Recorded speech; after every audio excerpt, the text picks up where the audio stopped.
Hello, everybody. There's one more thing I gotta do.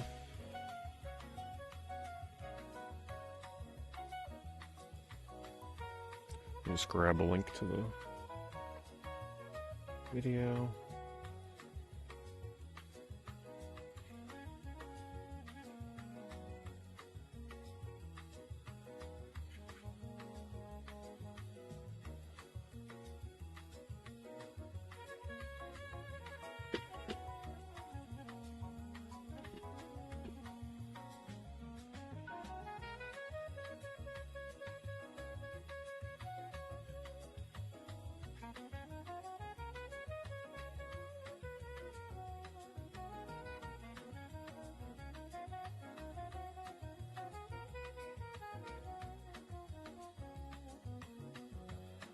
Hello, Robert.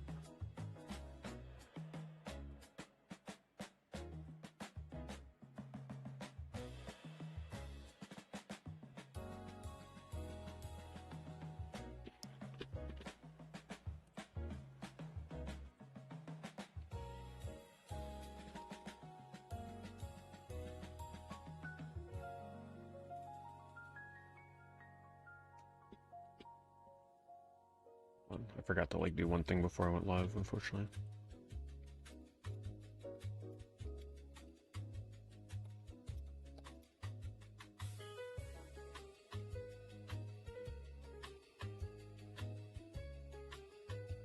All right, we're good.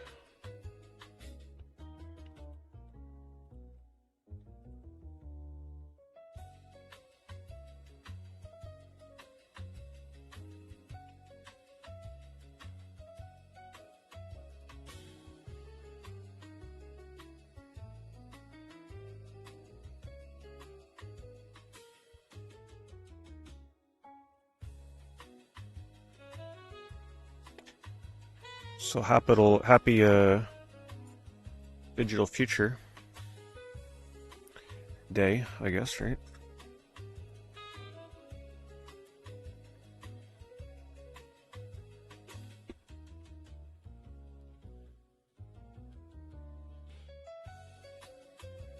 What happened?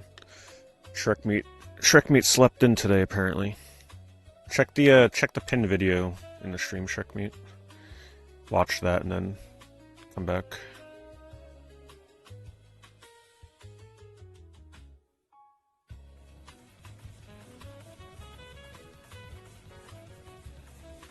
Yeah, this is like the support stream, right?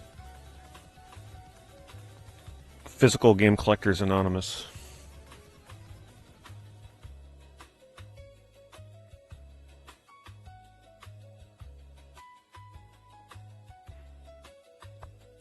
Thanks, Crazy. Appreciate it. Yeah, so for those that have not heard, it was announced today, to much dismay, that starting in January 2028, PlayStation will no longer be manufacturing physical games. So, of course, that has sparked quite the discussion online. Many people are quite angry. How long before Microsoft follows suit? I think they're definitely stepping back right now and taking in the criticism that they're seeing. Perhaps there's still time for them to flip a switch and become the good guys. We'll see. Apparently the biggest news with Xbox right now is that they're apparently working on something where you can take your physical Xbox One and Series X games and convert them into a digital ownership.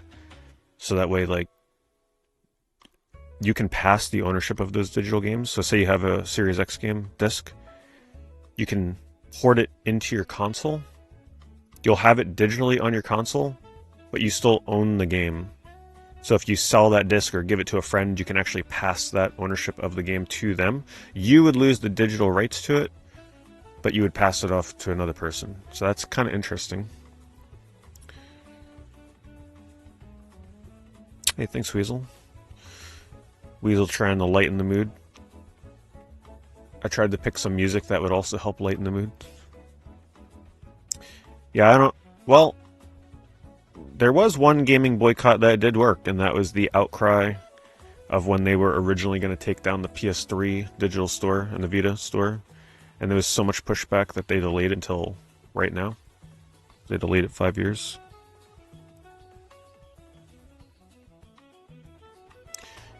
However, even if we were successful in getting them to do something about the digital future of PS6, I think it's tarnished a lot of their reputation. I don't think a lot of people would trust them. Right? I'm pretty sure they're going to be fairly bullish on this. And thank you, Jay Living. Thank you for the 49 months. I think. Let me double check. Hold on. Oh God, where's my? Yeah, 52 months. I don't know why my multi-chat tells me the wrong number. And thank you, Johnny Com. Thank you for the 97 months. Thank you, Juicy. Good to see you. Where's my? There it is. My alerts.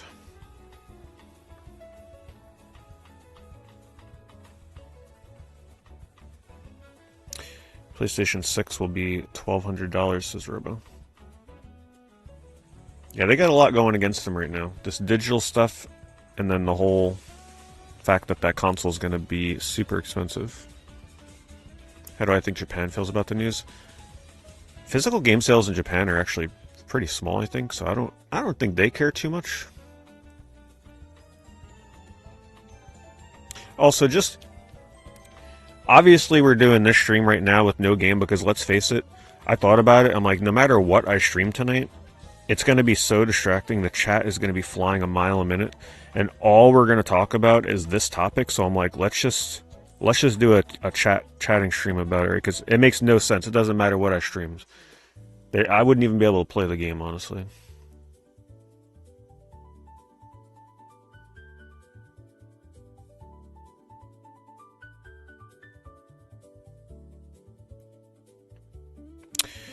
Yeah, but well, the thing is, if you've been buying digital games, it's about to get a whole lot worse buying digital games, because at least now you can somewhat enjoy games going on sale and discounted, but the future of all digital is going to look a lot different than it does right now.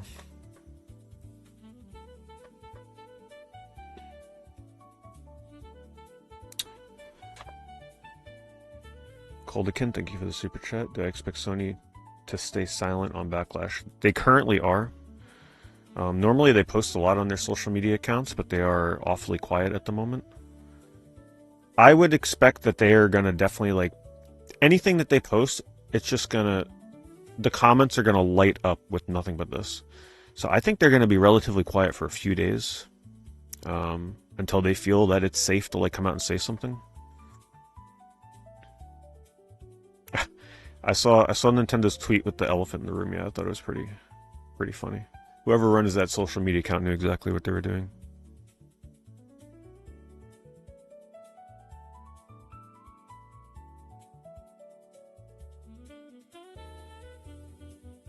There's so many businesses that are going to be affected by this. Rest in peace limited run games, right? At least for, like, newer games. They can continue to pump out. Actually, are they? No, they're not going to be able to. Because the only company that gives the ability for you to print PlayStation discs is Sony, and if they cease disc production, nobody's going to be able to print discs.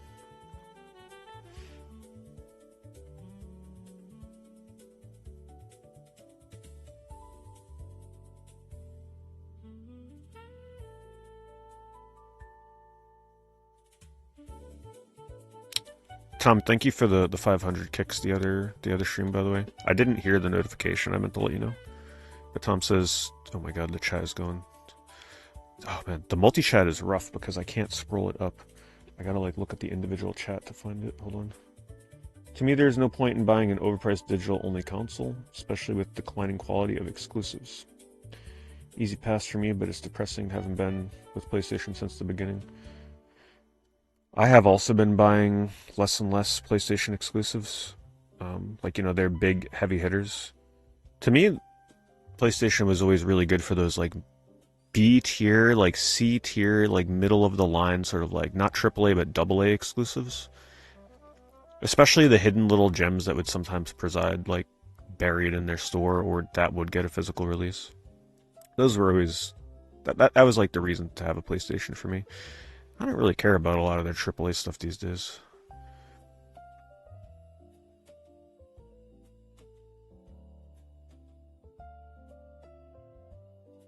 Yeah, it is. It's honestly, I'm combining 3 chats right now, so you gotta. If I miss your messages, forgive me. But feel free to. You can spam your messages, but just don't like go too crazy with them. You can post them every few minutes.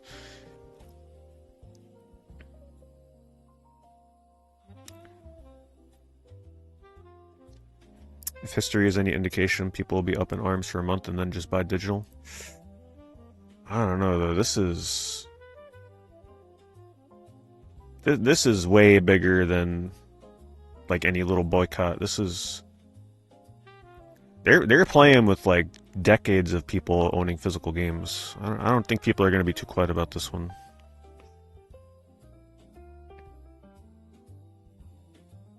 All I'll say is right now, Nintendo's looking pretty. Not even the keycard thing. Just even leave the keycard thing out. Nintendo is looking like if Nintendo comes out and they just do a better job at getting more games on a normal cartridge, not a game keycard, and into the next gen. If Nintendo has a huge opportunity right here. Obviously, we are nowhere near a Switch 3. But if they just continue to support physical games to any degree, they are going to just bring in so many more fans to their console. And if they can just like help secure more third-party stuff and not just like first-party, I really think they have a huge opportunity to grow the Switch brand. Because all those people that refuse to get a PS6 or a Series X because it's digital only, Nintendo's going to be one of the only ones left.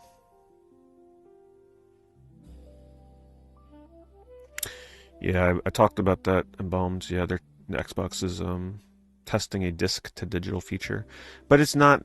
It's just for Xbox One and Series X, which is cool. But man, it would have been so cool if they can pull that off for 360 and Xbox One as like the original Xbox as well.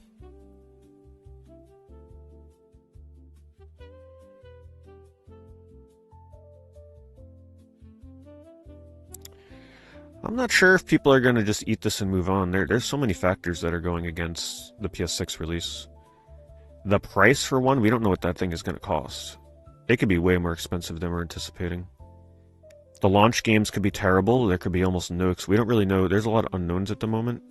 But if they don't come out with some insane launch games, I think they're going to lose a ton of people, right? Yes, there's definitely a group of people where they'll give in the launchitis. Even though they said they wouldn't get one, they'll still get one. The hype will get them. But man, they better have some insane games to win those people over. Do I think Xbox will go digital only as well? Xbox is almost certainly going digital only. I mean, I think most people suspected that Xbox would be the one that goes completely digital only for the next generation. I just don't think people expected PlayStation to also entirely do it and be the first ones to announce it.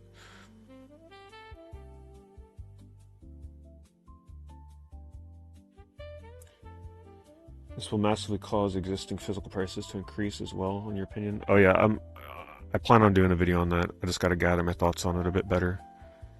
But I think as we get closer, maybe not in this immediate moment, but as we get closer to that January date, I can see prices on PS4 games, PS5 games, they're going to get ridiculous. They are going to get crazy. Xbox as well, just to a lesser degree.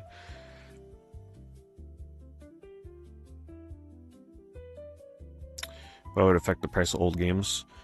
Because if you pass on the next generation of games, guess what you get? Guess what you get to play? The previous generation of games and all your backlog and everything.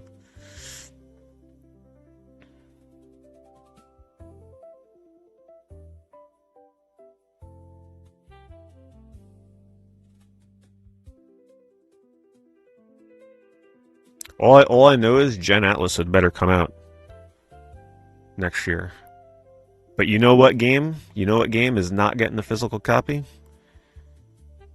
Elder Scrolls 6. No physical for Elder Scrolls 6, unless you buy it on Switch. Assuming it comes to Switch.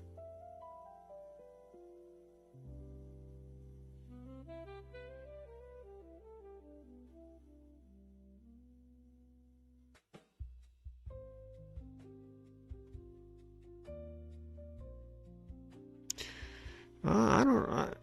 Someone said the types of people that care about this are the people that were already only buying old games. I think you might be surprised. I think the casuals, right?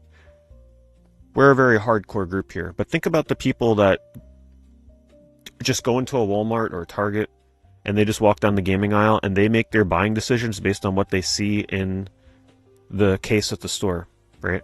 Or maybe what their friends word of mouth told them what they're playing. There's a huge group of people that do it old school style. They don't really keep up with gaming news. Imagine how hard it's going to hit them when they walk into a Walmart and there's no more physical games. They're going to be like, wait, what happened? What's going on here? I don't think those people are going to be very happy.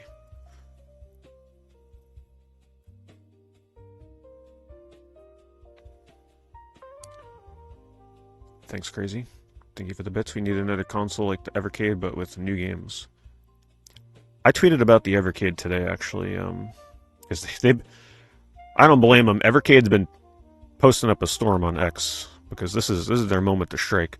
Evercade is going to be one of the only consoles out there that offers physical games in the future.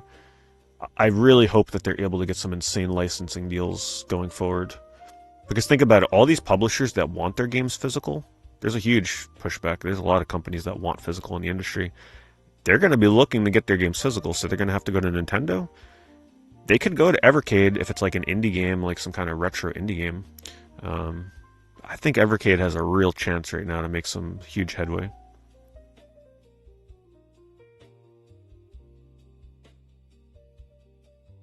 Hello, Detheus.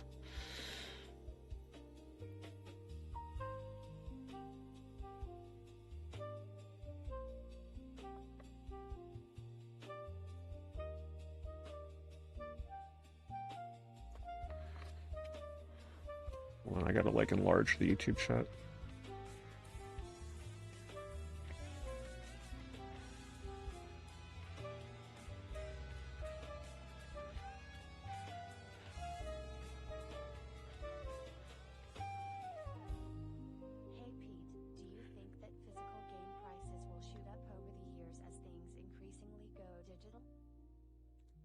Yes, I think they definitely will.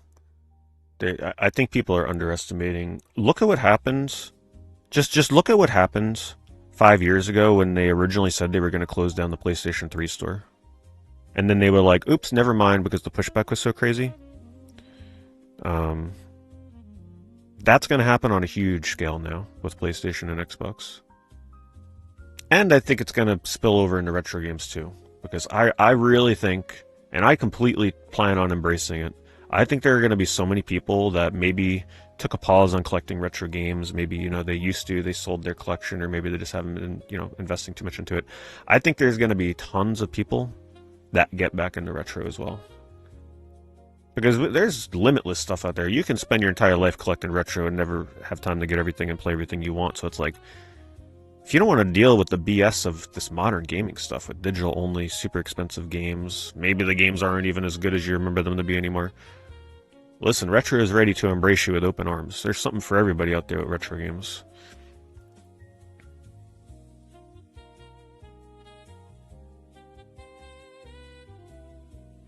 But I truly feel like the games that will see the biggest price increase at first will be PlayStation, obviously. PS5 games especially, PS4 games, PS3 game. There's just like here's the reason why PS3 games, it's going to be so crazy. Like, so much stuff is going to get attention that people's money will be spread thin. So like last time it was just the PS3, right, for the most part. So everybody was hyper fixated on PS3, but now it's not just PS3, it's PS3, PS4, PS5.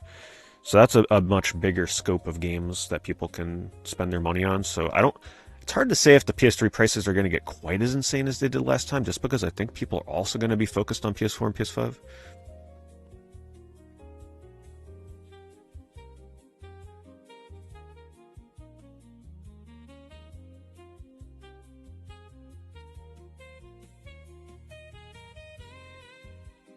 That's the way to do it, Marathon Man. You slowed down and collecting retro just got expensive out of hand. You started buying more and more again as of late. You're moving away from speedrunning games and spreading your wings more with games that you're playing.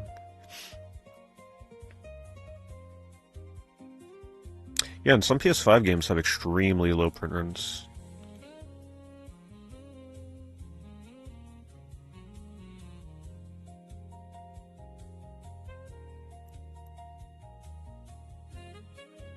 Oh my god, chat, I can barely read my multi-chat. Apologies. It's like I'm reading a message and then it just goes up. Unfortunately, this multi-chat that I use, like if I scroll up and somebody posts a new message, it like bumps it back down. I gotta like, hold on, I gotta manually try and hold this bar.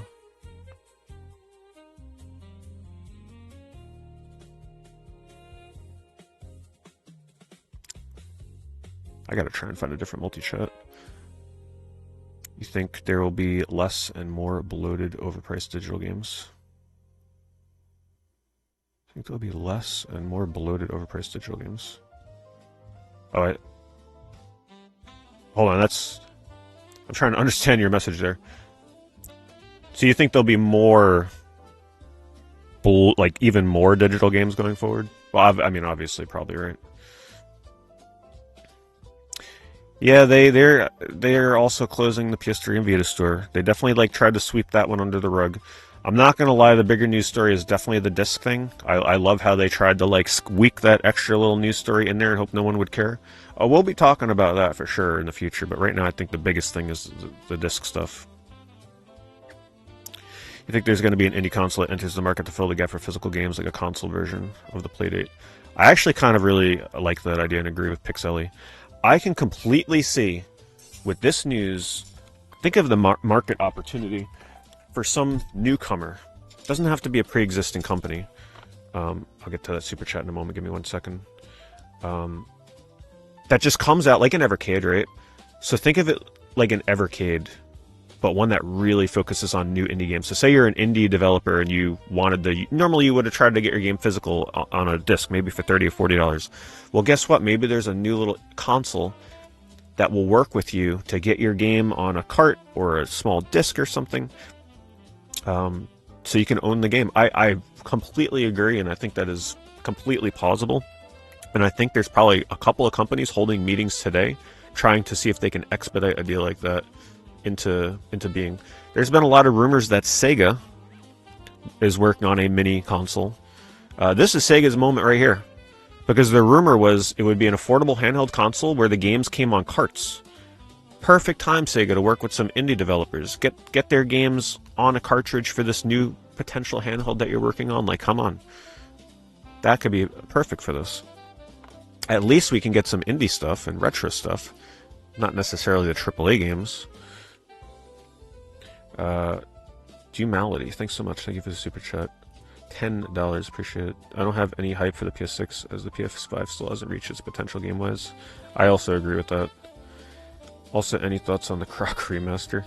I haven't played the Croc remaster. I've played less Croc than you would think. I tried to learn how to speedrun that game many years ago, and I gave up on it because it was pretty tough, but I'm sure there's some Croc in my future. But I agree with your statement about the PS5 having not reached its potential. I looked at that game Ill that they showed a trailer for during, I think it was Summer Games Fest, and I thought that was the best looking PS5 game I had ever seen. I think we need more games that push the PS5 to its limits.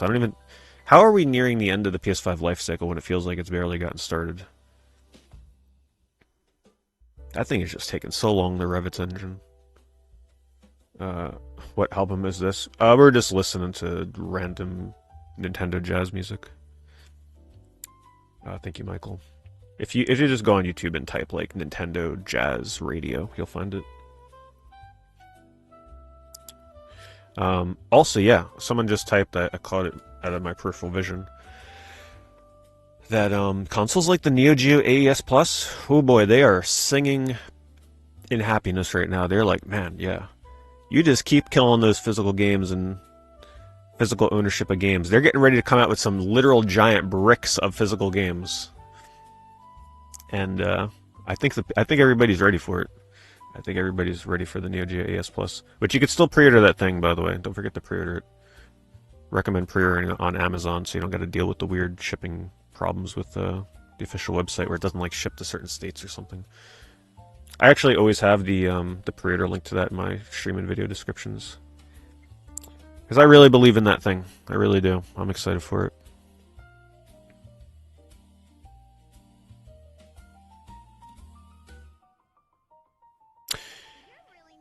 You want to see how people are planning to save all these digital games on a system that's limited with memory?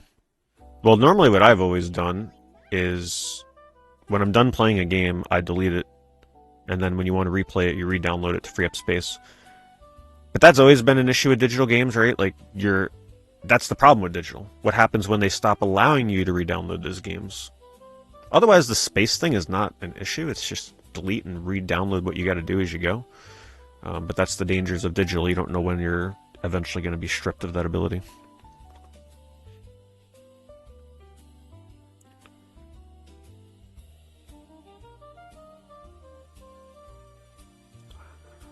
How am I not? Interesting. I'm not even seeing that in my chat. 20 flyers. Thank you for the super chat. Do you think this could create some sort of new piracy that we don't have right now? Almost like a LimeWire that you can upload full games and share. Believe me, I'm sure the pirates are working on it already. There was actually a way that people were like jailbreaking their PS5s using a physical copy of Star Wars Racer Revenge of all things. I don't know I don't remember the specifics behind it, but people were like, with that physical game, shout out to Limited Run Games, for putting that out, because the physical disc of that literally let people jailbreak their PS5. So I'm sure people are going to find something in the future to get around this. I would not doubt it.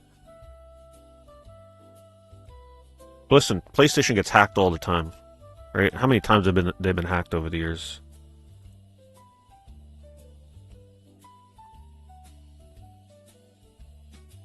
You've got heart problems. Oh, I'm sorry to hear that, society. Hopefully you got some good doctors that are helping you out with that. Thank you for that super chat.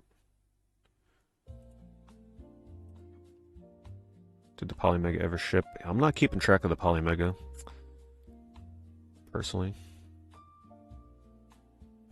Do I think the future of digital, after digital downloads, is streaming games?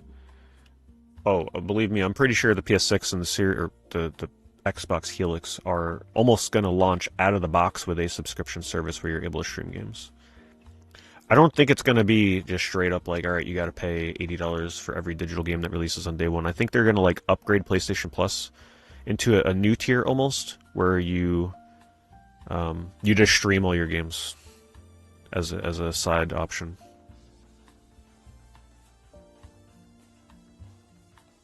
Hey, thank you, Blinkum. Thank you for the resub. Thank you, Time Zones, for the resub as well, and thank you, Bilbo. Sorry I missed you guys.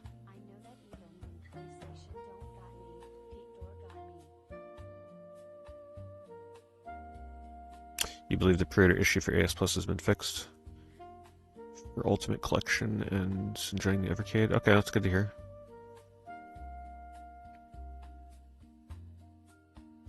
Xbox is rumored to take all third-party games off of Game Pass. Man. They'd have to drop the price at that point, right?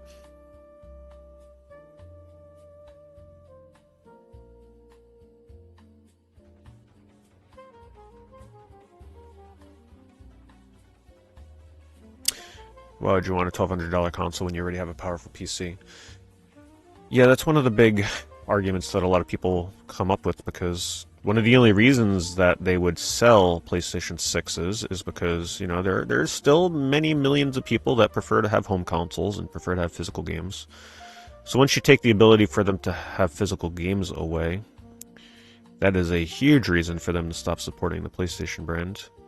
And it's way more likely that people would move into stuff like Steam or GOG. I think a lot of people are pushing more for GOG because, unlike Steam, the ownership of games on GOG is just handled a bit differently and better.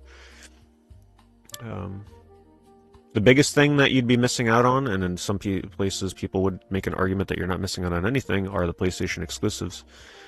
But man, I've been really paying attention to the games I've been playing lately, and based on the exclusives that they release, like the AAA stuff, I think I'm at peace of mind with just accepting that I'd be completely okay with not caring about playing those games, right? Like Intergalactic, that game ain't selling me on a PS6.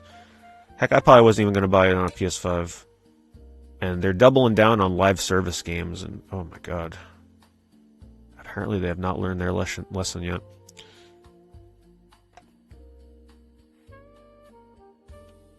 Oh, there he is. What's up, Johnny? The people really care about physical games, digital future. You know, it's so funny because whenever people used to ask me about, like, how do I feel about the next generation? Thank you for the super chat, by the way. Good to see you. When people used to ask me, like, what do I think about the next console generations being digital only, I would joke. I'd be like, you better get ready to accept your dystopian digital only future. I was always joking because I never really thought that it would be coming within a year and a half, right? Like, come on, we're not kidding. We all knew that digital only was coming in the future, but we didn't think it would be coming in the next generation, right? We thought there'd still be at least something to support physical. That's the sad part.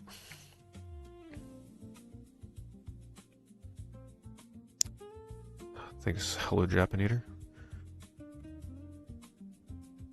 Yeah, we're missing out on Concord.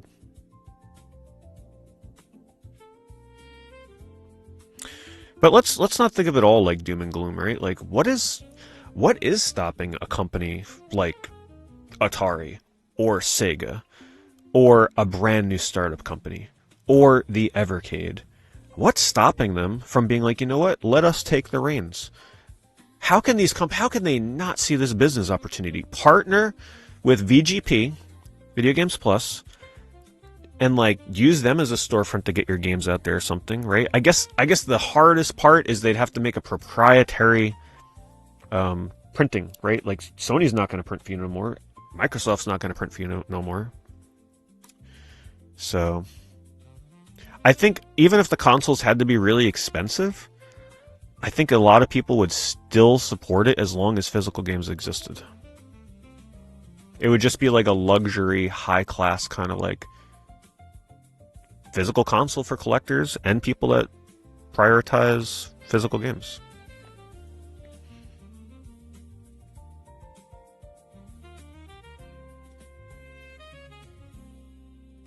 Right? Look at what Evercade does. Do something like what Evercade's doing, just on a bigger scale.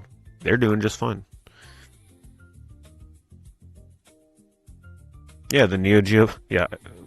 Watch Neo Geo Plus start doing like a ton of third-party stuff and just putting games on giant Neo Geo cartridges. I'd be okay with that.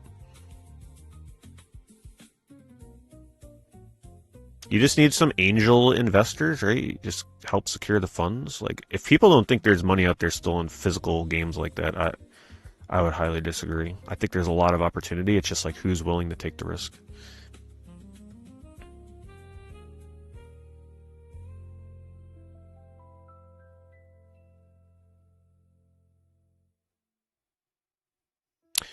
Prices will definitely skyrocket for PS4 and PS5 games. Yes. For not all of them, but I got bad news for you if you're into like RPGs and quirky games that had semi-low print runs.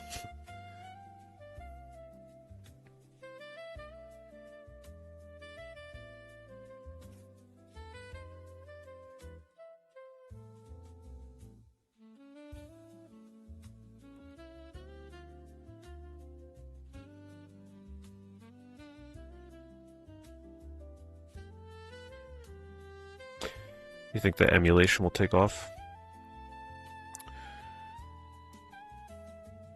When you say emulation taking off, you mean like for retro games, or do you mean actually for modern games as well? Thanks, I'm cold. Thank you for the resub with the membership.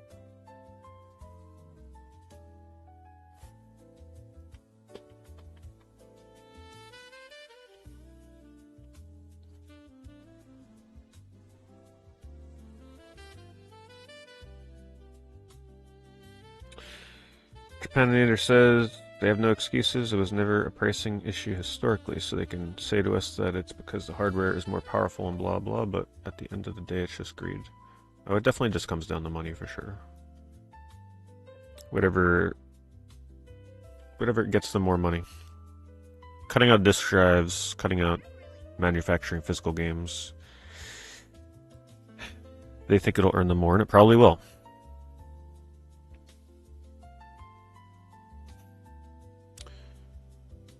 If we all promise to boycott Sony, will you do a room tour? If the internet can manage to let the PS6 come out and not sell out immediately, right? Like that thing stays in stock for like days straight, I'll think about it. Thanks, Mountain.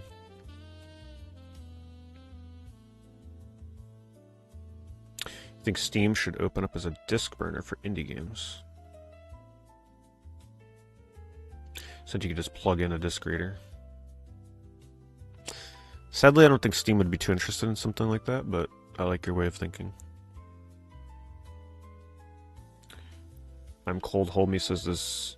Does this mean the PS6 will not have a disc drive? It absolutely will not. How will we play these PS4, PS5 games we bought physically? You won't play them. Unless they can figure out what Xbox is doing, where you can supposedly take your Xbox One and Series X games and convert them digitally into digital ownership with the ability to pass that ownership to other people when you give them physical copies of your games. Otherwise, they're pretty much just going to tell you it's a good thing that we have a physical console, the PlayStation 5. Just go buy that.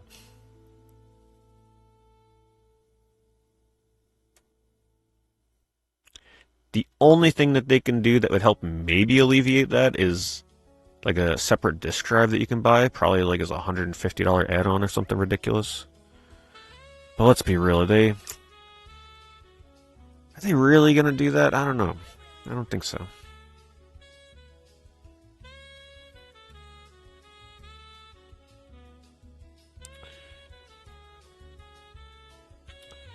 Sorry, I'm trying my best to keep up with all this shit. I miss a lot of messages, but I'm doing my best. Verminal. Thank you, Verminal. What's my thoughts on speculation PS6 could potentially be the stepping stone for just a digital store front rather than future consoles? PS6 could potentially be the stepping stone for just a digital storefront rather than any future consoles. I don't think I've heard that yet. So people are saying that the PS6 may not even be a physical console, and instead it's going to be essentially just like something you download on your PC or your TV and you run the games through streaming. Is that what they're saying? That sounds pretty wild to me. I'm pretty sure you're still going to be buying a physical console.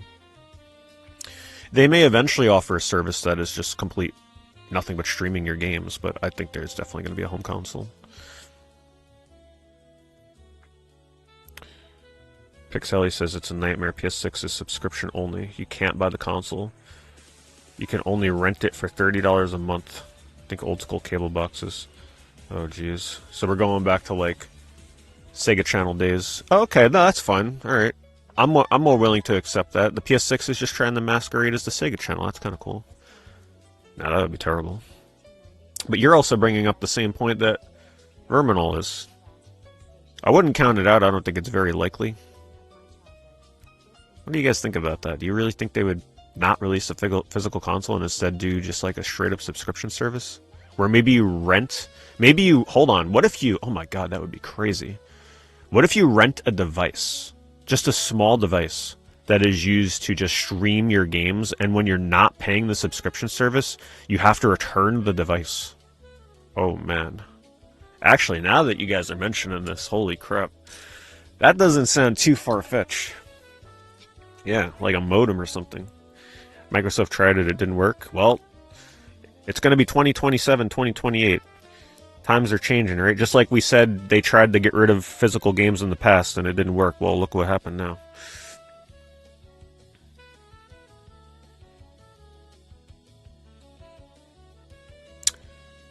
Thank you, Fuego. Thank you for the Prime sub. Crazy says, emulation is booming right now with consoles like the AYN Thor. Yeah, that thing looks pretty cool. I think that's going to catch on with a lot of people. Timothy, thank you for the resub. Timothy says, you can't make this up. It's your 95th month. The PS1 released in North America in 1995, and you find out today that the PS5 is your last PlayStation. PS1 was there in the beginning of your childhood. This is it. It was a fun ride. RIP PlayStation. Yeah, it kind of feels like a betrayal by PlayStation. Hold on, I gotta bring up viewer activity. I can't. It's hard for me to keep up with all this. Thank you for all the support and super chats. That you guys are crazy. There's no reason to buy a console if it's digital only. Buy a gaming PC instead. Screw Sony and Microsoft. I'm starting to feel the same way. To send them a message, right? Like, I would just support the Switch if they continue to release their physical games. And if I gotta get a game digitally, you know, Steam, GOG, is sounding like a much nicer way to go about that. Now, there is there's a lot of people online saying, oh, it's so funny to see people that are abandoning PlayStation 6 to go to Steam, which is digital only, but what they don't understand is console gaming has been like, you guys know, it's been so separate from PC gaming for so long, right? So like, we are refugees, and essentially from the console market. So what is the point of getting a PlayStation 6 if it essentially is going to be a PC? Why not go to instead of buying the closed infrastructure on the PlayStation, where you have to abide by their rules, their marketplace, you can go to something like GOG or Steam, which has a bit more open flexibility, right? It's a bit more free. They have a lot more sales typically. It just seems like the better alternative than being locked into a PlayStation with their probably terrible pricing, probably terrible service. You're paying to play your games online. It's like, we used to put up with it because at least there were some benefits to owning physical games, but when there's no more of those benefits, are we really going to keep paying money monthly to play our games online when we could just play them for free on PC?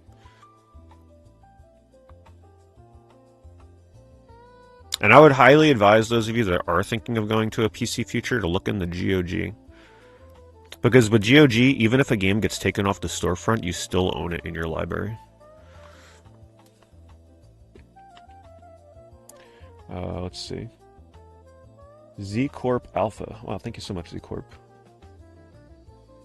Thank you so much for that super chat. Notice a lot of younger people making fun of older gamers. Deal with the digital version generation issue now. A lot of younger people making fun of the older gamers. Yeah, they're not growing up with physical games is the problem. They're growing up with digital. They're growing up with games like Roblox and Fortnite.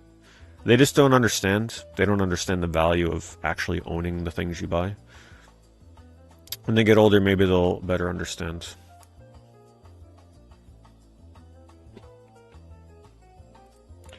I'm Cold Hold Me says, you'll own nothing and be happy. Yep, one of them. I was doing a lot of reading today on X, and that one popped up a lot. And Christopher says, do we all get PCs and download emulators? I think you're free to do what you want in Rebellion. Thank you for that super chat, Christopher. Oh wait, it's just a fancy way of saying Christopher, right? Stylized way of saying Christopher.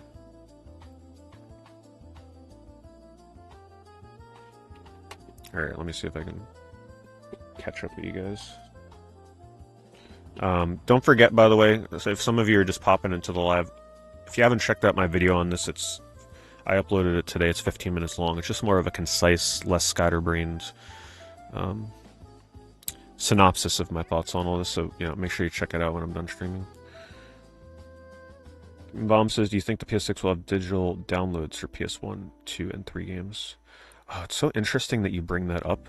I just read not that long ago before I went live where somebody said that somebody that was close with an inside source within Sony, like a Japanese developer, I believe it was, they kept going to Sony and saying we want to port our PS1 and PS2 games to the PS4/5, and Sony told them no, to focus on PS... Okay, it had to be around the time of the PS4 because Sony told them to focus on PS4 games instead. So I wouldn't count on seeing PS1 or PS2 games on the PS6. Unless they're going to try and earn back the goodwill. The only way... someone made a list of like a ton of PlayStation 1 games that are on the PS3 storefront, by the way, that are no longer going to be available, and the only way you're going to be able to buy them is buying the original copies, like a lot of RPGs and stuff. They're going to be available in no way in official capacity on a storefront.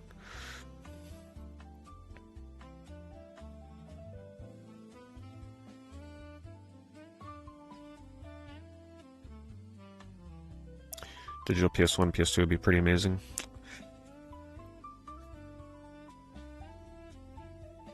I mean, it would have been before today's news.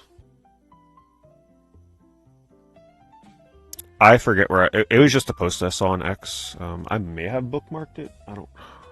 Did I bookmark it? Well, if you just search, I'm sure if you just Googled like what PS1 games are only on the PS3 store that you can't get any other way, I'm sure it would come up.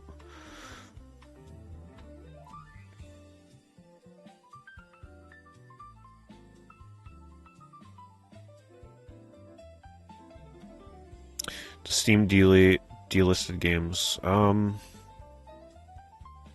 I haven't ever bought a Steam game that's been like delisted, so I can't speak to that. But I do believe that they may have a way of like taking the game off your account if it's through Steam. Yes. Crazy says greedy publishers will try and sell physical collector's editions, but with a download code and a cheap statue art book. I think we're past that point. I don't think we're ever going to see collector's editions much anymore for the PS6. I mean, are they really going to be that out of touch to release a collector's edition that doesn't even have a game anymore?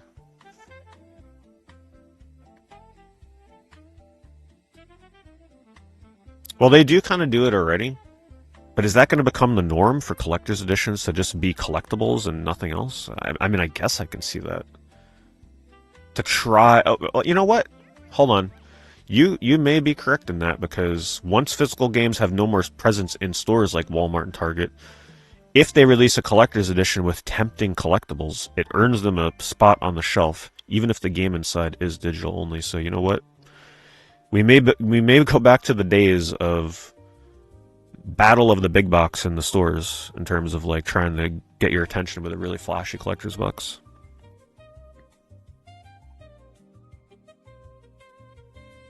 It's just, will it become the norm, right? Like, once in a while they do it now, but is it going to become widespread?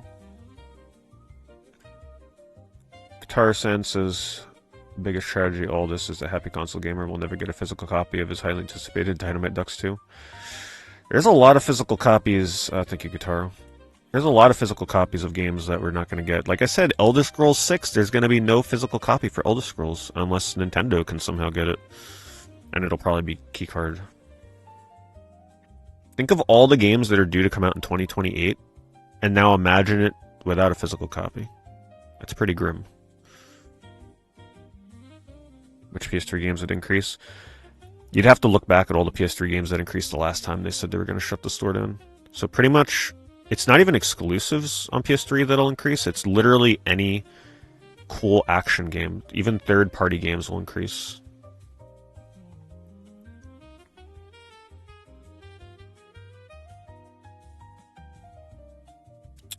Z-Corp Alpha again. Wow, thank you, Z-Corp. Pretty soon we'll only be allowed to go food shopping by our social security number, odd and even days. It's coming down to that. And then in the video game world, it's going to be like, all right, you're only allowed to play this type of game on odd days, and then you're allowed to play this type of game on even days, because so many people will be playing online and hogging up the servers. No, it'll never get that bad, but... Oh, thank you again, Z-Corp. Do I play any physical games like card or board games? Currently I'm not. I'm too busy with the gym. I was trying to play some card games and just get out and like meet people, talk to people, but I don't have time to do that anymore.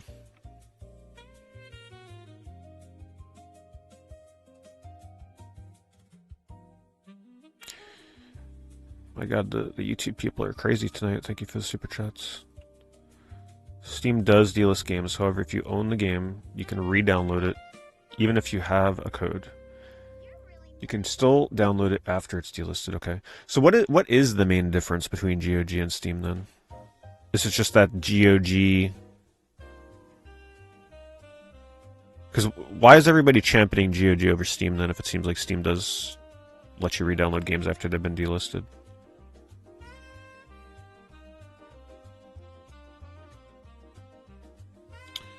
Backroom's extended re-release will support DLC-style movie releases. Wait, hold on.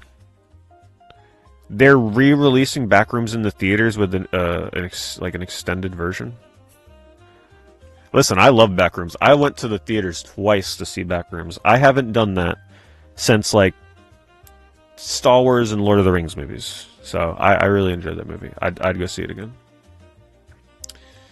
Tell us your gym routine. If I had, honestly, if I had more time tonight, I was going to launch my my motivational gym channel. I plan on making a channel for gym talk, because my last eBay stream was definitely like the final straw, because we were chatting about gym stuff for an hour and a half, and I'm like, all right, I definitely need another outlet to talk about this stuff. I was gonna do it tonight if I had time. I just didn't have time to set up the channels to route you guys there. But look for it. It's coming soon. My first video may even be up tomorrow, potentially within the next day or two. So keep an eye. If I launch it, it'll be made as a YouTube post. It'll be on X. It'll be on my Discord. You know, stuff like that. I'm not gonna like make a video about it, but just keep an eye peeled. You'll see me post about it.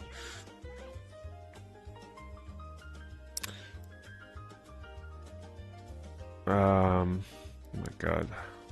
I've never had a stream like this, by the way. This is crazy. I'd argue they're going to go harder on ROM sites. Oh, they will. Oh, they absolutely will. Yeah, it's going to be bad news to be a ROM site going forward. It's going to be like 100 Nintendos cracking down on you.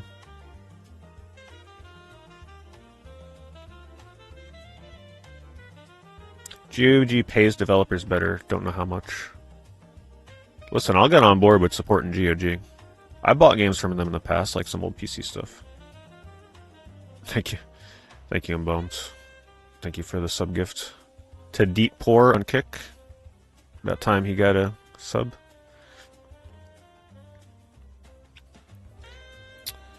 Let's see here. Matthew. Thank you, Christopher, again. Matthew Walls says, been reading more physical books here lately. No DLC, no online only, no DRM, no microtransactions. People need to start reading more. Yes, I just picked up. I just showed it on my. Where is it? I just showed it on my last eBay stream. I picked this up. Oh. I'm waiting for a really nice day. I think I'm gonna go to the beach to start reading it. Read it on the beach, and then maybe like a park or something. My plans are to only read this when I'm outdoors. But I picked this up for Prime Day. I have never owned a full, like, all 3 books in one Lord of the Rings, and I really like this edition, because it's like a fake leather cover, and it stays open really easy. I hate hardcover. I don't like hardcover. Paperback only for me, and this is like a nice in-between. So that will be read over the course of the summer, fall, and winter, probably. It's going to take a bit.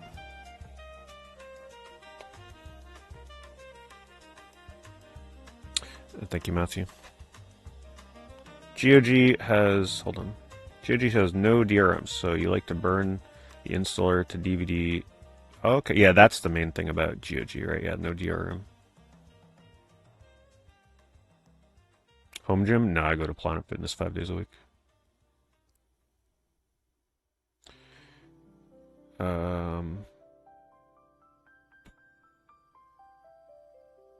All this doom and gloom sucks. Can't wait to pick up your physical copy of Rhythm Heaven tomorrow and have some enjoyment. I agree with you. Yes, Rhythm Heaven is coming in the mail for me tomorrow as well. I think the world needs some happiness in the gaming front. And I think Rhythm Heaven will be a nice way to change the mood a little bit. I'll be streaming it tomorrow. I'm gonna join martial arts like jiu-jitsu. I have too many back problems to do something like that right now. But if I can ever cure myself of my back pain, I would think about it.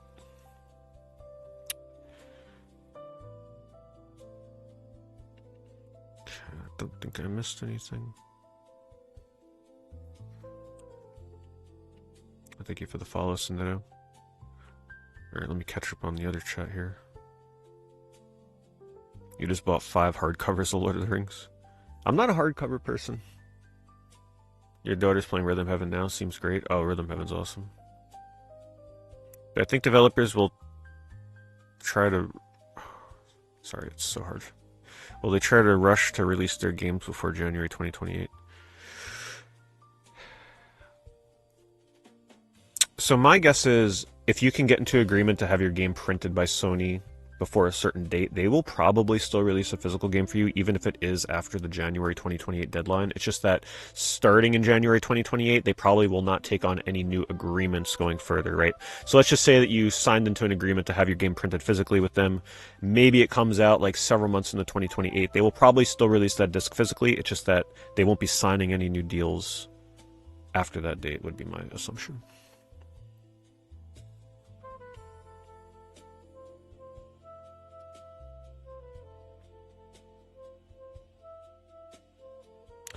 Will I archive the stream? You have to get back to work.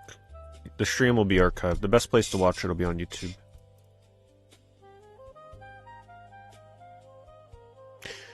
Sorry, when I said Black Friday, I meant to say Prime Day. I got that game on Prime, Amazon Prime, for $10.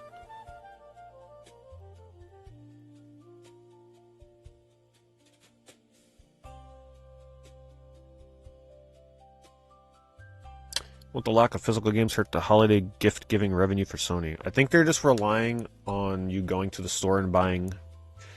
They're going to have, similar to what Nintendo does, where they have like cards, digital cards, where you buy the code for the game specifically.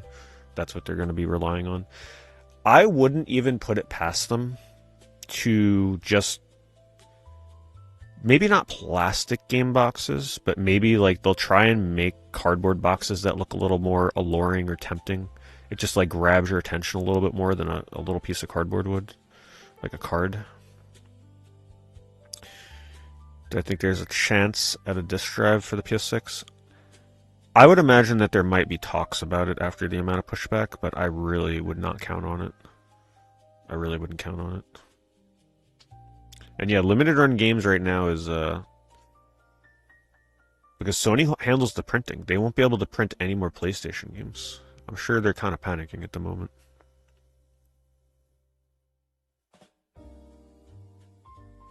Do I think Xbox will do the same thing? There are very, very strong reports right now that the next Xbox console will also be digital only. However, they have some different things they're going to be doing to handle backwards compatibility, at least, where you can still take your Xbox One and Series X games and own them on the next digital-only console and be able to trade ownership of them. It's just rumors right now, but they're pretty strong rumors.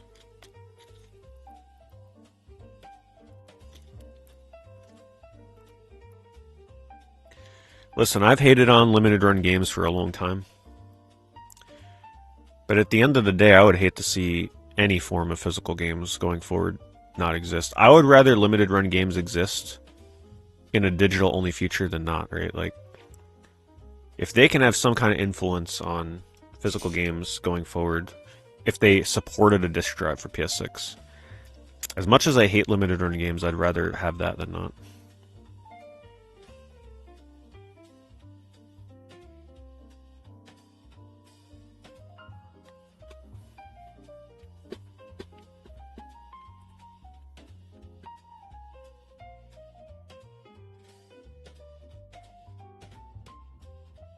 So our poll, I have a poll up on YouTube to gauge your guys'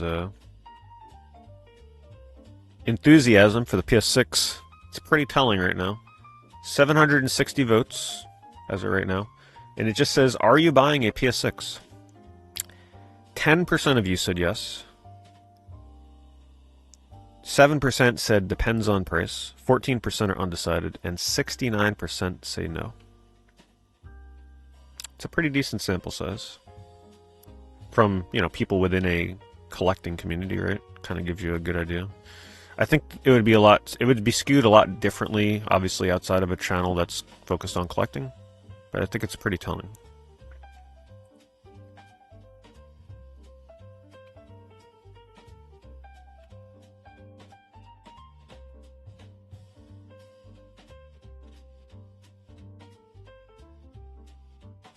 You spent $1,000 today on Switch 2 today. That should be telling.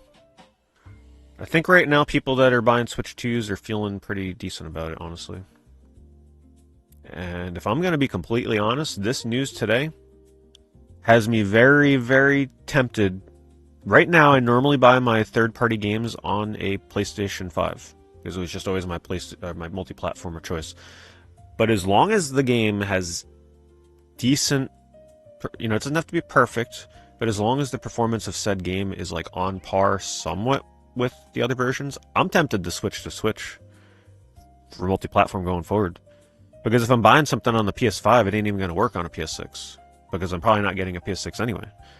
And at least with Switch 2, we know Switch 2 is going to be around for a long time. And knowing Nintendo, the Switch 3 or whatever they release, probably a decent chance that they will be backwards compatible. You never know though. That's still such a ways off.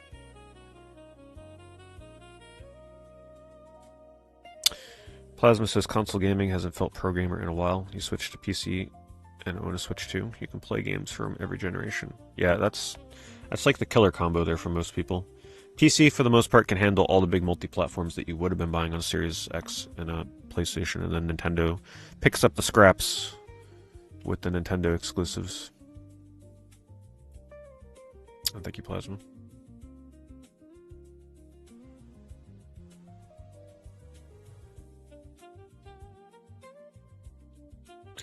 Not sure what this is, but the fact in Japan is that physical for PS5 are everywhere.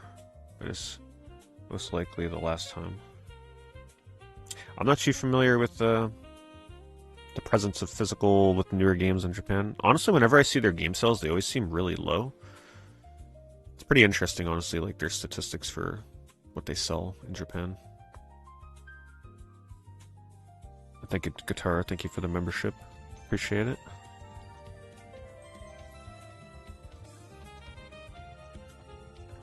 Don't support game key cards though. Oh, I still have not bought a game key card. I still have not bought a single one. I still hate those dumb things. Yeah, we can't lose sight. We can't let Nintendo think that we're okay with those things now. Because then they're just going to release more games on a key card. It's a sad day, Similarian, I agree.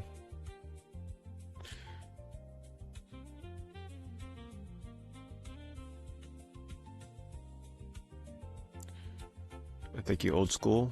Thank you very much for the 115 months on Twitch.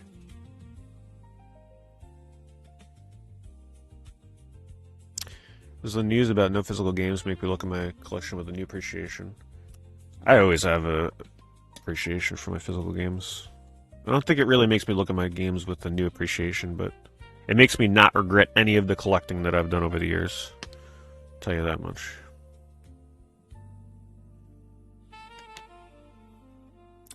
Thanks, David. Thank you for joining.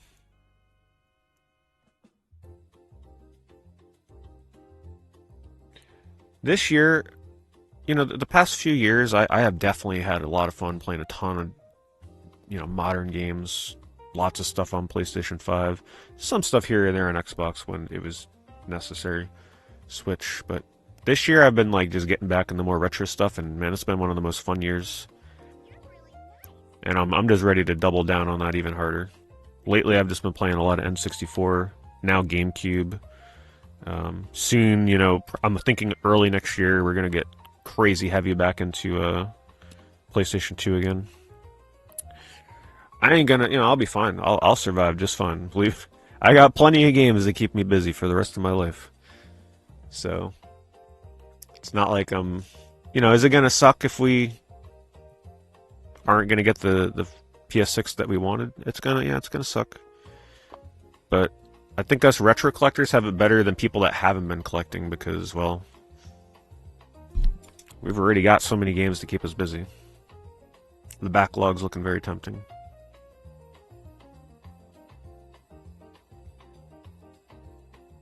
Will physical games go up in price due to scalpers? I need some time to formulate my thoughts on how to speak about that, but I do believe I'm gonna make a video on it, but I absolutely do believe that physical games in different degrees depending on the console are certainly going to see price increases. It may not be drastically immediately, but it's going to have some repercussions.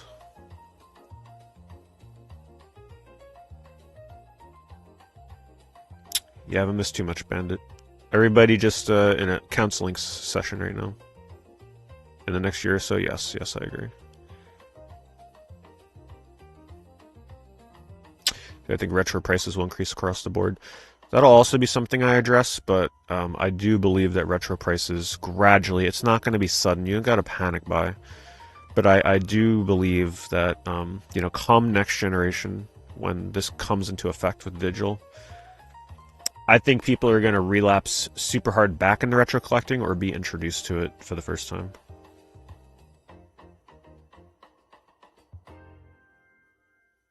I'm from an area where they hold yearly and sometimes like they hold multiple per year, but when they do retro game conventions by me, those conventions are insane. Absolutely packed to the brim. No one's going to tell me that retro games are dying.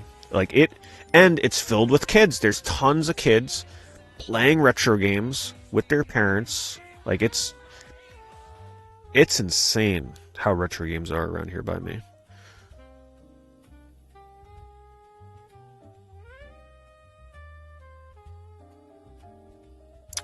For those of you that are a member on my channel, I actually have a stream video from about 8 months ago. A year? I don't remember, whatever it was. You'll see it. It's a couple hours long. Check that. I do like a walkthrough of that convention, and you can see how packed it is and how many kids are there playing retro games because they have like a huge free play setup. I mean, it's impressive. And thank you, WizGamer. Thank you for the resub.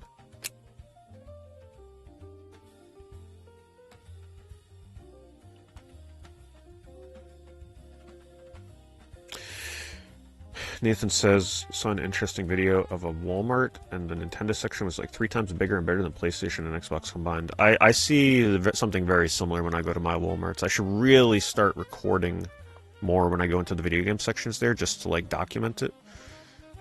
But yes, typically Nintendo section is way more impressive.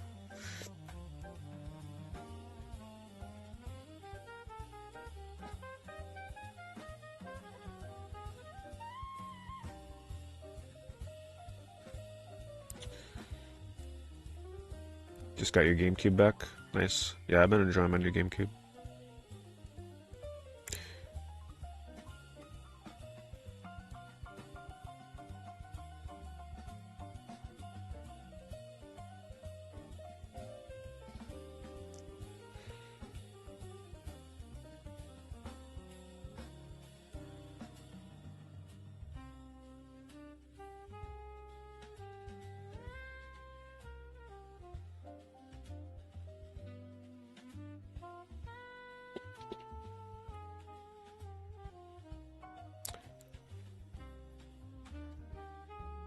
Please explain the value of a physical copy of a current gen console game.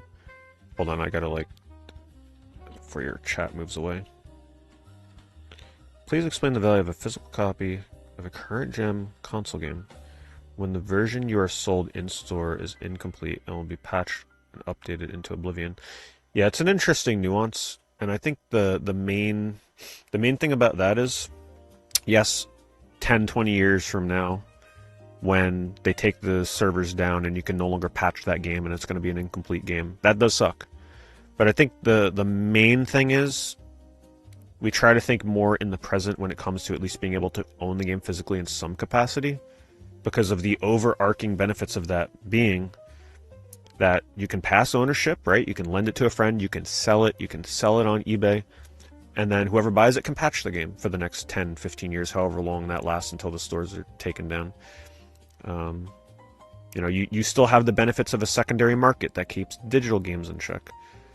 So you have all those other benefits. Yes, the doom and gloom of the future where a game that needs to be patched 15, 20 years out that may not be patchable anymore, it does suck. But at least in the next couple decades, you're good.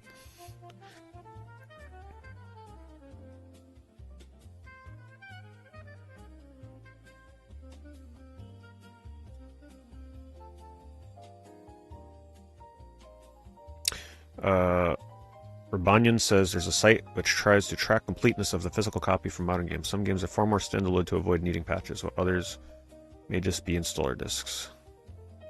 It's interesting.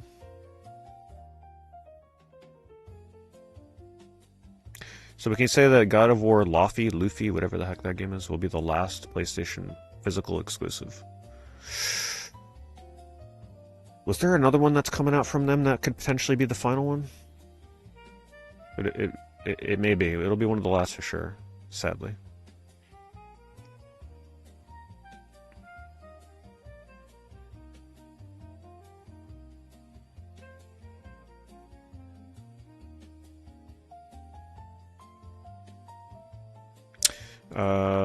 Hold on.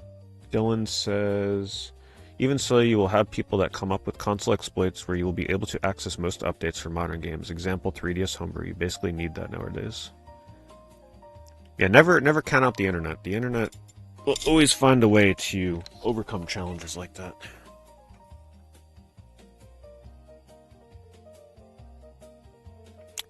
So Jaw says, I also feel like this will roll out earlier than 2028.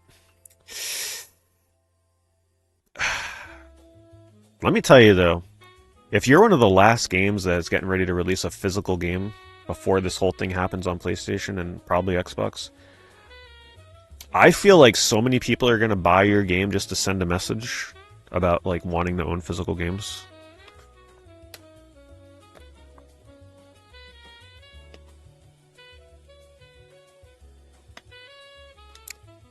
It's like, as much as we hate PlayStation right now, it almost makes me want to just like go out of my way to buy physical games for new games going forward just to send a message. One of the arguments that I've seen too is like people are like, well, the only ones we have to blame are ourselves because we were buying digital games all along. Sometimes we're forced to. Sometimes there were no options. And I'm going to be honest, a lot of the people I've seen saying this, they don't buy physical games to begin with anyway, so it's like, does their opinion really... They don't really buy physical games like we do. But I think Grand Theft Auto was their way, because it's so coincidental, right, that a week ago GTA comes out and they're like, yeah, we're digital only. Sony was sitting there waiting to see how many people would pre-order, and when they saw like literally 40 million people pre-ordered it on day one with it being digital only, they were like, all right, well, obviously that's our sign that people like digital. I just don't think they anticipated this level of blowback. And I saw another interesting statistic. I'll be paraphrasing here. I did save the post, though, in case I wanted to reference it, where somebody was saying that they're getting... There's this thing where people are like, oh, digital games make up 90% of game sales now. I'm like, that cannot be true entirely. And what they were saying was that statistic doesn't account for the fact that games that release digital only, so say a game that's like an indie game, $15 indie game, that doesn't get a physical release, they're including sales of that into this statistic, and they're including digital DLC. So you can buy a game physically, and then buy a digital DLC, because that's the only way that the DLC is available. They're accounting for that into this, like, 90% of gamers only buy digital now. So don't believe everything you read, right? It's definitely skewed. There's way more people interested in physical than you're led to believe.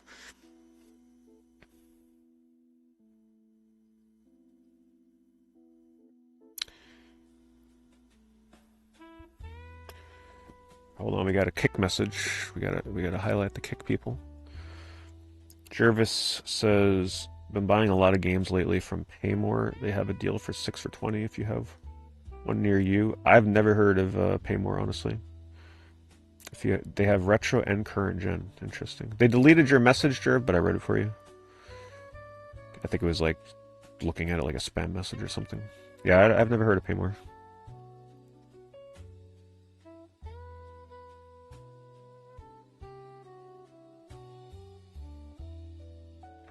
Okay, I'll admit it. I bought digital games on the Wii.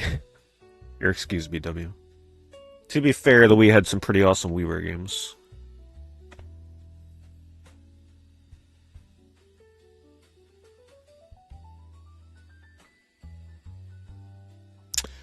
I didn't go to too many midnight game releases. Midnight game releases for physical games definitely were a fun event, though, that a lot of people are going to miss. Honestly, these days, I ain't playing a game at midnight anyway. I'm in bed not too long after that. The days of staying up for a midnight launch of a game digitally and then staying up until 6 a.m. are definitely over. Skeeter says, imagine investing thousands of dollars on the PSX library and then one day they just decide to take your games away after They just pulled that with movies. I can't trust them with the digital future. Yeah, actually, I forgot to bring that up. Or actually, I might have mentioned it at the start of the stream how they announced this digital only thing just like a couple days after they just pulled 500 movies from the storefront from your people's accounts that they bought. So imagine if you were somebody that hoarded digital movies on your PlayStation, and I'm sure there's a lot of people that do that. Say you bought like 50 movies on PlayStation, and they just removed like 40 of them, even though you paid for them. There's nothing you can do about it. What's to stop them from doing that with digital games? That was another thing that I read, and I was like, man, that's such a crazy point. You know how a lot of games have licensed music? So what happens when a game releases digital only and they license a song, but then the license they paid for that song runs out? They remove the game from the storefront. And there's nothing you're going to be able to do about it.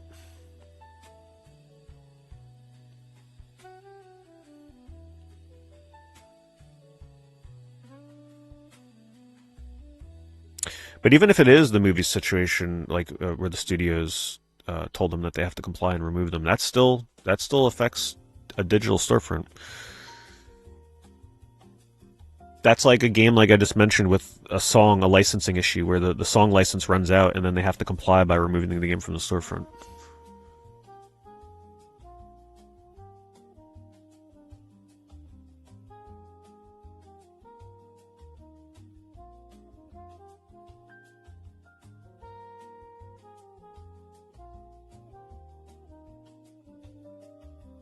And they're gonna make it so you have to have an online subscription too, so that's another fee you have to pay to play a game you don't own. Yeah, I'm already getting sick and tired of all the digital services that I sign up for.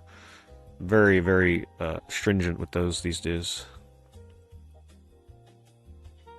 Hold on, they delisted Cruise and Blast on the eShop? Oh my god.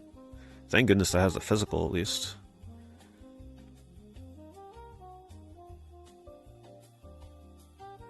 How are people going to stream GTA 6 when there's going to be so much restrictions from the music? They will have a streamer mode that will disable all of the licensed music.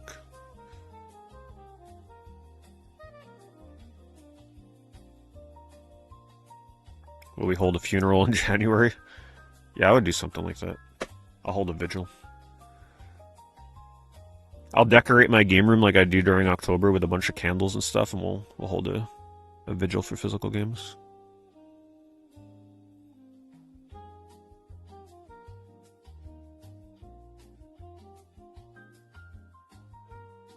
I think Sony's going to do a Game Pass and say the hell with it. It's very possible they could do something like Game Pass. Or do you mean like abandon PlayStation and go to Game Pass? I'm not sure what you mean by that. What's up, 30? Thank you for the resub. 30's like, listen, I'm just over here speedrunning Grandia trying to get the world record. I don't know what's going on with you guys and your PlayStation 6 games. Hopefully that's been going well for you.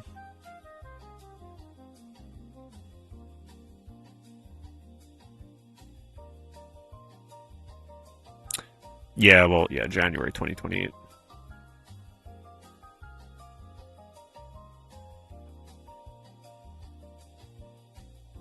Wait, did they just delist Cruise and Blast? Is this something that just happened?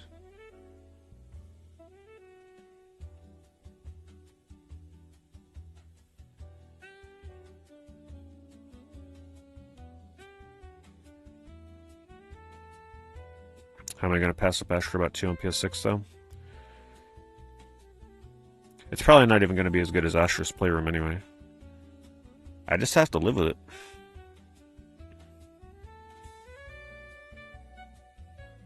Have I encountered much disc rot? Not personally, no.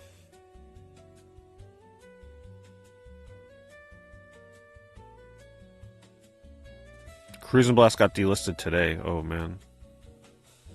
It's a cool game. I really wish it would have had online multiplayer, though. The price of Cruise and Blast will... So here's what's going to happen to Cruise and Blast. There's going to be an initial price spike on it because people are going to panic buy it because it got delisted. It will come back down and stabilize. It'll never come back down to $20, but it'll come back down. It's usually what happens. Cruise and Blast is not a rare game. It's not even that uncommon. It had a fairly big print run, I believe. But it'll come back down.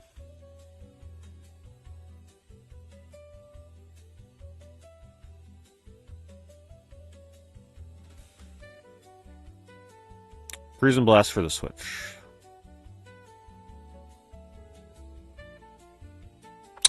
Exactly, Kak. That's exactly what I go over in the video.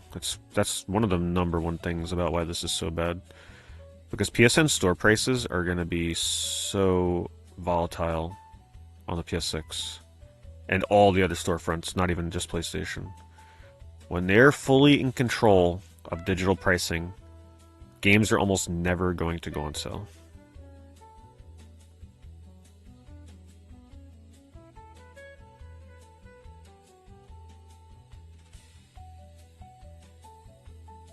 That's if the PS6 will ever come out.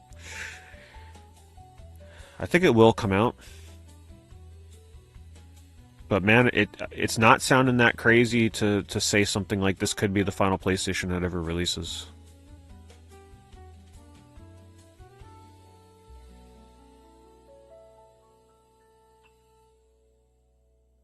The PS7 is feeling very...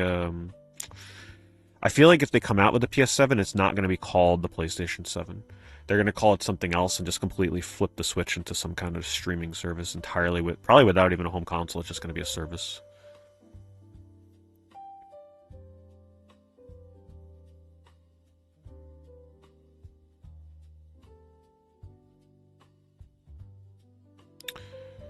Well, the thing about PlayStation, someone said PC, there's sales all the time, which is true. But you got to remember with PlayStation, right? Why do people buy a PlayStation? For the exclusive games that you can't play anywhere else. So when they're in control of the pricing of that, and the only place you can get it is on their storefront, it will never go on sale. You will be forced to spend $70, $80 for first-party PlayStation games and probably third-party PlayStation games for the foreseeable future because they know that you have no other option.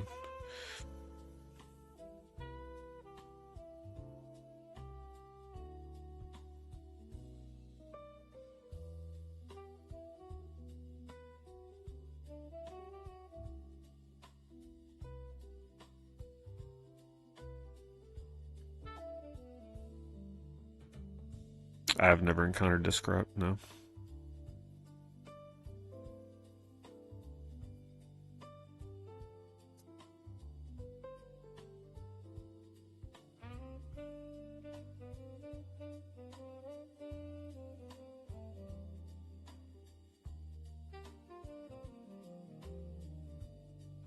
PlayStation Infinite. Yeah, I could see it. Well, I think in the future there won't be any home consoles anymore. It is just going to be streaming services for sure. Not for this coming generation, but the one after that.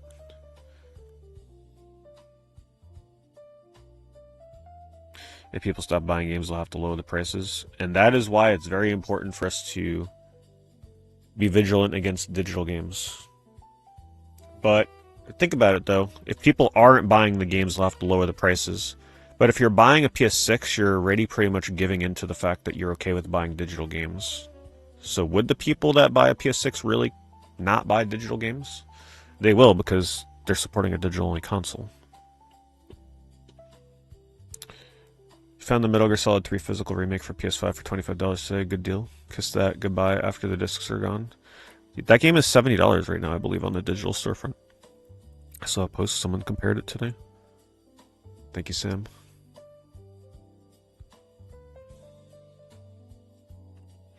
Consoles are completely pointless to you without the option of physical games, and that is the sentiment that everybody is feeling right now. Do I think retro prices will skyrocket to unaffordable levels after PlayStation goes all digital? That's something that I'll address in the video I'm going to make on the topic, but I wouldn't panic too much. There's so many retro games out there. There's always going to be something affordable and easy for you to pick up for your collection with retro games. Will there be an increase in retro prices? Yeah, because demand's definitely going to go up in the years to come. But there'll always be something obtainable. I wouldn't stress about it too much. That's the great thing about collecting retro games. There's so much out there. There's never ever going to be a conceivable moment where everything is like unobtainable because it's so pricey.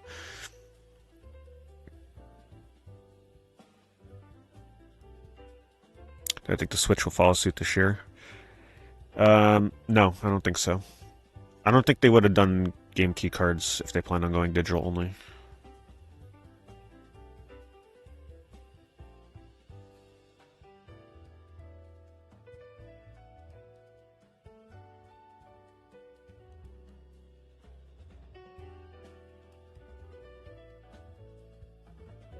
Sony stock is up after this announcement? Seriously?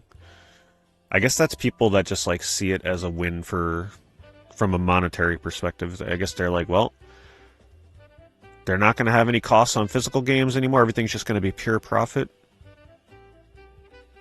That's kind of sad though if that's true. That's ridiculous.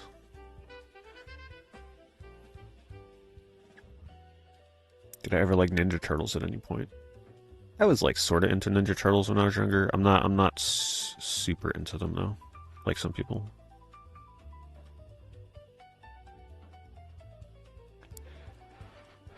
Still have the Neo Geo Plus this year? Absolutely.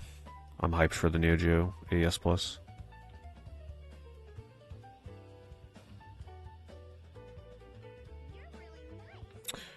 Do I think physical is basically done? Asks Mark. Thank you, Mark, for the super chat. I think from the modern AAA perspective, yes. But I really do think there are going to be companies that come along to try and champion keeping physical alive. Look at the Neo Geo AES Plus, right? Look at the Evercade. The Neo Geo AES Plus sold like gangbusters. They launched that thing and they said that more Neo Geo AES Pluses were pre-ordered in one day than they thought would be pre-ordered in an entire year. Alright? So we need more companies like that see the value in launching a console like the Neo Geo AES Plus, dig into their back catalog, give us like partner with some indie developers to be like, we believe that your games align, right? Maybe there's somebody out there that makes games that look and play similar to Metal Slug. Reach out to that indie developer and be like, we want to partner with you to get your game on a physical cartridge on our Neo Geo AES Plus. If Sega comes out with their physical handheld that's rumored, like maybe do the same thing. Maybe somebody that makes Sonic clones that like look and play similar to a Sonic game, get their game on your little Sega handheld. Right? I don't think physical is completely dead going forward for newer games. I just think it's going to be a lot more of an indie effort.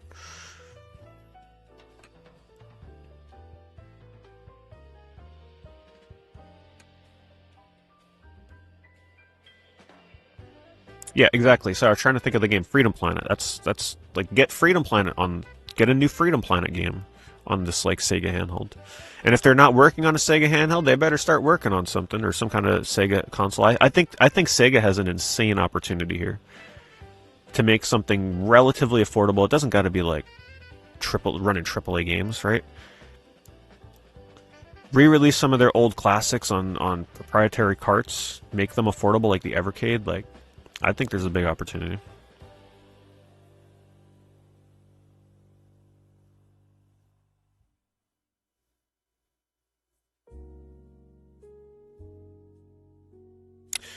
Well, I talk about speedrunners too in my video because most of them play games unpatched, and they probably won't be able to do that from now on. That's an interesting thought. I probably wouldn't address it in the video, but there are ways to downpatch. Oh, but that's right. But you need the disc for that. Yeah, speedrunners are going to be screwed. They're pretty much just going to have to hope that their games don't get patched.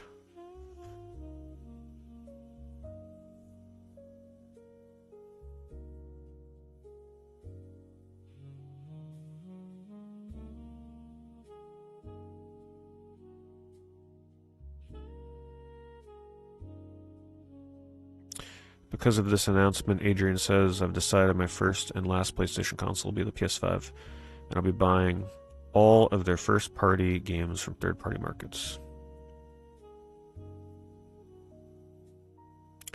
Yeah, I think a lot of people are feeling that way.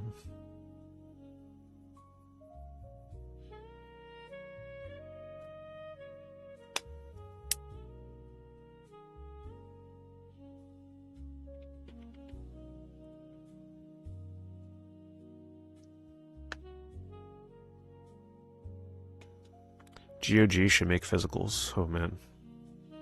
I think GOG making physical PC, like limited editions, would be kind of cool. I'd buy that.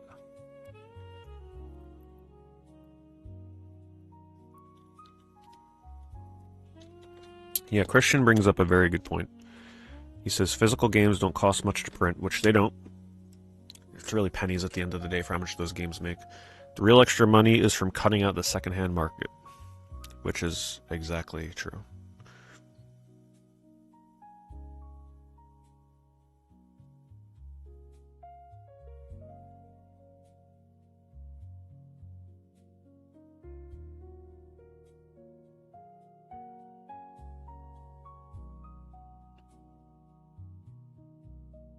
Do I think another video game crash is inevitable? I think with the way things are going right now, there's got to be a shakeup coming. The cost of everything's just getting too expensive.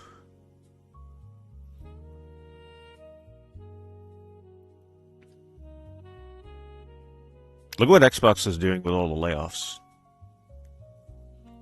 Right, like there's drastic cuts, drastic but necessary cuts being made.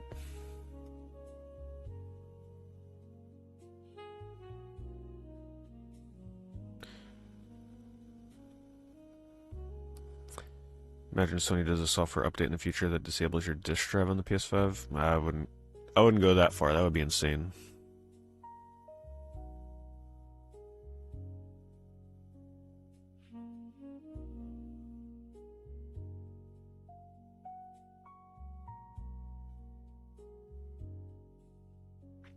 I don't think any amount of backlash right now, sadly, is going to change this decision. There's a big difference between the Vita and PlayStation 3 digital store getting shut down and like literally a decision to cease the production of physical games. It's inevitable, and they've made the decision that now's the time to do it. If they don't do it right now, they're just going to do it for the next console iteration. Or they're just going to like starve you of physical releases. They're going to be like, okay, no, we'll do physical games and then barely release any.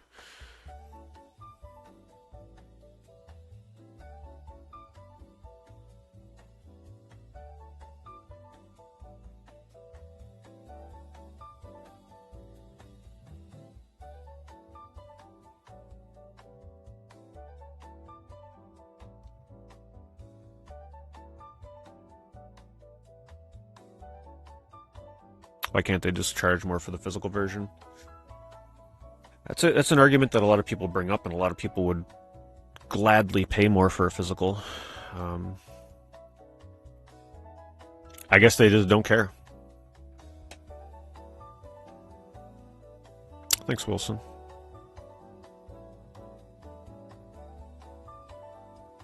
Switch to on-cart games is the final frontier for physical collectors. It kinda is in the current landscape.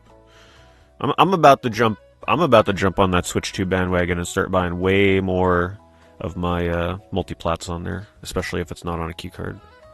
Let's reward Nintendo for releasing their non-keycard games. So whenever Nintendo releases a third-party game that's available on PlayStation 5 or Xbox or PC, if they release a game fully on the cart, we should reward them by buying it on Switch. Let's show them that we want to support that. Don't give Nintendo a reason to be like, oh, sales are low on our physical carts. Don't give them a reason.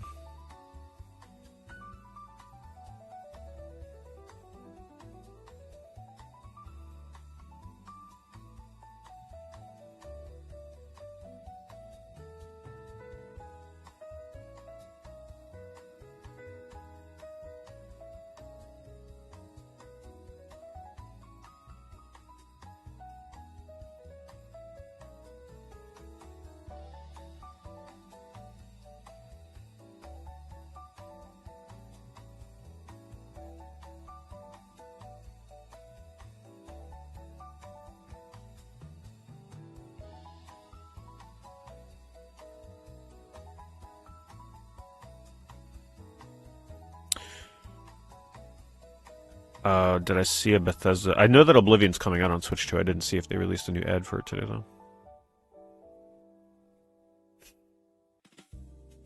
Yeah, Valve right now is like wiping off the sweat off their forehead. They're like, oh, thank God the heat is taken off of us for the moment.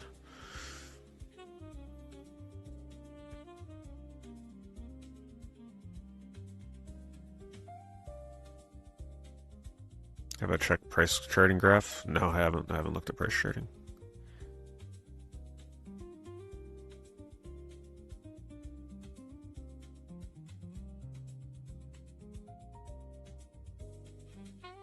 Oblivion will be fully on cart. Yeah, I think that's great. Plus, Oblivion's a really cool game to be able to play handheld.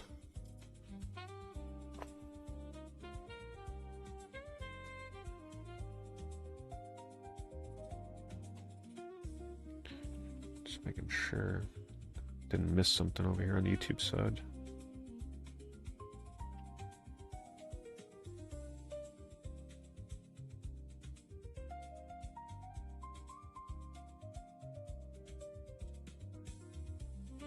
I didn't.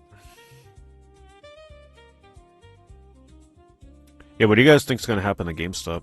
I think GameStop is really happy that they started to move into trading card game stuff, because that is like certainly a huge part of their market right now. If they were still just about games, they'd be done.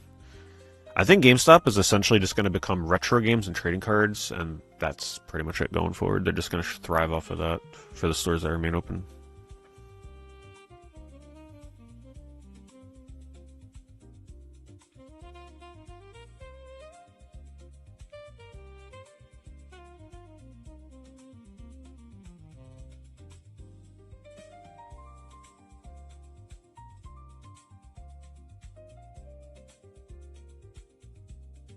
I'm happy to hear that, Queen Violet. You keep it up.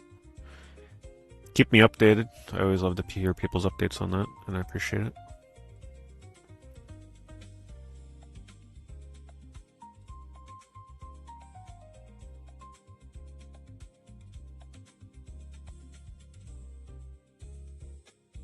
Where do I mostly buy my games? When I get newer physical games, I'm usually just ordering them from Amazon. Sometimes eBay if it's makes sense and it's cheaper if it's a game that's been out for a bit.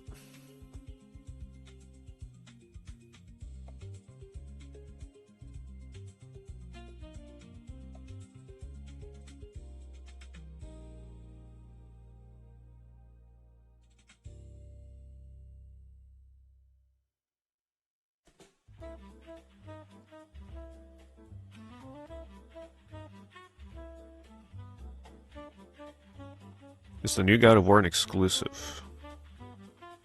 Oh god, there's so much to keep. I think, yeah, they're not releasing that on PC, right? I'm pretty sure that's just going to be on PlayStation, or are they doing a PC version of that? Are they done with, like, AAA games? Wait, so when you say, yeah, it is exclusive, or yes to their releasing a PC version? No more PC, okay. I don't think God of War is going to do anything for them. I don't think that game's going to have the pull that a normal God of War game would. That's right. No. That's right. Single player games, no more PC, but multiplayer has PC releases. That was the confusing part.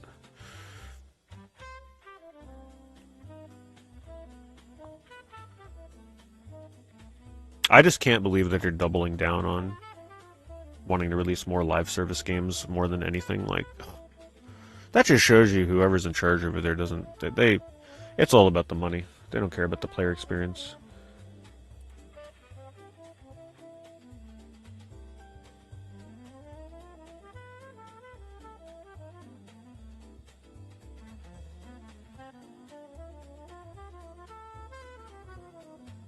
I don't think anybody's wishing that Xbox would die. If anything, I always champion the fact that we need Xbox around. We need competition. If you don't have competition, then one company's just going to run rampant with their prices. I say that all the time too for like streaming services with Twitch. You don't want it to just be Twitch. You need the competition between YouTube and Twitch and Kick. Otherwise, it's just not good for any market.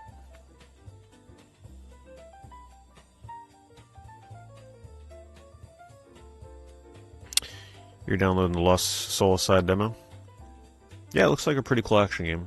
For $10, I didn't want to... that's definitely a snap it up kind of price, instead of 60.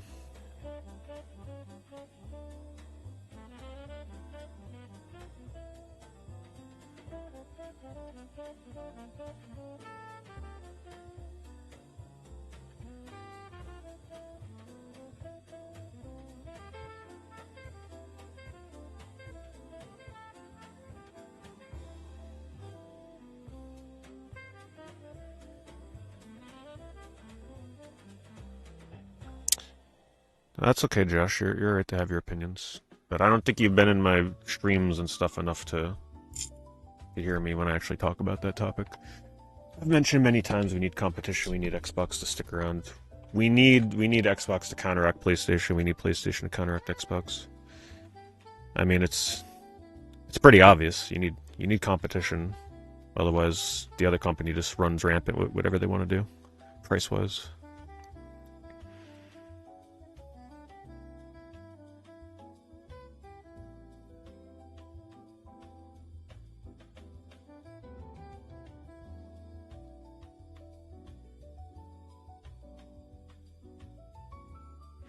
Well, we don't know if we're a vocal minority right now instead of the majority. But I guess we'll find out come PS6, right?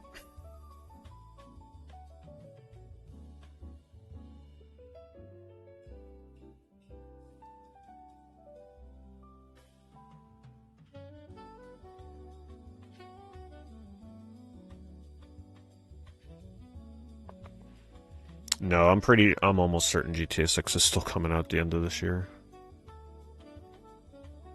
They would not delay that until 2028. That was just the test to see how people would, like, how many pre-orders they would get for a digital-only game. I think they chose the wrong game to test it on, though, right? Because every GTA 6 is too big. They needed to do it on something a little smaller scale to see, like, what the pre-orders would have been like if it was digital-only. They should have done it with God of War. They should have been like, all right, this God of War game is going to be digital-only, and then see what the pre-orders are like.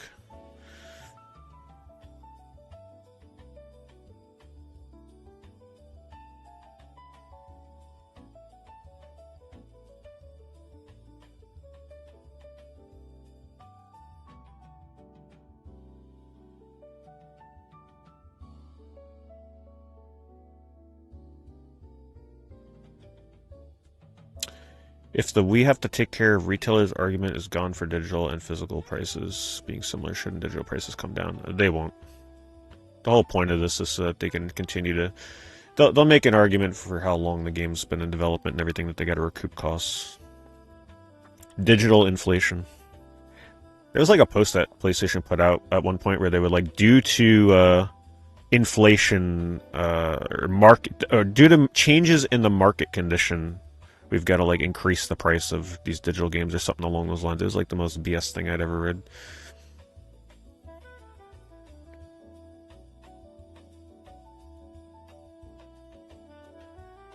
It's like, what market conditions? It's a digital game.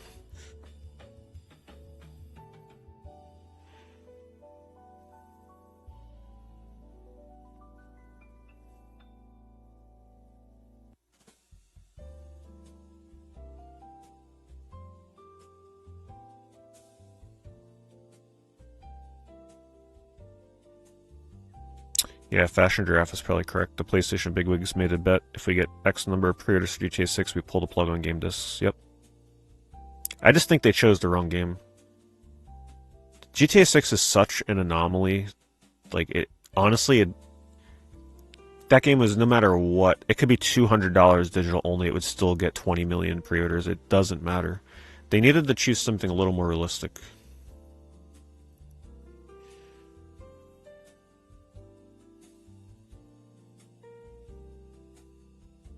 Could you imagine if they start charging more for storage space? Well, when gaming goes to the cloud and stuff, I wouldn't doubt it if they start doing stuff like that.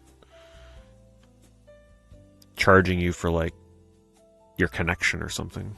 Better connection. Yeah, it did indeed. Thank you, Kenny.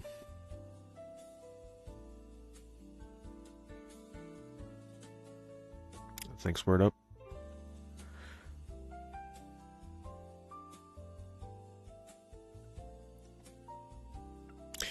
Pobart says changing customer habits, they want you to adapt, not what you actually want. Exactly. No, they've been forcing digital on us for a long time now.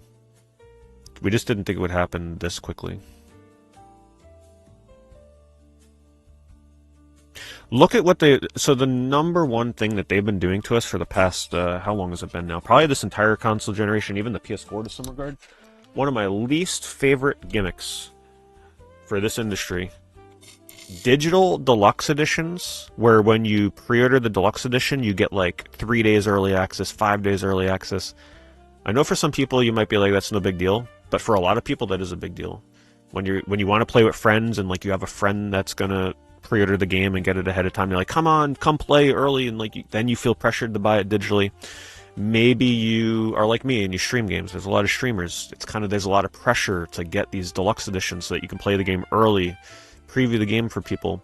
And a lot of people given the FOMO. FOMO is definitely a thing, right? These come pre-order our digital deluxe editions so that you can play the game early and get a jump start. That was the thing. They've been trying to shove this on us for so long now. And that was the number one thing that I think was conditioning a lot of people to really embrace digital.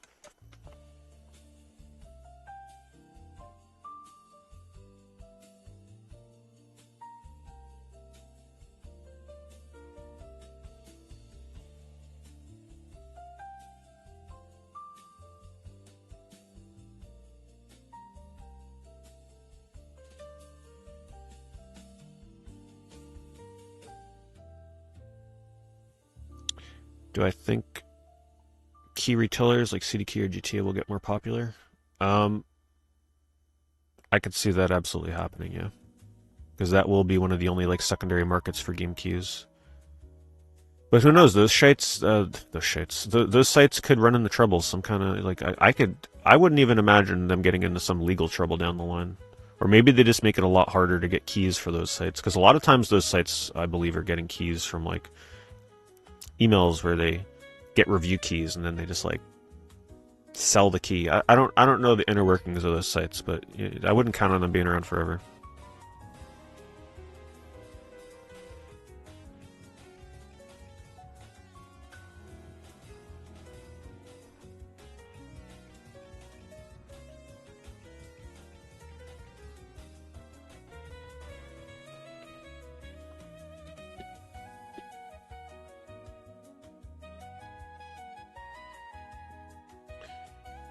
Thanks, Brandon. Thank you for the resub.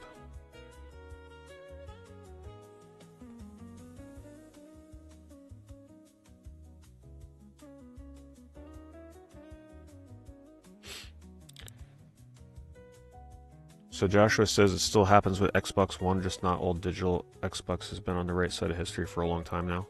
I don't disagree with that. I think most people agree that Xbox has been one of the leading voices in preserving backwards compatibility. I mean, they're still apparently trying to do it for their next console, with this rumor about them allowing you to take your physical games and digitize them onto this Helix console and be able to like actually move them from console to console and from player to player. I think that's great.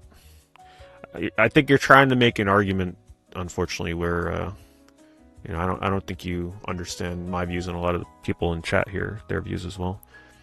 I don't think many people here want to see Xbox fail. I think that's a very bad thing. I may not buy as many Xbox games because I buy multi-platform on PlayStation, just how I've always done it. I don't have many reasons to get excited over Xbox games because they're just not releasing exclusives that interest me. But I've been playing Xbox since day one. My account on Xbox Live, I subscribed to that for like decades straight. I never missed a month with Xbox Live. Until Xbox One, I believe, is when it finally lapsed. I stopped subscribing to it.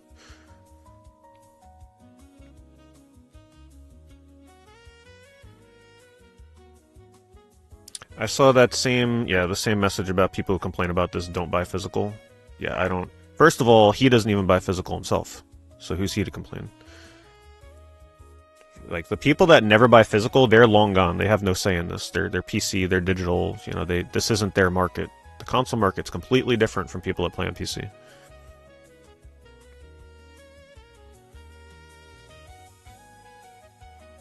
Have a good lunch, Japaneator.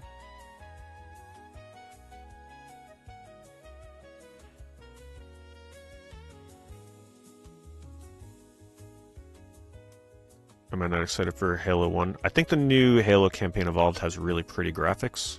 And I actually am fairly excited for Gears of War E-Day. That's the first time I've been excited for a Gears of War game in a long time. I thought the trailer they showed for that actually looked pretty damn good.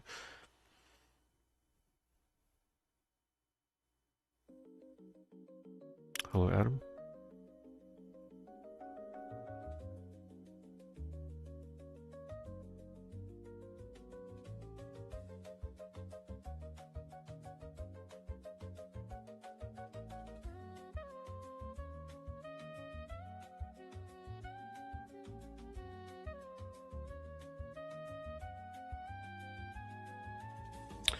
Joshua says the reason Xbox 360 was great was because it sold well and forced Microsoft to put out good games and work with studios. Phil was a disaster for Xbox, and Asia is having to clean it up now. I don't disagree with it.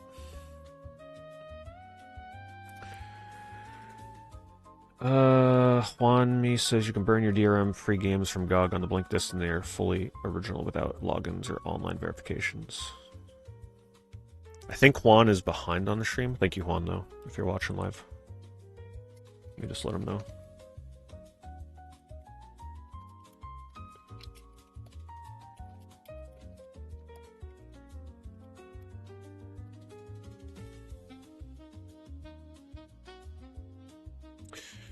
So you taking him not buying PlayStation games going forward? I'm gonna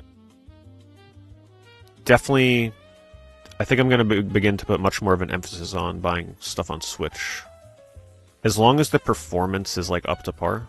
Right? If there's still a physical game on PlayStation and it's exclusive, like a PS5 game, all right. Just because I probably am not getting a PS6 doesn't mean that I'm just like never buying a PS5 game again. It's like, what am I gonna do? There's games coming out this year that I want.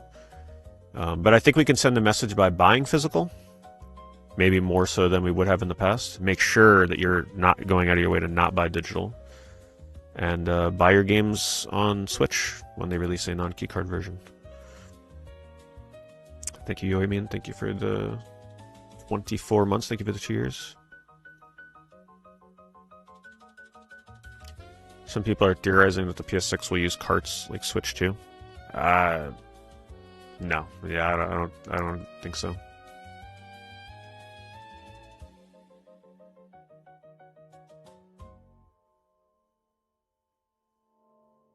That would be crazy. No, there's no way.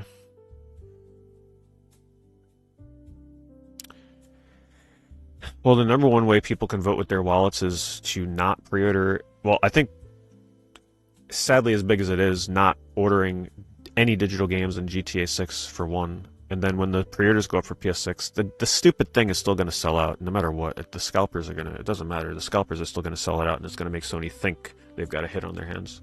But the number one thing we can do is just resist it as best as you can. Everybody won't be able to resist it. We won't hate you if you buy the PS6, but, you know, the only way we can send the message is by not supporting it.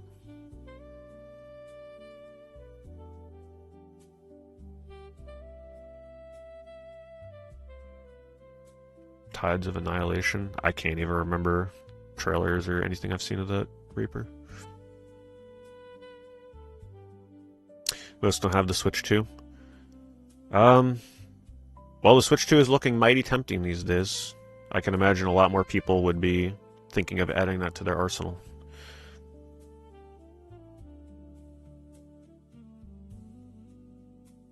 How many people cave on PS6 if Bloodborne 2 is a launch title? Thankfully, I don't care about Souls games anymore.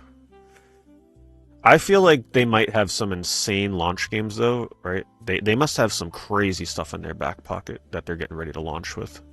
They know that they're just gonna, like, no one's gonna be able to resist it.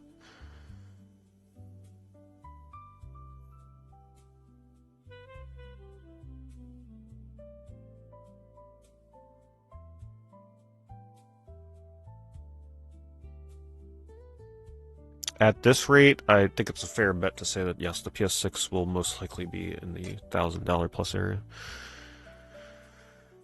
Tides of Annihilation. Let me. It's very familiar sounding. I can't remember what the heck that is.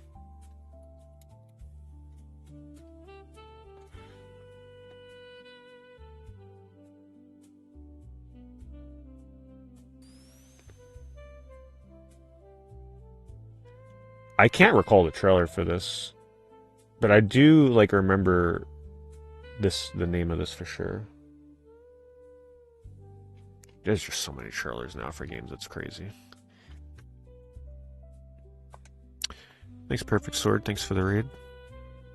Welcome to the Physical Game Collectors Anonymous meeting. Oh, that's probably why I was excited for it then. Yeah, any action game that's coming out with pure hack and slash combat, I'm interested in.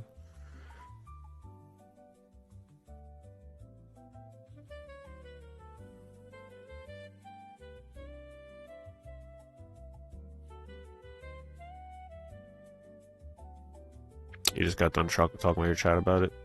I'm sure the consensus over there is probably similar to what we got going on here. I appreciate it. Thank you.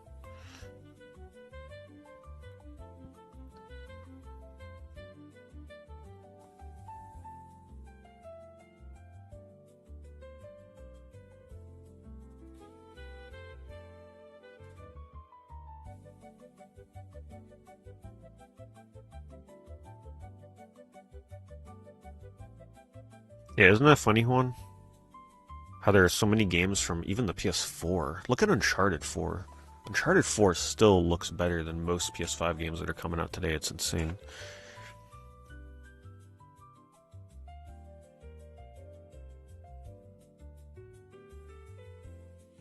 The effect on current physical games. In a nutshell, it'll be gradual. For now, it's going to be. You're not really going to feel the difference at the moment, I don't believe. But I think once we get close to the PS6 release and it really sets in for people, I think that's when you're going to see a lot of the PS4, Xbox One, Series X games, PS5 games start increasing. The one wrench that can be thrown into that, though, is when Xbox and if Xbox announces this whole, like, you can take your Xbox One and Series X games and convert them digitally onto the next console. If they announce that, I think that can have a pretty big effect on people scooping up Series X and Xbox One physical games. It won't dramatically raise the price of most of them, because most of those games are, let's face it, not super desirable for most people. A lot of them are also fairly high print run. But any of the weird RPGs and like the few that exist, action games, like literally anything but sports, and the dime a dozen AAA games that are already like dirt cheap, will certainly probably see a little bit of an effect.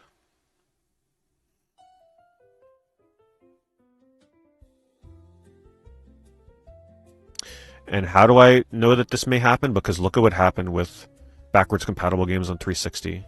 When they used to announce like new waves of backwards compatible games, say a 360 game that can now work on your Xbox One or your Series X, all the games that get added to that program see a price increase. The price increases, and in many cases does gradually come back down over time, but it never recovers to their pre-backwards compatibility price.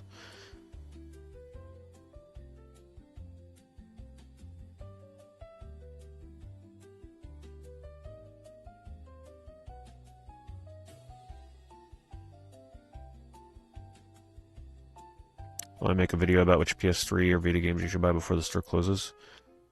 I wouldn't be opposed to booting up my PS3 and going through my collection and making personal recommendations on games I'd recommend. There's going to be a lot of videos out there that do a much better comprehensive job than I ever could about telling you every game that's going to go when the store closes, but what I can offer is my personal take on what ones I actually played and recommend.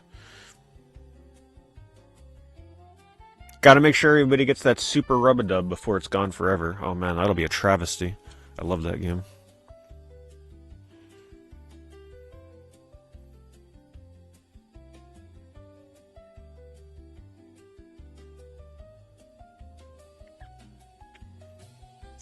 Well, they better do it now, you know what I mean? If they want to get everybody into the digital storefront, they better clean that store up. The PSN store is disgusting. It's so hard to browse through that with how much shovelware is on there.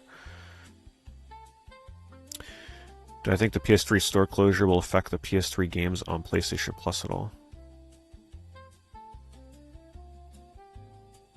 Wait, what do you mean by that? Affect the PS3 games on PlayStation Plus? Oh, you mean... Oh, I see what you mean. It will. People don't care if it's on a streaming service. They want to be able to own it.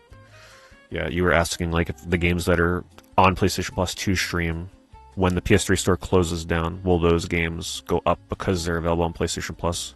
No, they'll definitely see an increase, depending on the game.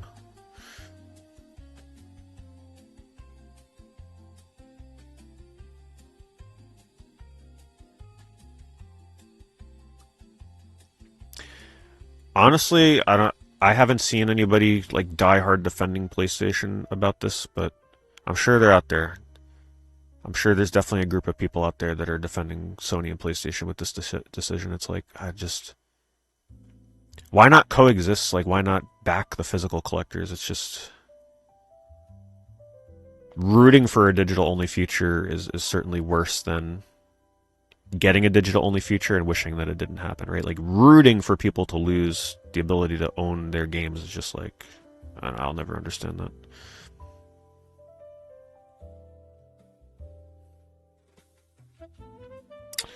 I think console gaming is dying. I wouldn't say it's dying, but it's certainly heading in a different direction, to say the least. I mean, look at all the layoffs and the prices. That's pretty telling. They got to do some restructuring.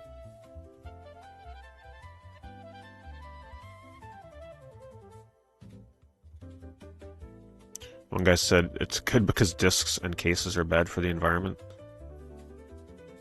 Yeah, I can imagine. I can just like envision this guy's X profile as I'm hearing something like that, like what he would have on his profile.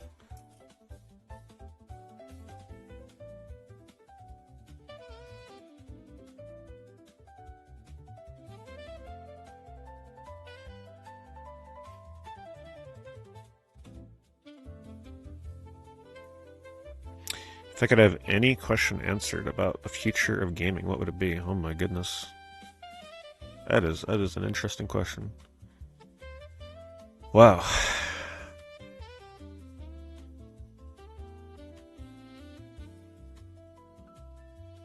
Are we ever going to get a remaster of Eco?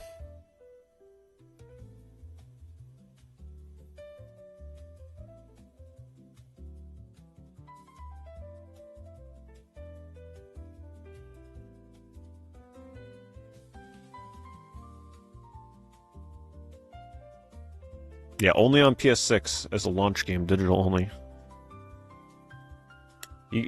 That's how they'll get me, alright? There's two ways. Eco, remaster, Team Eco, remastered PS6 collection, or if they somehow get Klonoa 3 as an exclusive, which won't happen. But if there's one game that I will pay $1,000 for, it is Eco and The Last Guardian, and somewhat Shadow of the Colossus. I mean, we already got really a PS6 version of Last Guardian and a remaster of Eco.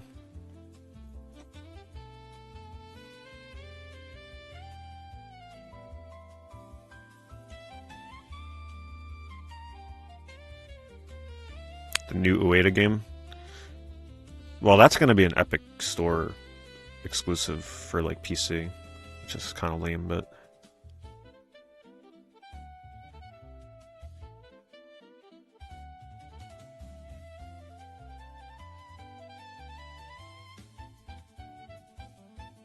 You think PlayStation 6 is going to be digital only? Oh, it's confirmed. Yeah, it's a digital only console.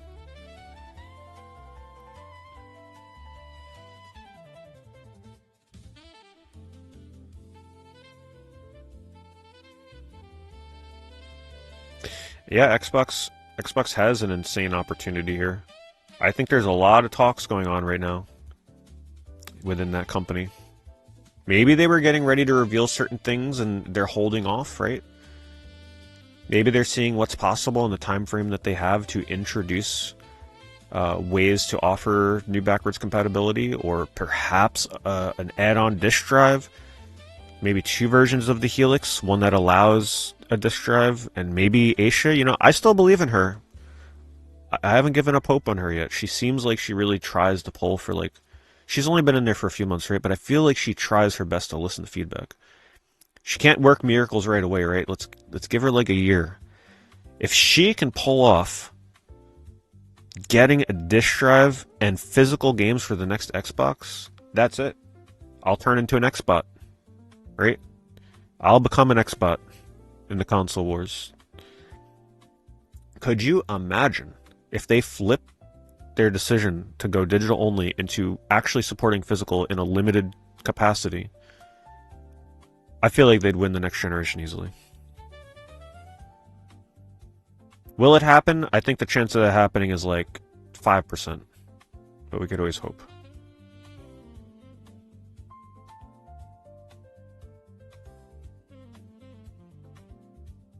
Xbox would still have dependency on Blu-ray, which Sony owns.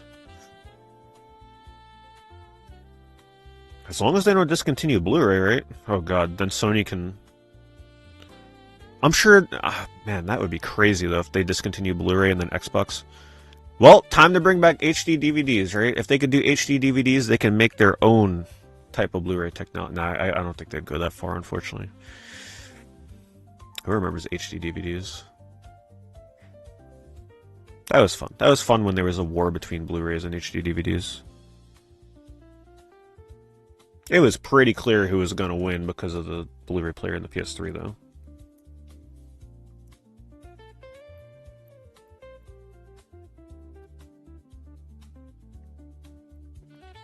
Oh man, if Xbox recreated that meme, you're right.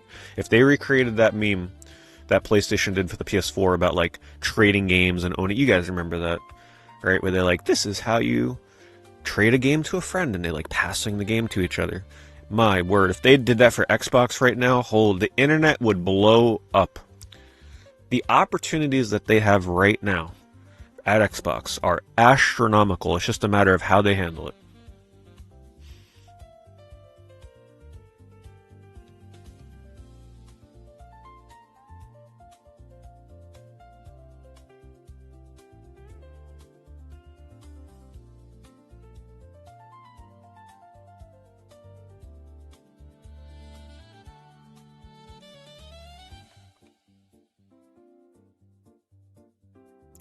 Evercade should do it. I think Evercade's going to see a nice little uptick in sales in the coming years.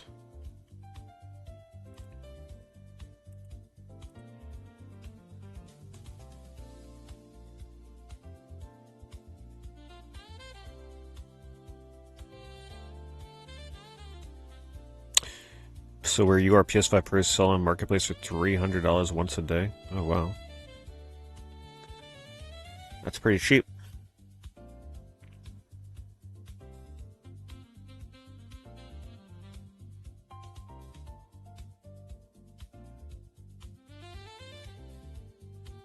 This is the chance Atari's been waiting for.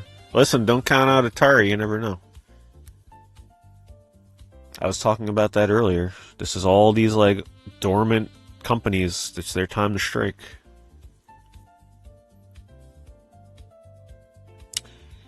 Yeah, it's a topic we've glanced upon throughout the night, Deep Fried Hugs.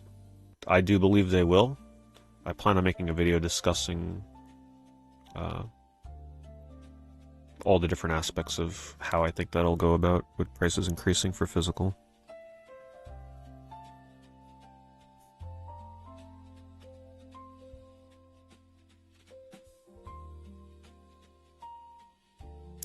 There are at least 10 to 15 other companies that make and press Blu-ray discs. Okay, so yeah, we shouldn't count out physical then for Xbox.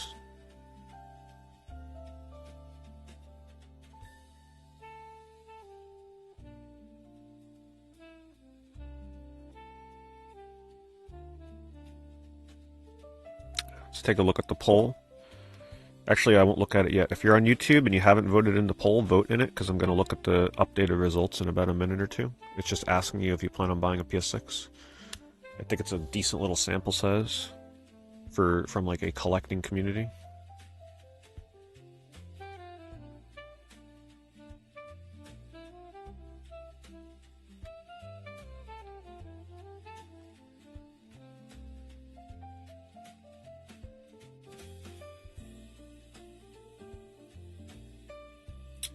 I agree, some ordinary gamers. I agree. Wild indeed.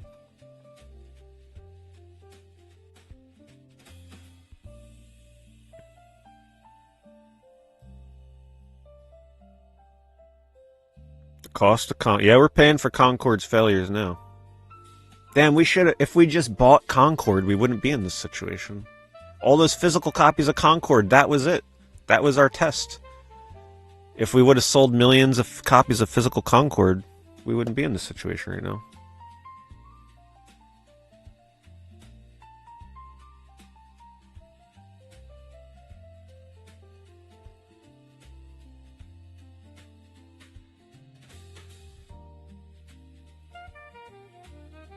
Why make steelbooks with no disc? Wait, are they actually doing that? Hold on, you mean to tell me they're making steelbooks with no disc inside?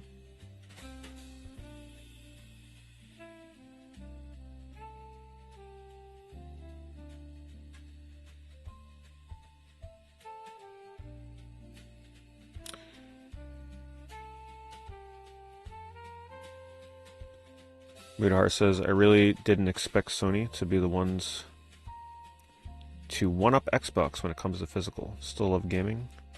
And if I buy newer titles, I'll just stick to Steam.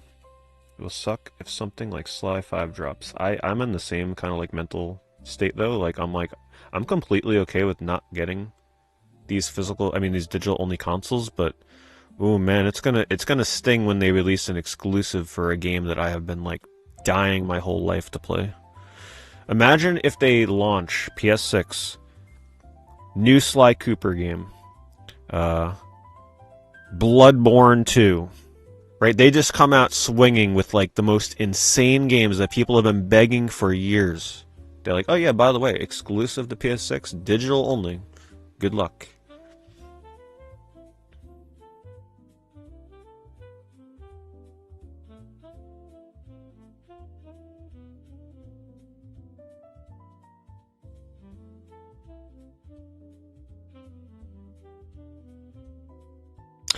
There's currently over 50 PS5 Pros available under $350 on Marketplace, 75-mile radius from Albany, New York.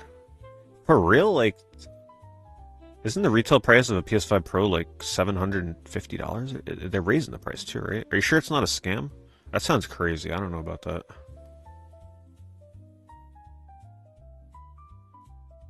Thank you, Embalmed. Embalmed says, do you think this will change the way games are developed in the future?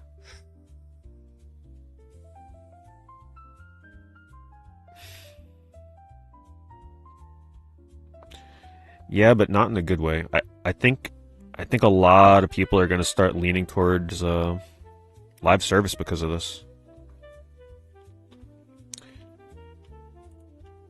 Because why would they want to be putting out single player games that you can, beat in a couple of sittings, digital only, right? No one's going to buy those because they're going to be like, why am I going to spend $70, $60 on a game I know I'm going to be able to beat in 10 hours?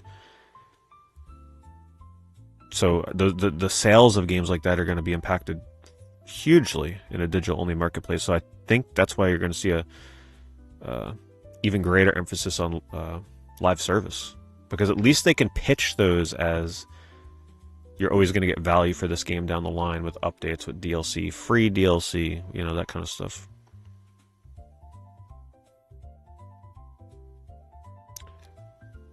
Yeah, listen. Pobart says, I'd unironically just rent the PS6. It's time to bring back Blockbuster. Gamefly? You know what Gamefly should do? Because they're panicking right now with not being able to rent out physical discs anymore. Let's go Blockbuster style. They should buy an allocation of PS6s and ship them to you. Let you rent the PS6 for the weekend. Maybe $100 for a week? Or whatever, I'm sure they'll come up with something. You get the PS6, and you can play the game. It has games pre-installed. And you can choose ahead of time what games you want to be on there. Maybe you pay a little bit of a premium. I'm sure they'd come up with something. You rent the console and you play it at home. And I'm not even joking. That could actually work. A service that rents you a PS6. Of course, you'd have to sign a whole bunch of stuff because everybody would just be running away with the PS6 and never shipping it back. Would it be expensive? Okay, maybe you could rent it for a month. $200 for the month, and you play all the games you want to play and be done with it. Come on now. But what if the PS6, what if the PS6 isn't gigantic? What if it doesn't cost a lot to ship that thing?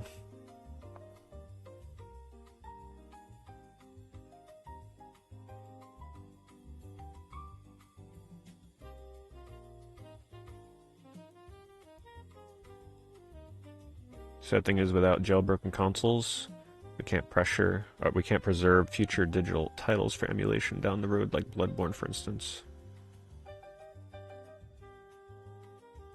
That's the sad part about all of it. It's going to be proprietary to the console. And unless somebody is able to jailbreak the console and somehow pull that thing off of there and get it on the PC, it's going to be rough.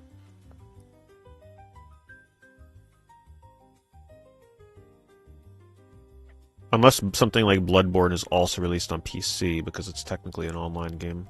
And they said they're not going to make those exclusive. PS6 could just be an app. Well, the funny thing is they haven't confirmed this thing's going to be a console. Oh my god, if PlayStation wants to shoot themselves in the foot, yeah, let's just get it out of the way now and announce that it's not even a console and it's just a service. What is the green K symbol down there in the chat? That's my Kick channel. So that just shows the different viewers, just so that there's no confusion, right? So Yeah, for people that are unaware, the chat in all of my streams, when someone's name is red, they're on YouTube. If you can't tell from the little YouTube icon. If it's purple, they're on Twitch.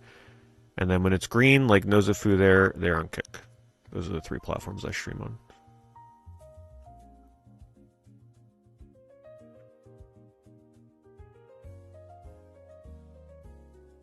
Go to PlayStation. I should clarify, PSX station. I don't want anybody thinking PlayStation just popped into the chat. How funny would that be, though, if, like, the verified PlayStation account just did, like, a little wave emoji?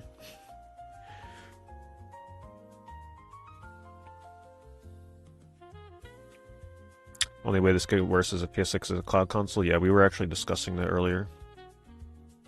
That would be... I personally believe that's where not... I think PS6 is going to try and incorporate cloud gaming in some degree through, like, a different tier of subscription service, give it as an option, but I think anything beyond the PS6, we're going to be doing nothing but cloud streaming at that point. Yeah, here's the... If any of you use Kick, by the way, feel free to follow me over there. I do Kick bonus streams, so I'm just throwing it out there. I'm sure some of you are aware of it by now, but usually at the end of some of my streams, I do like a little bonus hour or so of like exclusive content over there because I'm trying to grow my Kick channel. And by watching on Kick, I give you channel points that you can do like eBay search requests for my eBay streams.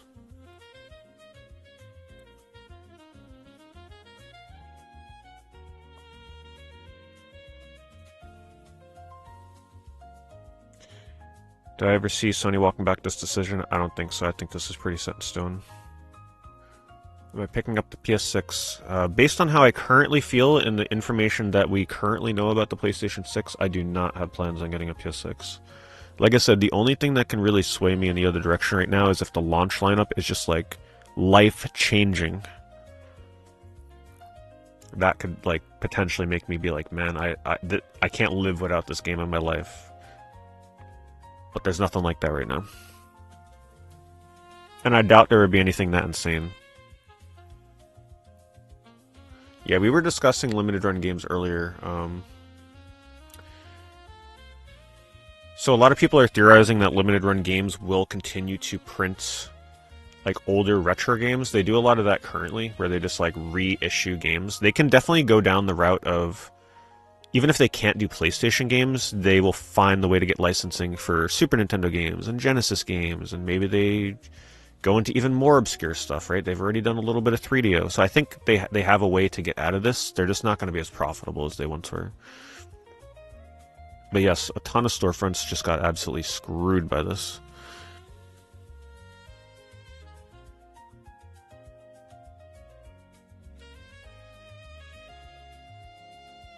Can't imagine me never buying a console on day one.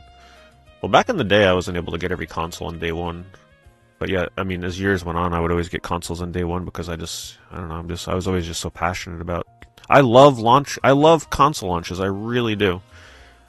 It could be like the crappiest console launch, but I still find a way to have fun with it. Right? Like, even the Xbox One launch, I had as much fun with that as I could. Series X, I mean, it was what it was. You know, not to just throw Xbox launches under the bus here, but let's be honest, those are some pretty poor game launches.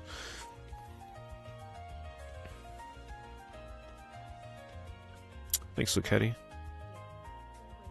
Good to see you. Thank you for that resub.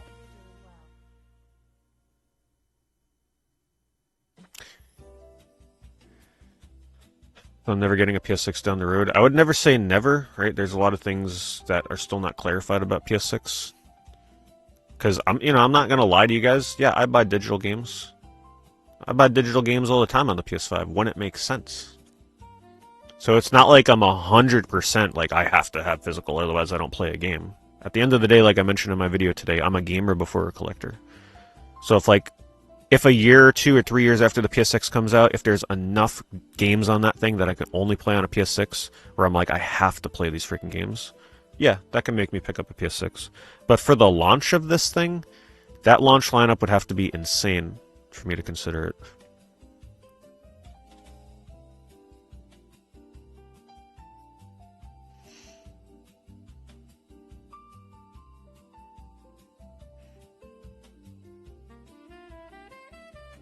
It'll hurt though, boy. I love my console launches. I really freaking do. There's just something so magical about a console launch, but Sony definitely lost a lot of credit with a lot of us today, including me.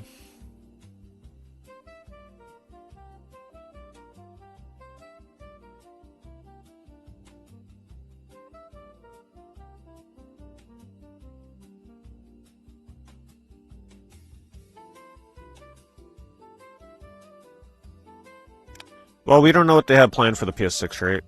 Like, once we know more information about this thing, what the cost is there going to be a service where you can take physical games from the previous generation and, like, digitize them onto the PS5 like Xbox is going to be doing? It's still very early to jump the gun and be like, 100% I'm never buying this thing, right? I don't want to be a hypocrite and say I'm never buying it, and then in 2031 I buy a PS6, right? Got to cover my bases. Are there things they can do to redeem the PS6 in the future? Maybe they release a disc drive for this thing, right? We never know. As an add-on.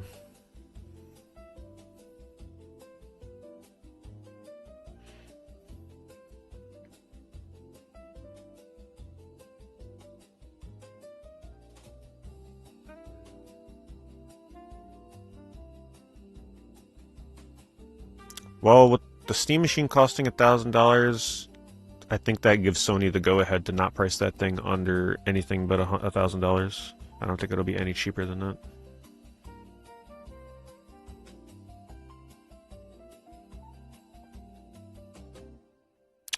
I do believe that's what you'll see happen with a lot of these limited run games companies. Yes, I do think you'll see a lot more developers working with them to get their games physically on there. For like Super Nintendo and Genesis and Dreamcast and stuff, right? Maybe a lot of indie games start releasing on retro instead of current for physical.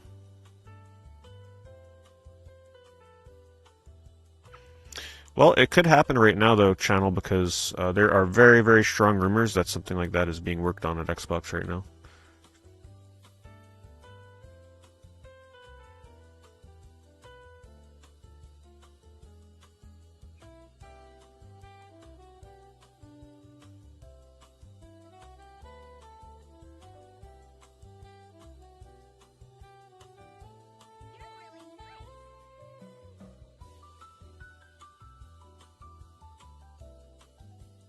Games are getting too big for disc size-wise. Well, multi-discs exist, but we discussed this a little bit earlier. At least with a disc, there's still a secondary market. You can still sell the game. You can still pass it along. Even if you got to download some stuff for it, at least for the next 10 to 20 years, that disc is going to work just fine. You just got to download the update. And people seem to always find a way to be able to kind of archive updates and DLC like they're doing with the 3DS, as someone brought up earlier in the stream. Thank you, K-Dash. Thank you for the $5. You're in no hurry to buy PS6 or even GTA 6. I have tons of games to play. Hold on. Still on both new systems and old systems. Yeah, I think that's how pretty much everyone feels. I think my chance of buying GTA 6 was like 5%. Now it's 0% after this news, to be honest. I'm just like so disillusioned from that game at the moment. But thank you. Appreciate the super chat.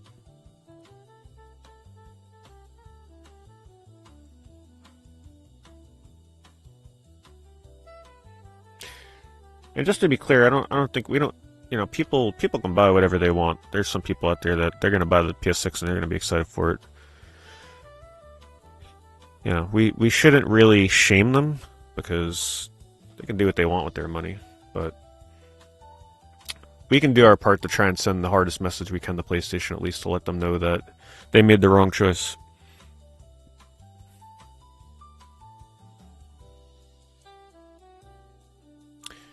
I think this is possibly a Sony bait to get Xbox to say we're done also. Only in 2 years, assuming the PS6 is pushed back a little. That Sony says physical is back, we changed our mind. Nah, that would be a crazy meta play.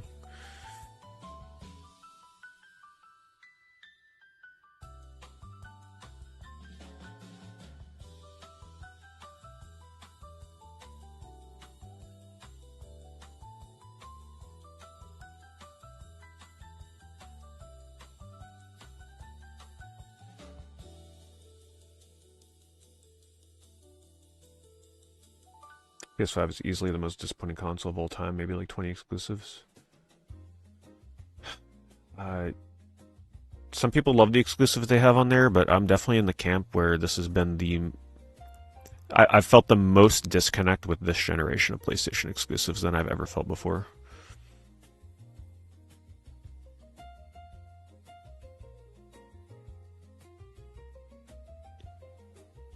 I have not played Mina yet, no.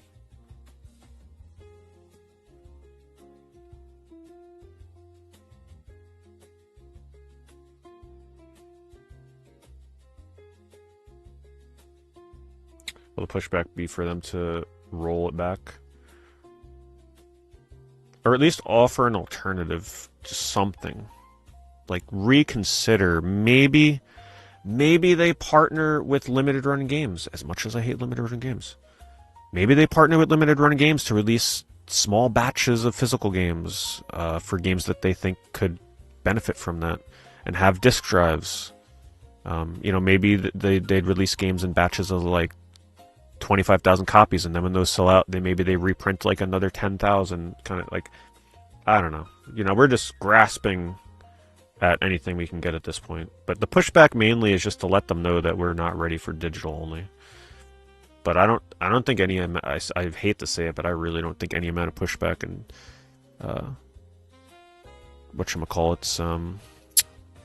petitions are going to make a difference here.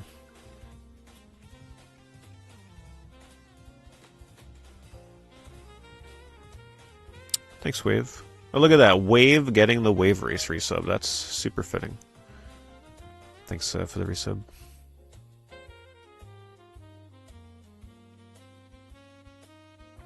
Smaller the number of prints, the more expensive it is. People would buy it. The physical collectors would still support it. I'm pretty sure right now if you put out a poll that said, if you had the option between a digital release of a game for like $60 or $70 or a physical print of a game for 90 or 100, I think most people would pick the $90 or $100 physical. What do I think of the Neo Geo re-release? I'm hyped for it. At this point, that's like probably my most anticipated thing this year. I can't wait for that damn thing.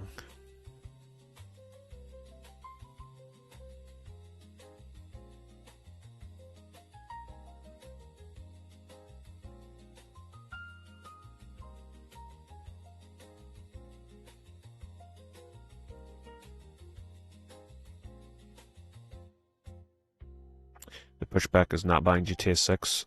I hate to say it, but it won't matter. GTA 6 is too big of a game. It'll still sell way too many copies. Pushing back against that game is futile, unfortunately. At this point, you do it for moral reasons.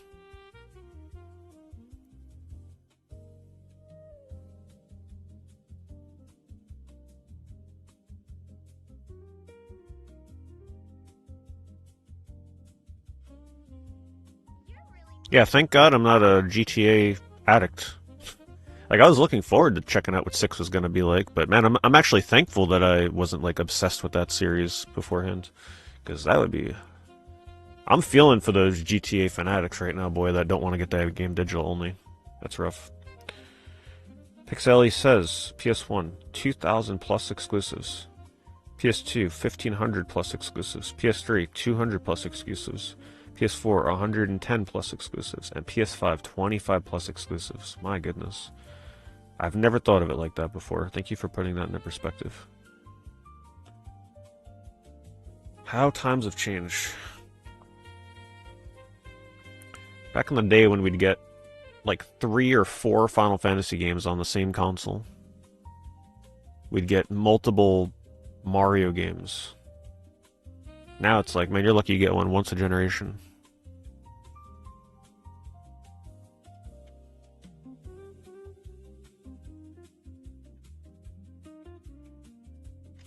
And thank you, thanks Ellie, thank you for that super chat.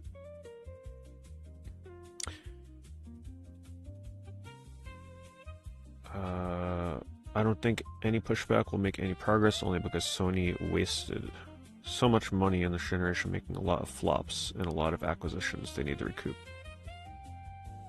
Yeah, this is their chance to recoup. Thanks, Concord. I know we joke about Concord, but that really was like, that has to be a contributing factor to some of these decisions right now.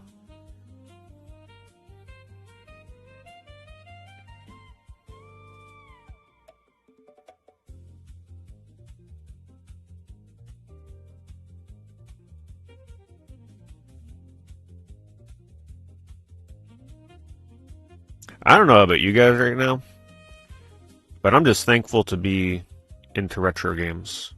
I feel for the people that aren't in the retro games and only play modern games and also are not really into this digital only thing. They got to be feeling some emotions right now, because at least we have retro to fall back into. Listen, we'll be fine. But the people that aren't into retro games and they're only in the modern and they happen to hate digital only, like, man, that's got to be hard hitting.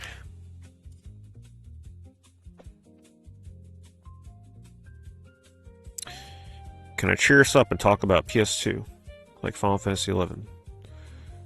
You guys will see me stream Final Fantasy XI at some point. I just don't like to stream that when the weather's nice. When the weather starts getting cooler, you can expect to see Final Fantasy XI streams on YouTube for the first time.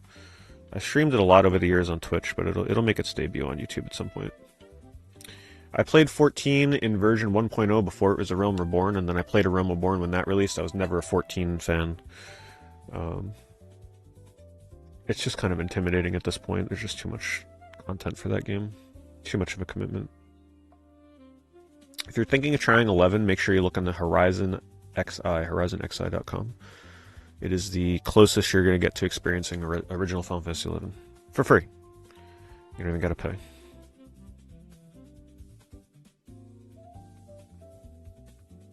Yeah, listen. We'll buy Concord, Sony. We apologize. Re-release it. We'll buy it. We'll buy it on physical. Just give us a disc drive.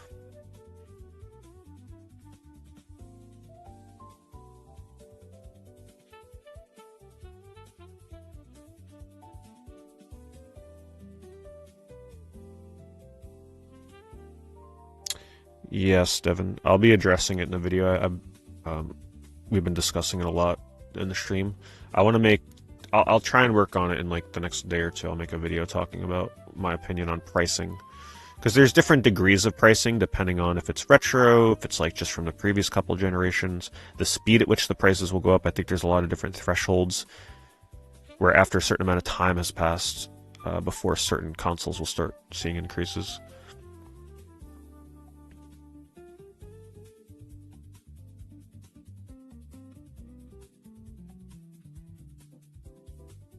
Oh yeah, it's more than just Concord K-Dash. It was a mishmash of all different stuff that didn't sell well.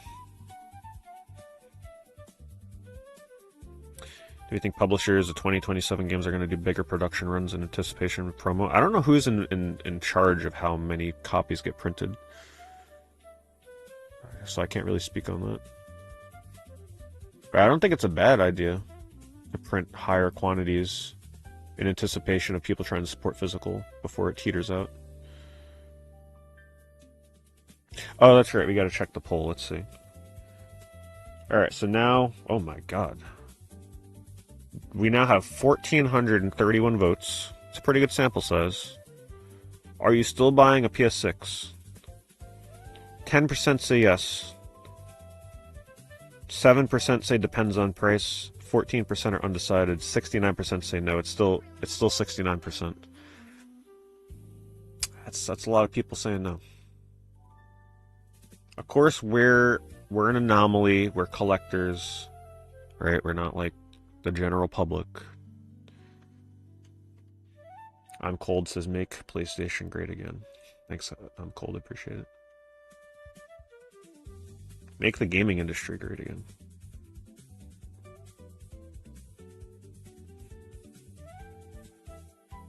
People are going to get gift cards instead of video games for Christmas. Yeah, getting gifts is just never going to be the same with video games. It's just going to be all gift cards and code cards for a specific game. That's going to be so lame. James says, to be fair, I wasn't buying a PS6 before this news. Yeah, I think a lot of people made their decision pre-news today as well.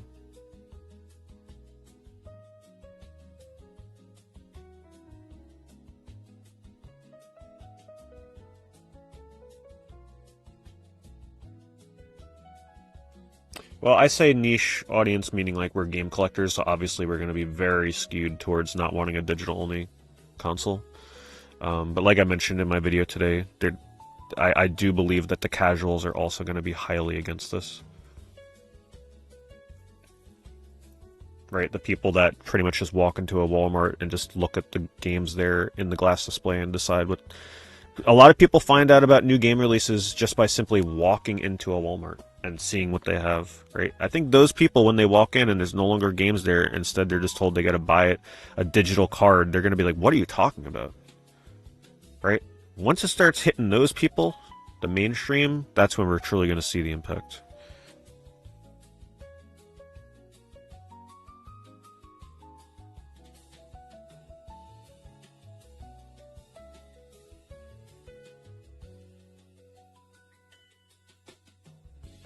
Weird how music CDs are making a comeback. Yeah, isn't it weird to think about that, right? Suddenly a ton of people are into buying CDs and DVDs, going to thrift stores and stocking up on physical. Not a coincidence.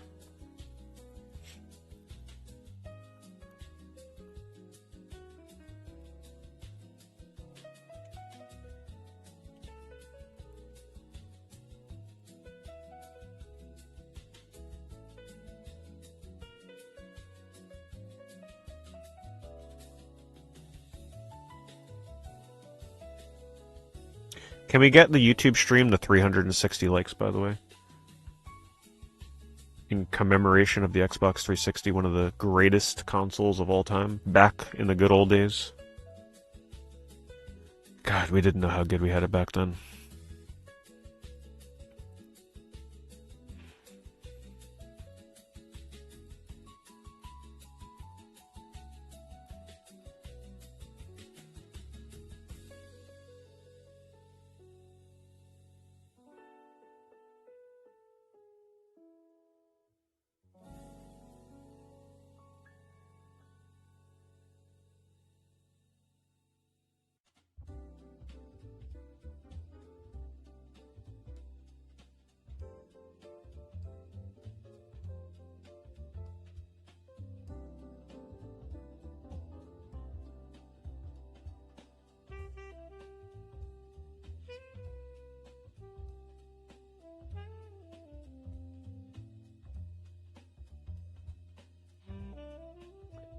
What lights the red ring light? Hmm?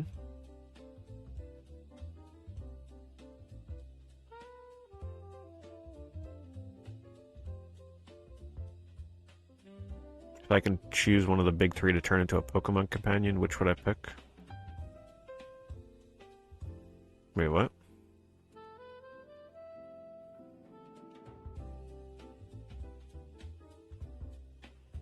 Oh, like a literal Pokemon?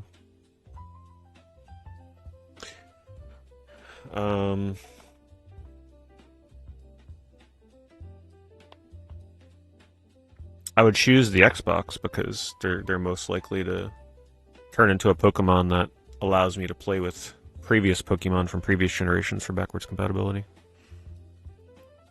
Is this a second game industry crash? I don't think it'll be as drastic as the previous crash, but I think something's definitely brewing. There's just too much going wrong in the industry at the moment. There's too many what-ifs.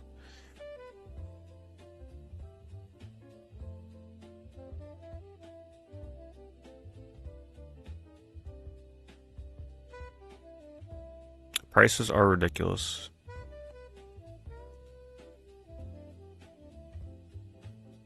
Which is being exemplified by digital deluxe editions. You think it's bad now, wait until games are digital only. They're going to guilt you into feeling pressured, for those of you that buy the console. They're going to guilt you into wanting to buy the deluxe editions because they're going to lock crucial gameplay elements behind that extra $20 or $30 edition. Is Beautiful Katamari backwards compatible? Yes. I think? Wait, did they add that to backwards compatibility? Yes, they did, because I did speedruns on Series X. Hey, thanks, TK. Thank you for the sub-gifts over on Twitch. Are they still doing that promotion, by the way? The 35% off? Did they end that yet? Did they give you the discount?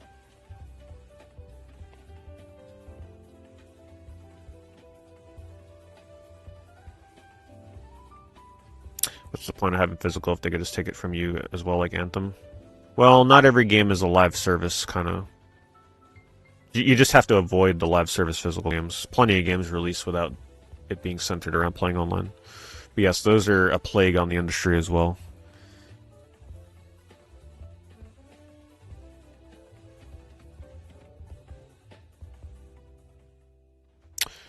Sketch says, "Greetings from Russia. As a PlayStation fan, the news is even more devastating for my country since PlayStation Store doesn't work in Russia. We have to use a VPN to access U.S., Poland, Turkey store, etc." Oh wow. Yeah, we haven't had that perspective yet. Sorry to hear that.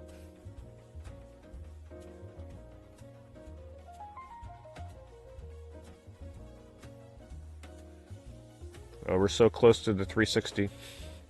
Thank you to those of you that liked as well. It's the most likes I've ever had on a YouTube stream, so I appreciate it.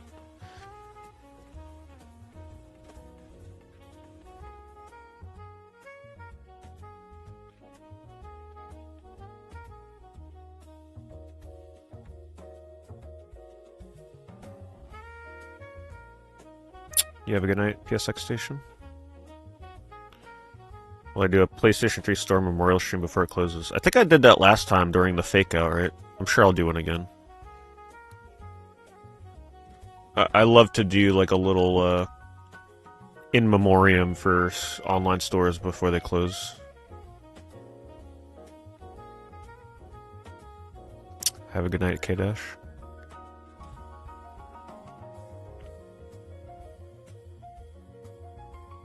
Why do I think Sony made this call so early? Maybe they're getting closer than we think to announcing the PS6.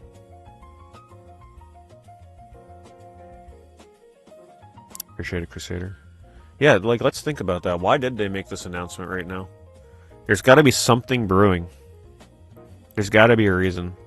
Maybe because they planned on shutting down the PS3 and the Vita store, and they knew that that was going to be like... that was going to blow over as well, so they're like, you know what?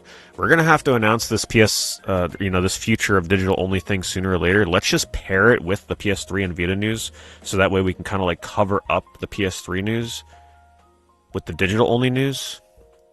I think that's why.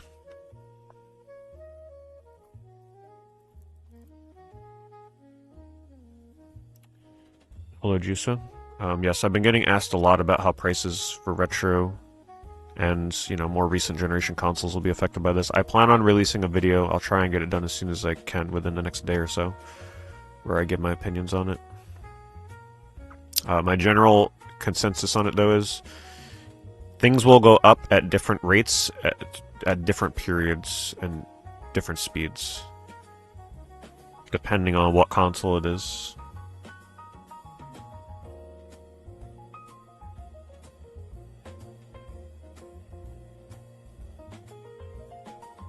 Oh, we bypassed the Xbox 360 likes. Shoutouts to the Xbox 360. That's our way of honoring the Xbox 360.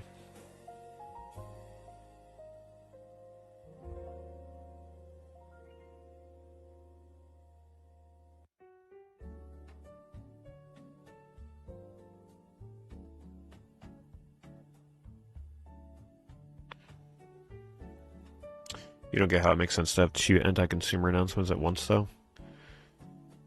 Because one of them covers up the other, right? People are way more focused right now on the fact that there will be no more physical games than PS3 and Vita Store closing down. Because the last time they announced that, the outcry was so crazy they actually put a stop to it and they delayed it. So this is their way of just like softening the blow on that again.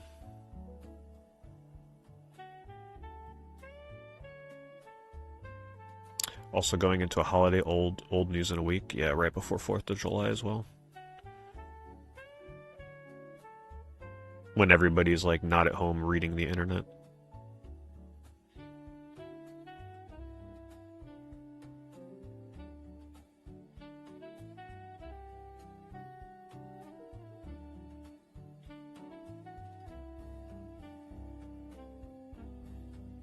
I agree, Quest of today. GameStop will stick around if they play very hard into trading cards and retro. But they got a good thing going with the trading card stuff, boy, let me tell you. That can keep them in business alone for the moment.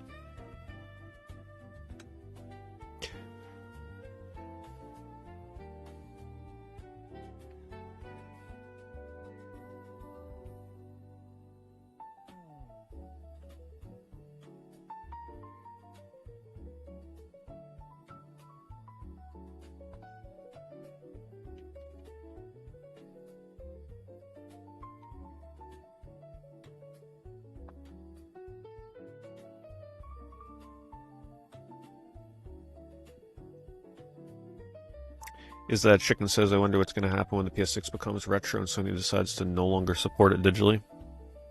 Like the PS3 right now? Exactly. That is when your entire collection goes goodbye.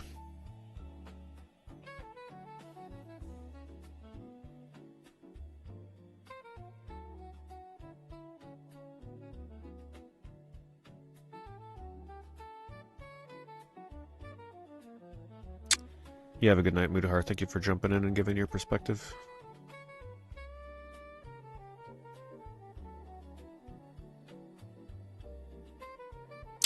I think companies like Limited Run Games will pick up the slack. Oh, okay, I can't read that. Do I think companies like Limited Run Games will pick up the slack for physical games because Sony said they aren't putting money into more physical games? Yeah, my theory on it now is that Limited Run Games will still try, like companies like them will still try and survive, but they're going to have to lean more heavily into non-PlayStation games and non-Xbox stuff. I foresee them going much more retro-oriented with more obscure consoles and safer stuff like NES reprints, Super Nintendo reprints, stuff like that they can secure the license for. Thanks, David. Thank you for popping in. Thank you for watching for so long. Yeah, no, yeah, it's going to be a very hot week. I got a heat warning on my phone today, actually. Until like Friday, it's supposed to be killer heat.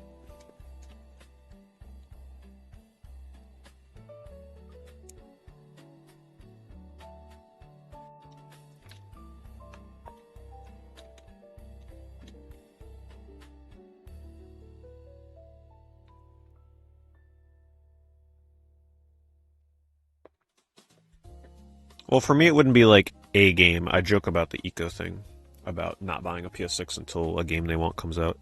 For me to eventually buy a PS6, there'd have to be such an overwhelming amount of exclusives on there where I'm like, I can't hold off on it anymore and I just need to play these. With the current way that PlayStation has been going, though, when it comes to like exclusives on PS5, I'm not even buying most PS5 exclusives at this point. They're just not for me anymore.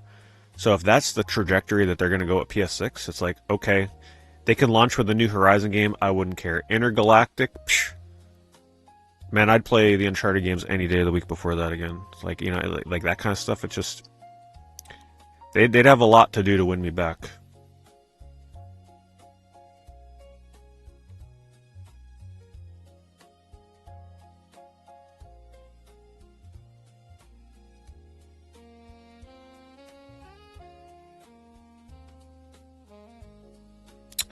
Thanks, Game History Explained. Thanks for the super chat. The physical gamers aren't old school.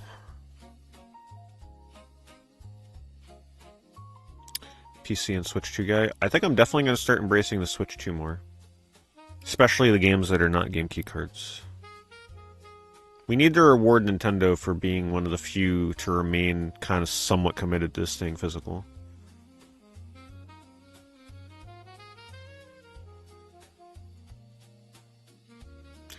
Well, the sad part is I don't think the PS6 is going to undersell. Scalpers exist. So... And you know what they're going to do, right? I can foresee it now. You know what they can do to sell a ton of PS6s? Take a guess. Anybody here know what I'm about to say? Let's see if anybody gets it. What's something they could release on there that would make PS6s fly off the shelf?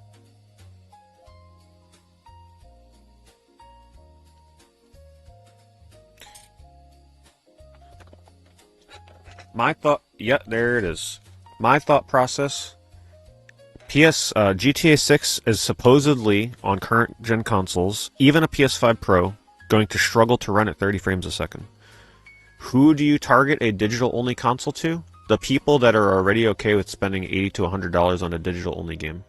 You come out with a GTA 6 Definitive Edition that runs at 60 frames, 120 frames, whatever the heck it might be, bonus content, and you release it on the PS6. And you give them a reason beyond the performance, right? Like maybe they get early access to like GTA Online or something, right? There's something they're gonna get them on. Yeah, a GTA bundle with like exclusive cosmetics or something to show off online.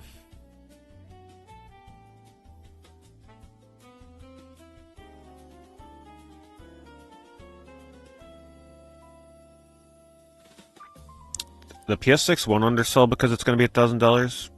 Sadly, because look at the Steam machine. The thing is sold out with a wait list with all those different models ranging between $1,000 and $1,500.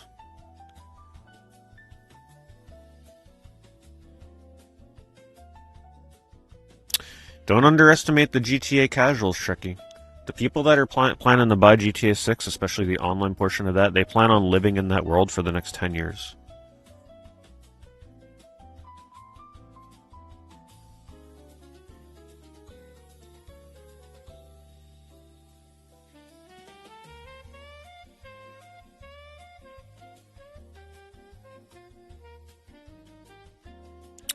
Well, it's easy for us to say nobody cares about GTA 6. Like, a lot of us don't care about it too much. But the 40 to 50 million people that have already pre-ordered it would say otherwise. Right? We can't ignore GTA, the power of GTA 6 that it has on the industry. I mean, look at what GTA 6 did. It cemented PlayStation coming out and saying there's no more physical discs because of how many people pre-ordered a digital game.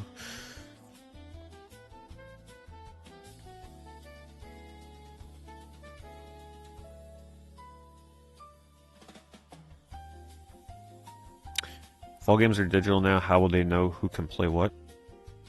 I'm not sure what you mean, Mike.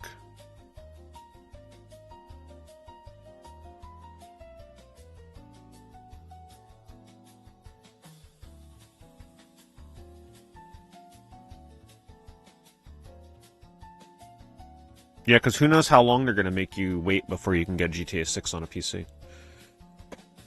Maybe by the time the PS6 comes out, it's still not out on PC.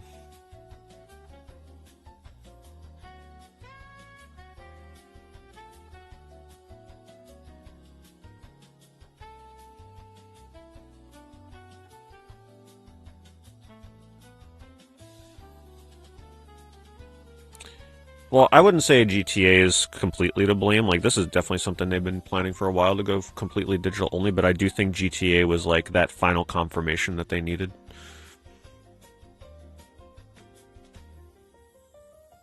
Hello, Magneto. Am I a console gamer? You can definitely say that. Is my backlog big enough to not buy digital games? So the digital games that I bought over the years are typically games that are only available digitally. Right, like those quirky little indie games or something that never get physical releases. That kind of stuff.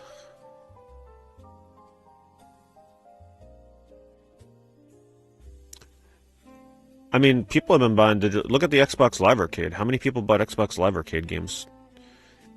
We loved buying those things back then. But that was back when they were like $5 to $10 each. Xbox Live Arcade games are awesome. What's the point of pre-ordering a digital-only game? There is no point. Other than confirming to them that you're committing to buying the game.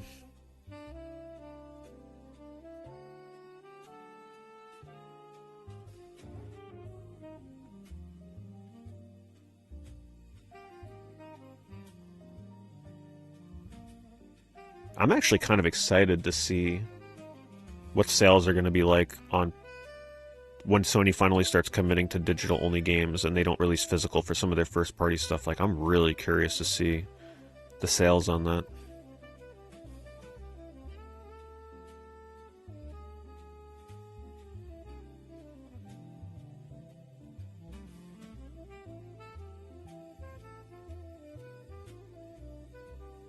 How much did I like GTA 5? Believe it or not, I never played GTA 5. Yeah, I skipped 5. That's why the whole like GTA thing doesn't burn me as much, because I'm not like, I haven't sworn an oath to that series like some people have. So it's easy for me to be like, I'll hold off on GTA 6.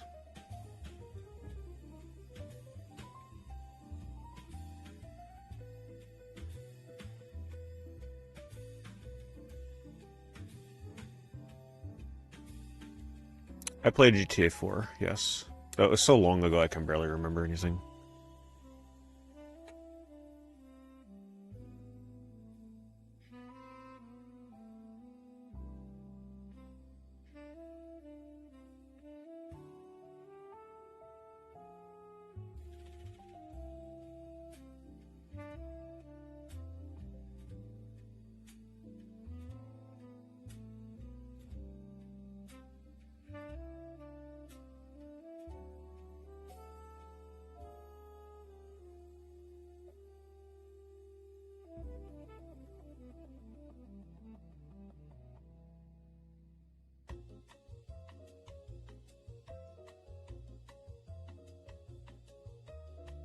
Oh yeah, there's nothing we can do to slow down GTA 6. That thing is going to come out like a full steam ahead no matter what we do. Like I mentioned earlier, at this point, if you're not buying GTA 6, it's more of a like standing on your morals kind of thing. But in this case, your morals are not going to do anything to affect the sales of that game. And no matter how many people say they're not going to get it because it's not digital only, it's just going to be like a drop in the bucket for the sales of that game.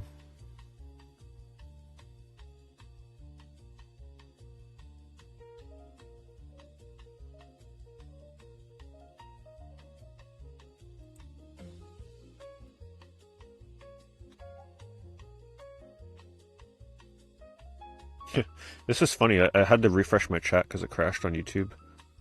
Do you guys like this? They have this on by default. I didn't even know that this was a thing. They had an AI chat summary. What the hell? Oh, I didn't get to read it. They took it away. Damn, I was going to read it. They're like summarizing what people are talking about in chat. That's kind of funny.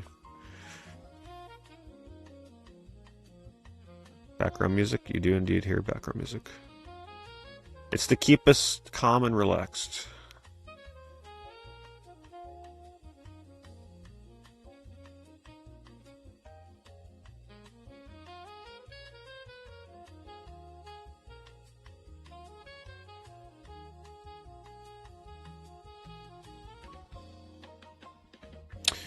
So any game releasing after GTA 6 is going to be released with increased price or no? I wouldn't say that yet. But what I do think is going to happen is GTA 6 is going to help normalize companies releasing digital deluxe editions that really try to make you feel guilty for not getting the more expensive $100+ version. Because look at what GTA is doing. They're locking a lot of what a lot of people would deem really good content behind the more expensive version. You know, there's a lot of features that should be just in the base game that they're locking behind a paid upgrade. So I think that's going to be running rampant in the digital future. They're going to make you feel terrible for buying the base version. And another thing they're going to do that I mentioned that they already do, the whole like pre-order and get the digital deluxe edition so you can play the game ahead of time is going to run rampant. I'm telling you right now. They already do it now. Right? To try and coax you into buying digital instead of physical. But once we go digital only, be prepared for people to be playing these like online games and stuff way before you. Games with heavy spoilers and everything, yeah, people are going to be playing them days before you. You got to stay off the internet to try and avoid spoilers. That's what they're going to get you on. Oh, the digital deluxe edition, $20 more. You can play it 5 days ahead of time. And then pretty soon, a week ahead of time. And then 2 weeks ahead of time. Do I think Xbox is going to sell the Xbox company? I think they would consider doing something with it if the new CEO can't turn things around within a year or two. I think the last test is the Helix. If the Helix fails to meet their expectations, their next console, I think that might be the end for them.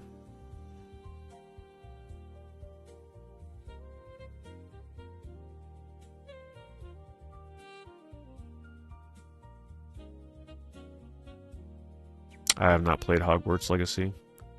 People keep recommending the game to me, though. I'm not a big Harry Potter person, but I'd be interested in the sequel that they're working on, perhaps.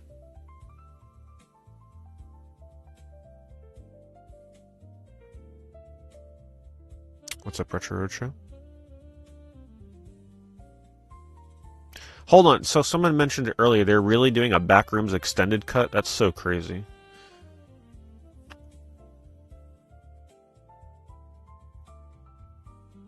I didn't go, there were no D-box seats by me playing it. So how much longer is the movie going to be in the extended cut?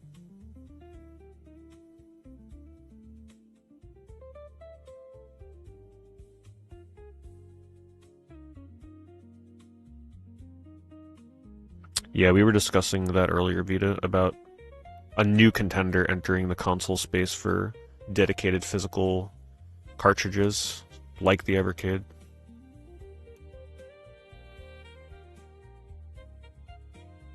$16 of extra content.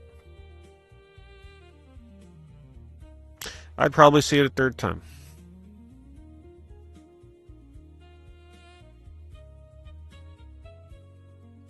Have you seen the game Tank yet? Which game, Retro? Did I play Astrobot? I did. I'm a big Astrobot fan, but I'm in the minority where I actually greatly prefer the Astro's Playroom game, the launch game for PS5, in comparison to Astrobot. Astrobot's a great game, but I actually really, really love the first one. Well, I say first one. The first one that was on PS5, because the first one was a VR game.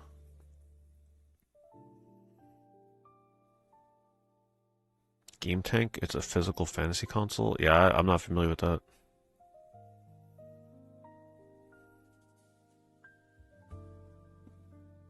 Astrobot feels like a farewell to PlayStation. Damn. When you think of it like that, it is kind of sad. It is so crazy how Astrobot was like one of the biggest celebrations of the PlayStation brand. Now it just feels... It almost feels sad to play the game when you look at it that way.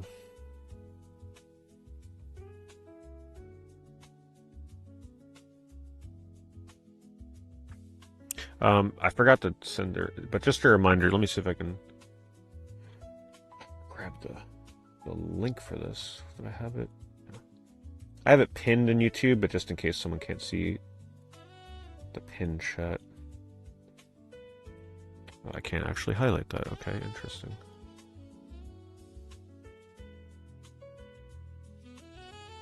Let's see here. Give me 1 second.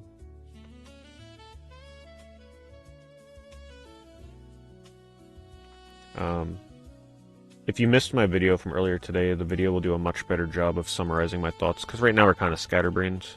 So if you didn't see the video yet, you know, as you're heading out after the stream or something, there's the video on YouTube if you want to watch 15 minutes. I just kind of summarize my thoughts more cohesively.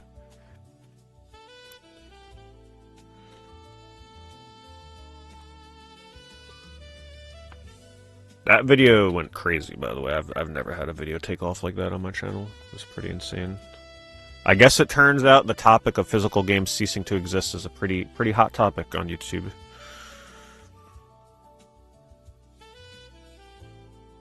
Hope developers get on AES Plus console. It'd be cool if we saw some indie games. Yep. Yeah, I've been mentioning that.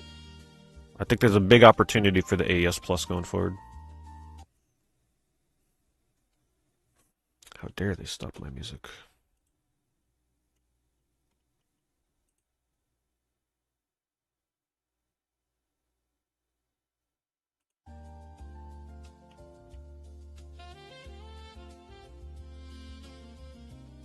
The hook. My first phrase on the video is pretty fire. I didn't put too much thought into what I was going to say. I just kind of like went off the cuff, but I'm like, that just came to mind right before I started recording, and I was like, yeah, I'm going to roll with that.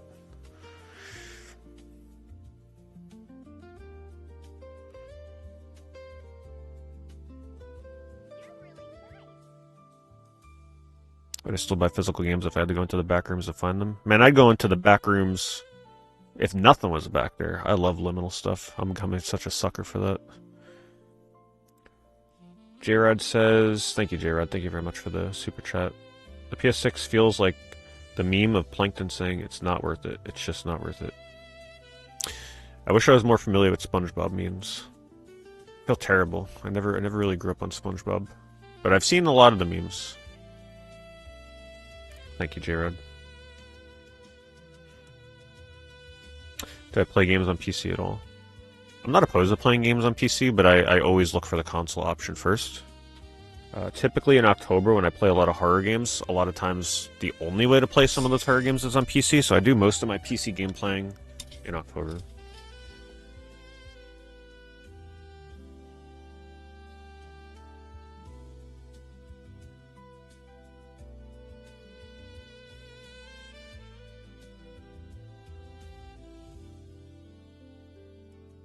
This Backroom's really that good? You haven't seen it yet?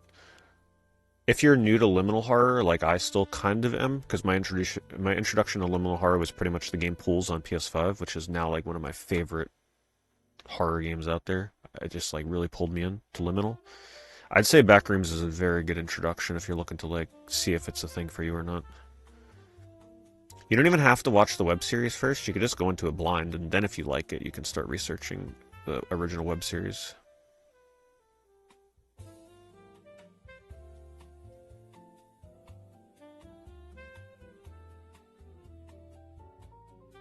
Elephant, oh, hold on, let me read this one. Elephant in the room, GTA 6.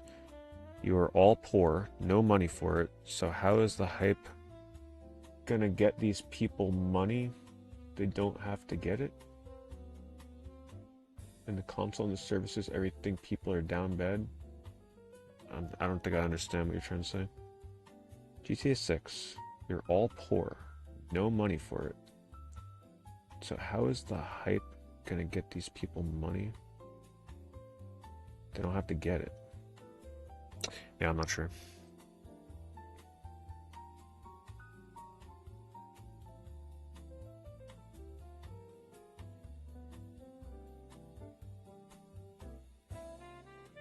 Have I heard more about the new Sega console? Nothing beyond when the first initial rumors started hitting.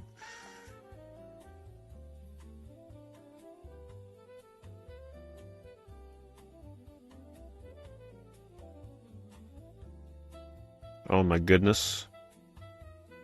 We've dropped below 69% for people that are gonna buy the PS6. How could this be? We're now at 68% of people saying no, they will not buy a PS6.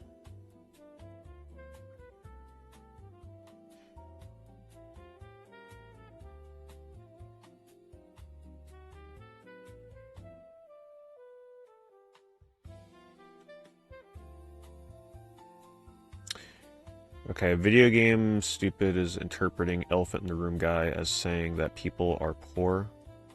Why are they getting hype for PS6 or Grand Theft Auto 6 when they know they can't afford it?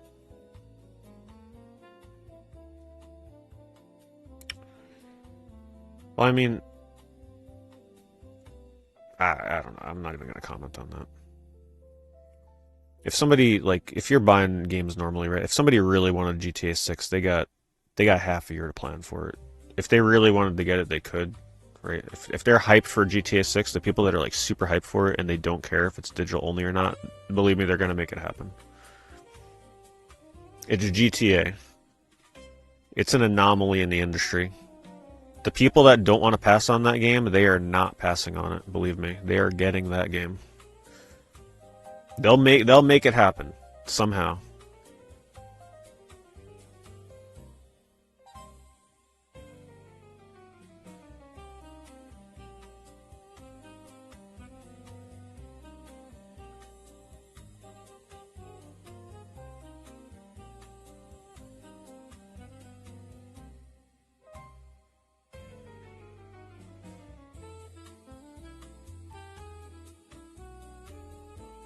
Do I think GTA 6 is the catalyst for this news, or I think it would have happened regardless? It definitely would have happened regardless, but I think GTA 6 is to blame as to why the news came so suddenly afterwards. I believe it's because the backlash against GTA 6 being digital only was really vocal for, the first 5 days or so, right? And then it kind of died down, so I think Sony kind of took that opportunity as, oh, I'm sure when we announce the same thing, it's going to teeter out after a week or so. But I don't think this news is going to teeter out as fast as GTA 6's news.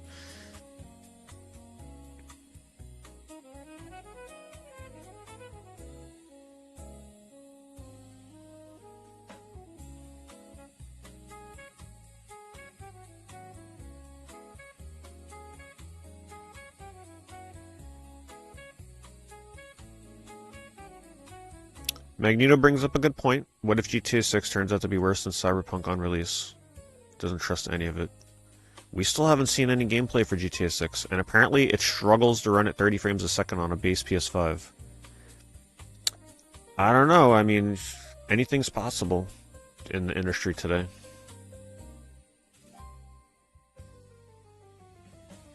I know, the music is keeping all of this calm.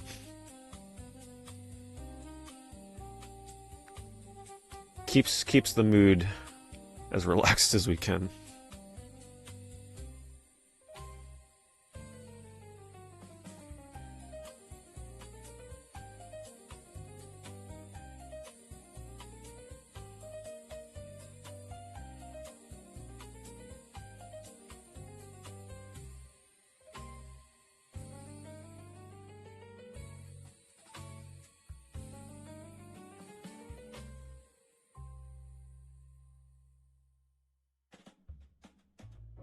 Any good finds tonight? Yeah, I found all of you. At least we have each other to stay sane about this, right?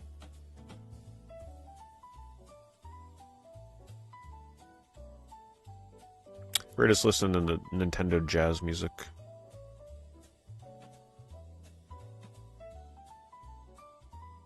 Yeah, PlayStation doubling down on the live service stuff is...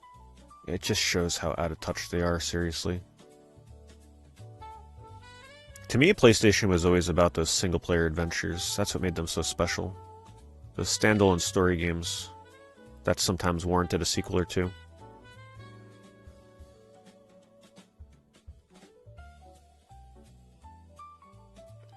Hello, Norelk. What do I think of universal game cases? When you say universal game cases, you mean like homemade ones? Oh, I appreciate it. Shout outs to your husband. I'm not sure. I've never really used universal game cases. Vita, you'd be surprised, boy. If you've looked at the world of Pokemon cards, the kids these days are hustlers. They are... Kids today have more money than you would think. They're out there hustling Pokemon cards, and they're making like hundreds of thousands of dollars. Don't underestimate the kids of today, boy. They'll make do to get that GTA 6.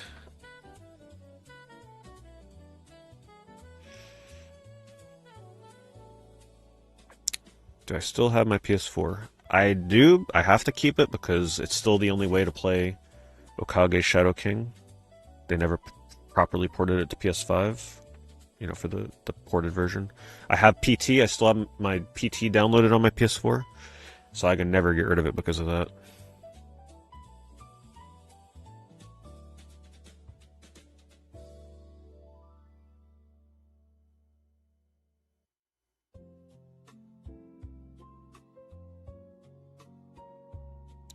Yeah, I apologize, Turner.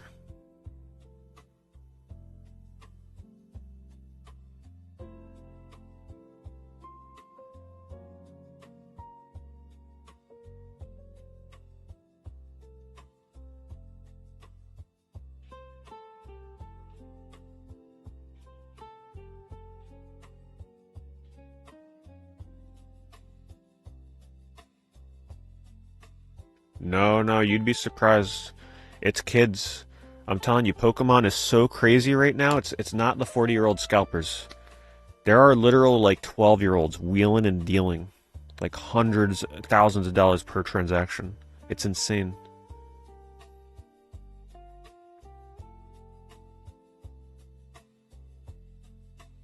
Am I buying GTA 6? I do not have plans to buy GTA 6. Harmonious was on the fence about getting a PS5 due to Wolverine and Ghost of Yotei. But unsure now.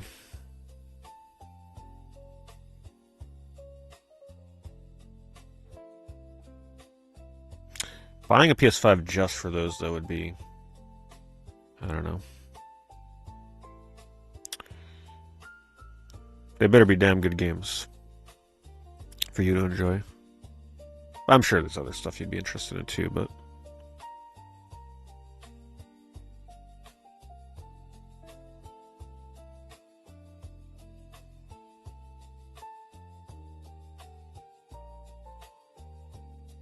It's the way a lot of people are looking at it, Apple Burger. I've got so many retro games to keep me happy. Passing on the next generation might sting. But hey, I mean, we'll have Nintendo as long as Nintendo keeps releasing physical games. I'm alright with supporting that. Have we played Super Rub-a-Dub? Yes, it's one of my favorite digital PS3 games. I think it's actually one of the best uses of the 6-axis.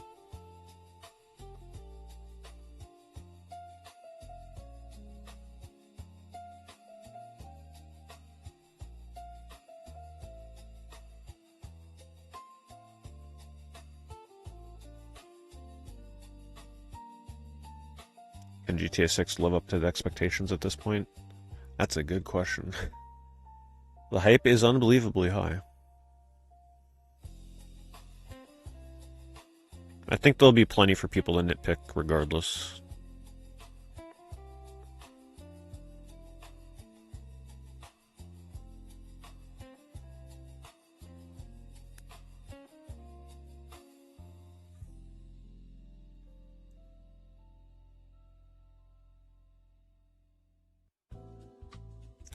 Mudu-sama is throwing in his opinion into the ring. Says, I don't know about other collectors, but as myself and the next generation, it'll be super hard. It will kill me the most, as I'm more of a Japanese collector. If it's digital only, it'll hurt me the most. I'll not get any new exclusive Japanese games to play on my PlayStation. That's the most, and I hate digital games. Mudu does love those Japanese imports. Apple Burger got into retro achievements. I haven't touched a modern game in a year now. I wish I could overcome the hurdle of emulating so that I would love retro achievements. I really freaking would. Maybe one day they'll have a thing where you can like play on a real console and get retro achievements. They're working on it. I know they're doing something like that with like Game Boy, I think.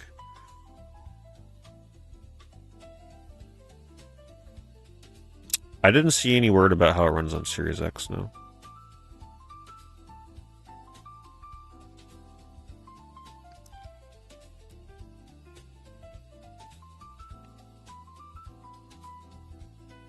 There will be a few games on your gotta have it lineup.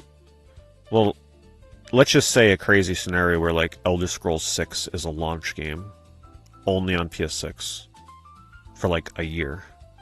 That one would hurt, right? Like, it's like, I'm really looking forward to that game, and I hope it turns out good. That's like one of the extreme circumstances, because that's not going to be exclusive, but that's just sort of like an extreme case example. You have to use a flash cart. Okay, so you can use a flash cart for retro achievements?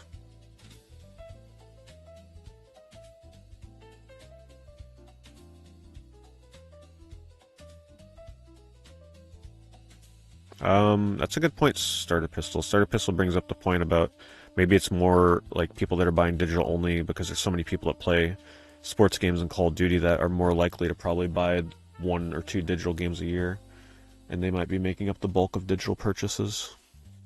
I would love to see the breakdown on digital purchases based on genre. Hello, user. 15-year viewer. I circled back on your recommended last week. Stop gaming, but a huge movie Blu-ray 4K collector. What do you think the implications are for films on physical media? And thank you. Thanks for popping in. I still don't own a 4K movie, and I haven't been buying Blu-rays lately. I think from an outsider's perspective, because I haven't really been buying physical movies as much, it's just too expensive to keep up with it. I'm a Tubi kind of person. I just stream my movies on Tubi. But the physical movie market seems fairly healthy. I mean, heck, people are going back to really hoarding DVDs at this point. But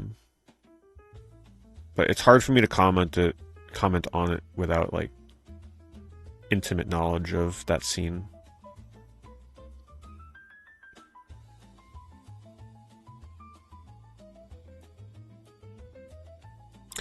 Running on a real console introduces more ways to cheat, and those have to be accounted for, I say, for retro achievements.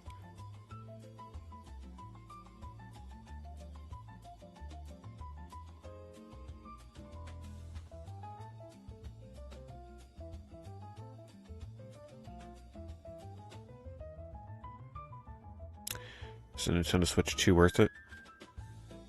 If you like first-party Nintendo games, sure. If you don't, then probably not yet.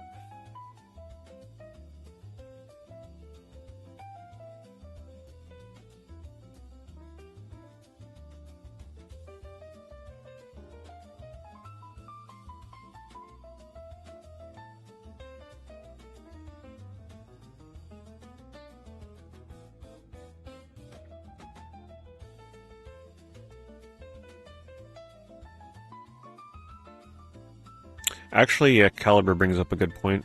A lot of movies these days recoup a lot of their costs after they're released physically. A movie can kind of like bomb in the theaters, but recoup a ton of money with physical sales and to some degree like digital sales too. As much as we hate to mention that, but physical sales are pretty strong for movies.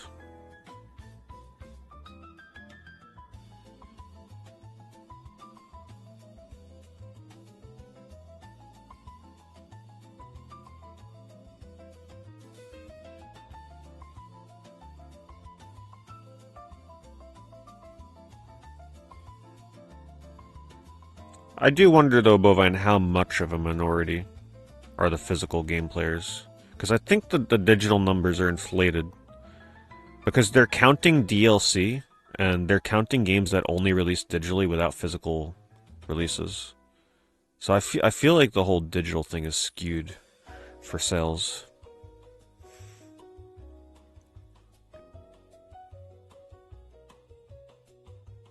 I think a lot of our issues with this would be alleviated, though, if we did get more retro consoles releasing new physical games. I think a lot of us would be, like, kind of okay with that. I know I would be.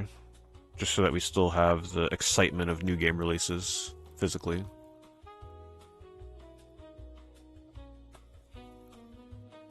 I would recommend that you see Backrooms in theaters because the sound design in that movie is amplified by a theater sound setup.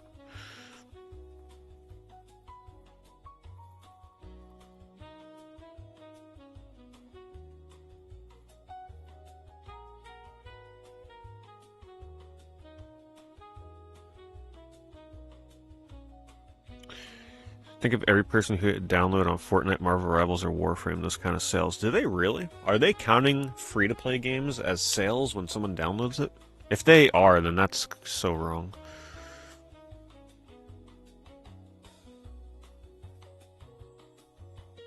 Oh god, I didn't even think about that. Yeah, they're probably counting all the slop on the PSN stores that's like always on sale for $1. The Platinum games and stuff. Because at the end of the day, they don't care how much they're charging for it. They're just seeing sales units. Oh my goodness.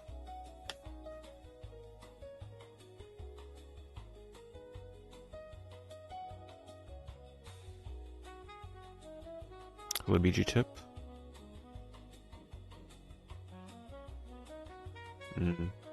Yeah, we gotta appreciate SteamDB. I look on there sometimes to see how games are doing before I decide to buy them. See the player numbers and stuff.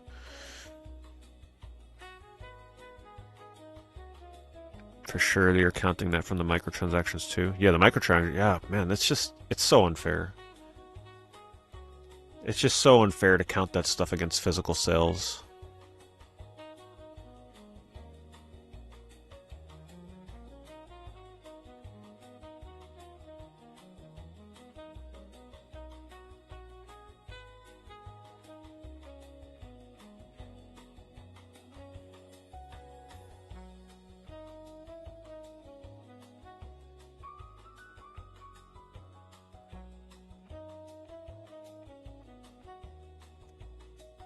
Well, I do think the majority of the people, Dior, that are like supporting the whole like we're okay with having digital games that we don't actually own. Those are the people that are probably only buying like 1 to 3 games a year, right? The people that buy a Call of Duty game and play it for a year straight. They don't care because they're just going to play that one game all the time anyway. And when the next one comes out, they're not going to care about the previous one. I think that's the vocal majority, right? People that are buying tons of games, I find it hard to believe that they would be okay with physical games going away. It's the ones that only buy a small handful every year that are like, yeah, I can care less. They might be like, oh, I haven't bought a physical game since 2019. Yeah, but in that time frame, they've probably bought like 7 games in all those years.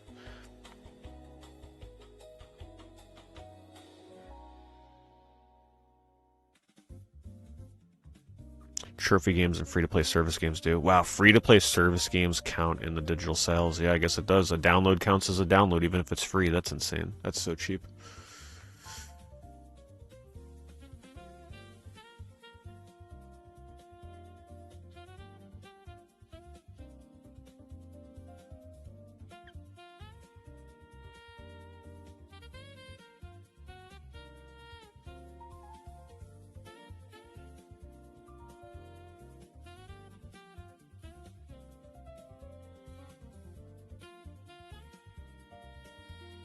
Yeah, so it's a pretty big topic, Adrian. I'm going to address it in an upcoming video, hopefully in the next day or two when I get a chance. I'll talk about my opinion on how this news will impact retro prices and more like immediate, like the past generation or two of console prices, so namely like PS4, PS5, Xbox One, Series X, and when I think those changes in prices will take effect.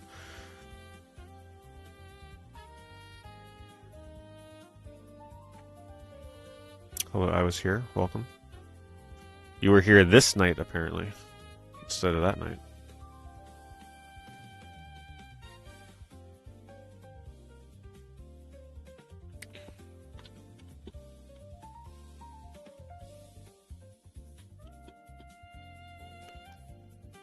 Do you think this was announced so early to check reaction and judging by it, they might change their mind? I don't think they're going to change their minds. No, I think they're pretty set in stone with this.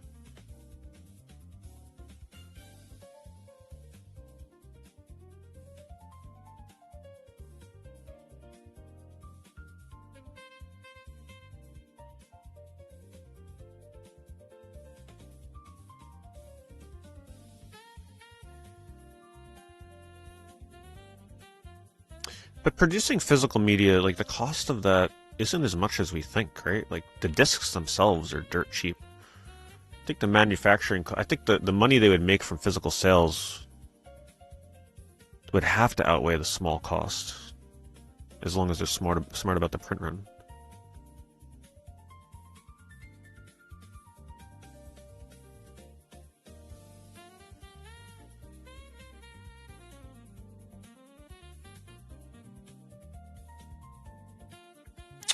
Limited running games will have to move into more retro stuff, Sonic Echo.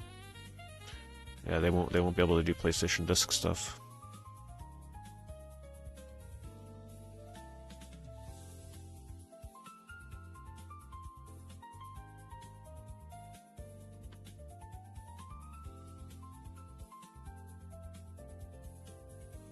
Yes, that is true. Retro gaming will not die. I believe retro gaming is about to see a huge resurgence in the coming years because of this.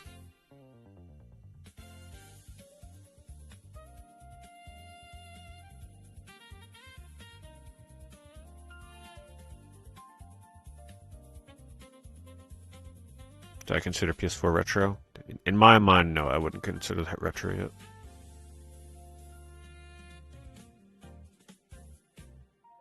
Especially for the fact that like they're still easily playable on a PS5, which is a current generation console.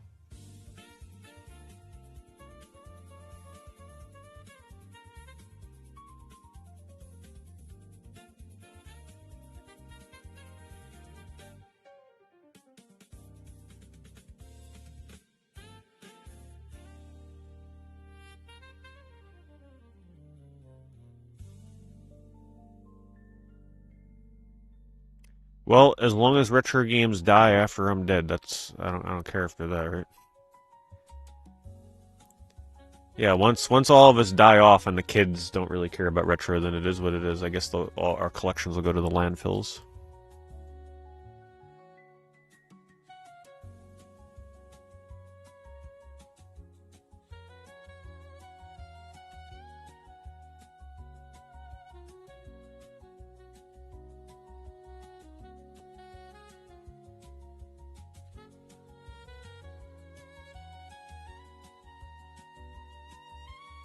What a remix for Moon.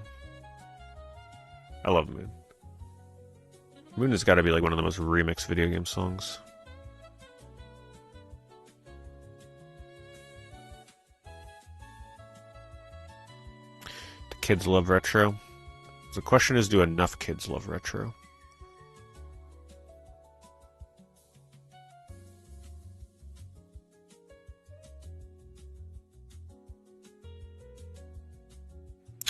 It's the only difference between a console and a PC is the choice of the digital storefront. Why would anyone pick console over PC? At this point, PlayStation is banking on their name brand and their exclusives, but I think they may be overestimating that these days. At least before, they still had the pull from people that wanted physical games and a home console feeling kind of infrastructure, but when they lose that, they're pretty much going entirely on their exclusives, and their exclusives, in my opinion, have not been the greatest as of late.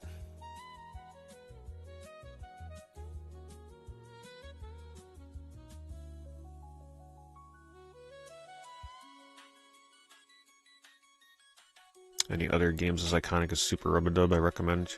You should look into Rain. Not Heavy Rain, just Rain. There is a physical for that, but I'm sure the price on that is astronomical at this point with the news that hit today. But you should look on the Rain. It's digital only. It's kind of a cool little horror game. Am I going to be playing Rhythm Heaven Groove? Yes, I will be streaming Rhythm Heaven Groove tomorrow. As long as it gets here on time. Sometimes games I order from Amazon are supposed to be here on launch day, and then they get delayed. If it gets here on time, then I'll be streaming Rhythm Heaven Groove tomorrow. I think we need some happiness, right? We need to be streaming something like that after all this news.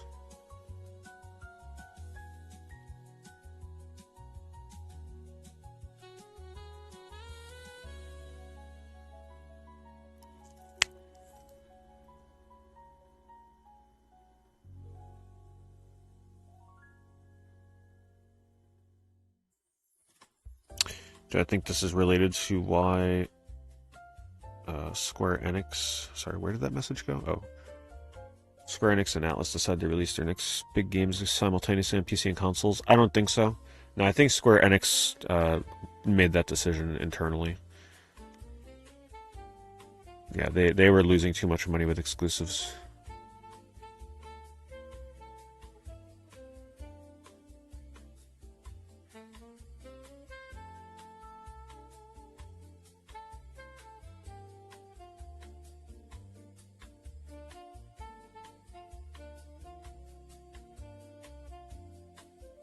I think another company will rise and make a hardware for more physical media. Yeah, we've been discussing the possibilities of that tonight. I wouldn't rule it out. We already have Evercade, we have the Neo Geo AES Plus. I think people really need to be paying attention to the Neo Geo AES Plus at this point.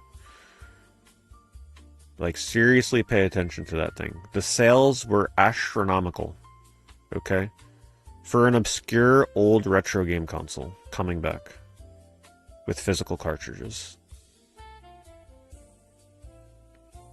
I think the retro market is paying very close attention to that.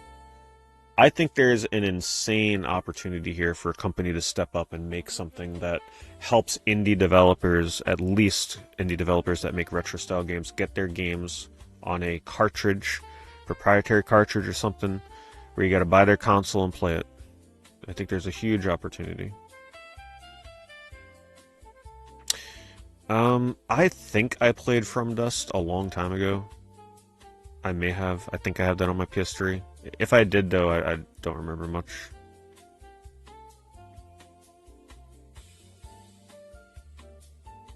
In Japan, people are even more sad about this. Yeah, I haven't really looked at Japan Twitter's take on this.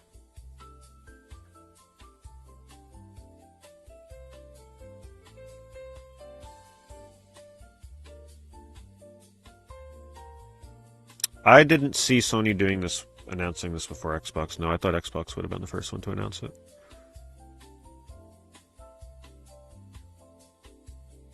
Oh, thank you. Thank you, Rooney. Thank you for checking out the channel.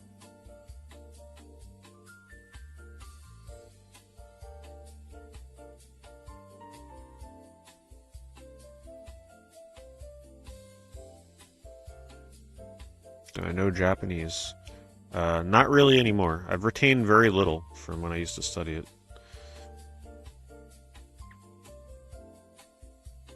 I can at least read, you know, the basic characters,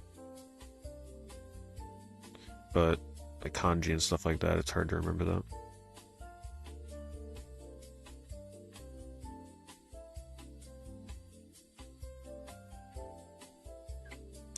If I want to play a modern game, I'll do it on the Switch 2 first, and then the backup will be PC. I'm not opposed to playing games on PC. I mean, I've had to do it over the years when it was the only option. I don't like playing on PC, but if I gotta do it, I gotta do it.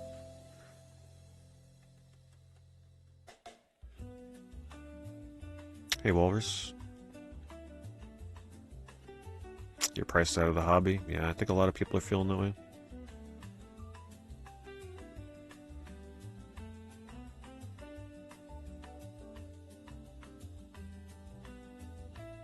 Does this mean we will still get physical as long as it's not Sony exclusive? No, there will be no physical PlayStation games going forward after that date.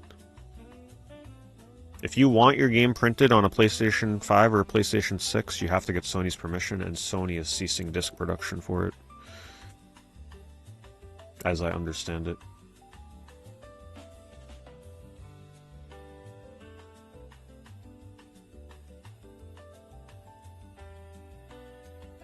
Piracy will definitely go up, and I'm sure the pirates will find a way. They always find a way at the end of the day. I think limited run will be fine. They're not going to make as much money. They'll find a way to shift more into the retro market, non-PlayStation disc market.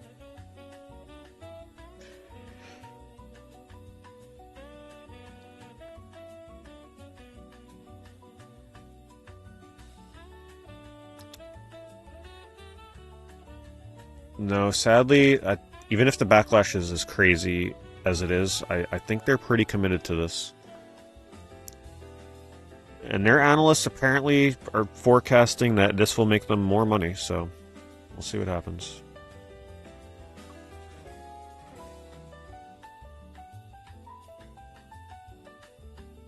Well, Nintendo is really still rooted in Japanese tradition as well, and apparently if Japan still really values their physical games, like they're apparently mourning the loss of this PlayStation news, I think Nintendo is more likely to hold on to keeping things physical for Japan, at least.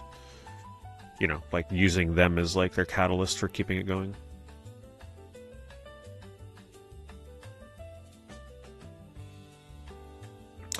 EverDrive won't start doing 360 and PS3 games. That would be pretty crazy, though. They'd have to release like a whole new Evercade console.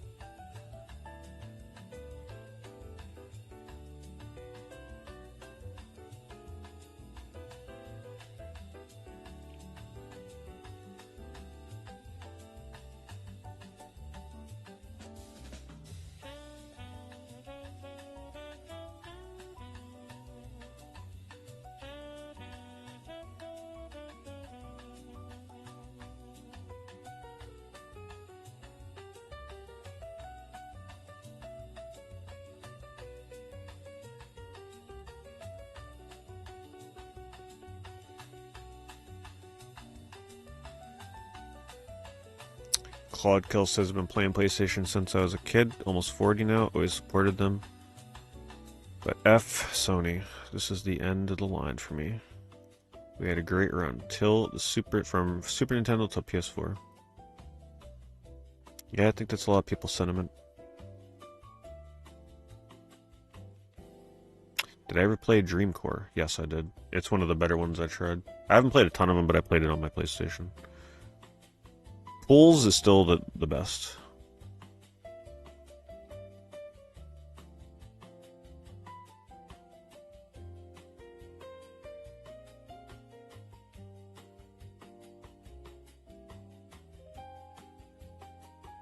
I don't enjoy PC gaming. I just prefer the console experience. I'm pretty like die-hard console, as many people are.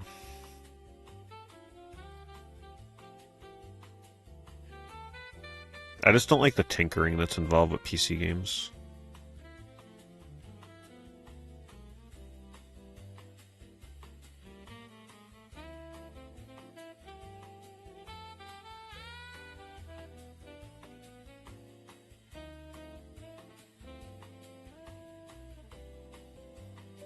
Penguin says, we aren't the minority, they just want everyone thinking that. I kind of side with that. I mean, even if we are in the minority, I don't think the minority is as big of a gap as we're being led to believe. I totally don't believe those statistics that they're putting out there.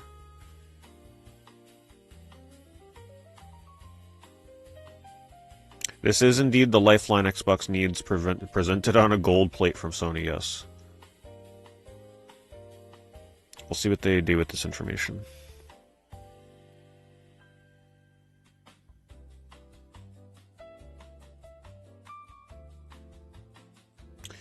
I think we'll see companies continue to make PS5 games after Sony stops, like how we saw new indie Dreamcast games. From what I understand, they can't, because Sony's in control of printing the disc. You have to get Sony's approval to print your discs on PlayStation consoles. So if they cease production of discs, nobody will be able to print, as I understand it. Thanks, Shrek Thank you for the kick sub. 2 months over there, really appreciate it.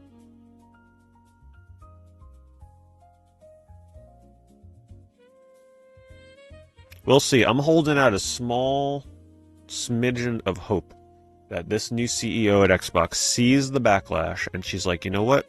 Hold off on the announcements. We got work to do. And then they're going to come out with like some bombshell, like, we plan on supporting physical in this capacity. It may not be what we want, but at least they may try.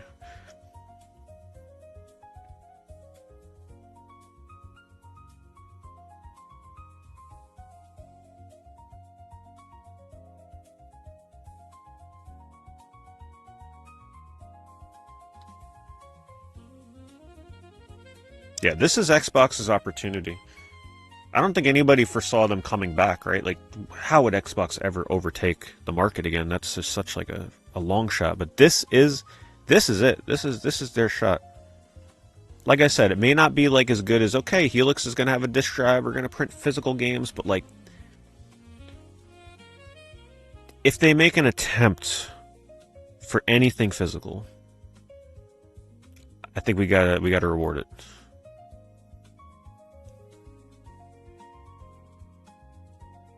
Thanks, Mecha Kong. Thank you very much for the resub.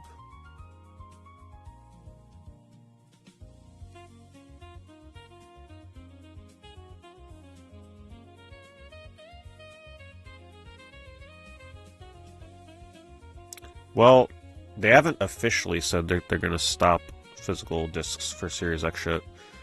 It's just like all behind the scenes rumor stuff.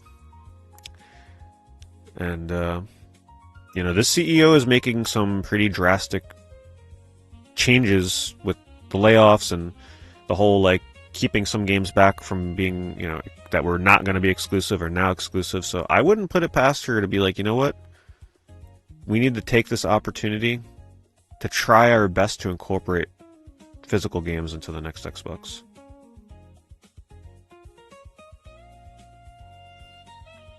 I'm holding out hope. It's probably not very likely, but you never know.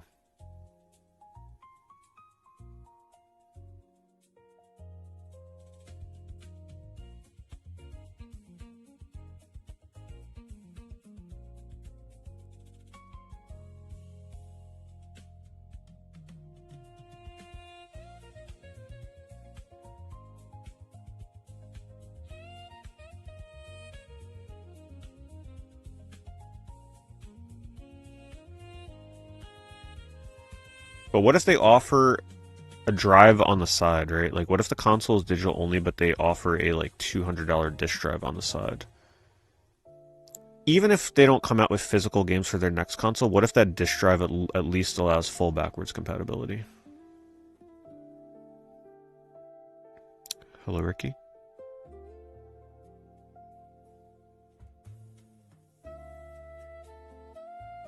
Yeah, like a PS5, you know, like the where they offered that optional disk drive add-on. But don't forget, when they were trying to sell that disk drive, that was before anything like this had happened, right? Now I feel like people would be way more inclined to be like, you know what? Yeah, I'm gonna buy a disk drive for the next Xbox, given this news. That was when people weren't anticipating that digital only would be coming so soon.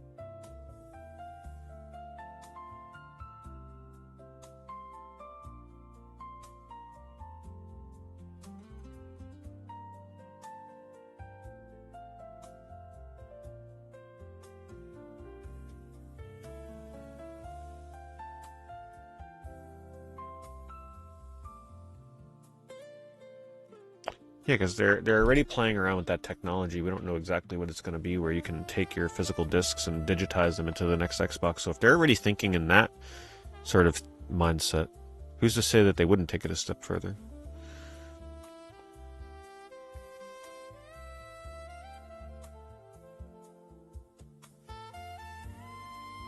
Yeah, but controller sports brings up the number one reason. The number one reason for all of this is, at the end of the day, they want to cut out the secondary market. The secondary market they've been dying for a reason and a way to cut out secondary market. Do you guys think they like the fact that their games end up on Amazon for half off like months after it releases? Or it ends up on eBay and it just like cycles through a bunch of owners over the years and they don't buy from them directly? They want to get rid of that. They want to be in control of the secondary market. That is 100% the main reason for all of this. The secondary market kills them.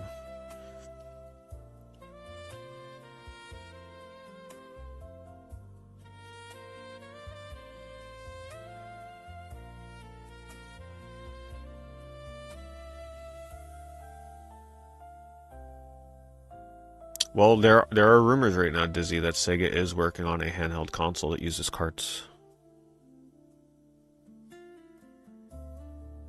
They already made their money from a game retailer, though. No, because the person that buys it used in the secondhand market is somebody that's not buying it from their storefront. So, like, that one game that gets bought and passed around to several different owners, that's several different people that they could have sold to, like, from their storefront that they're not getting money from.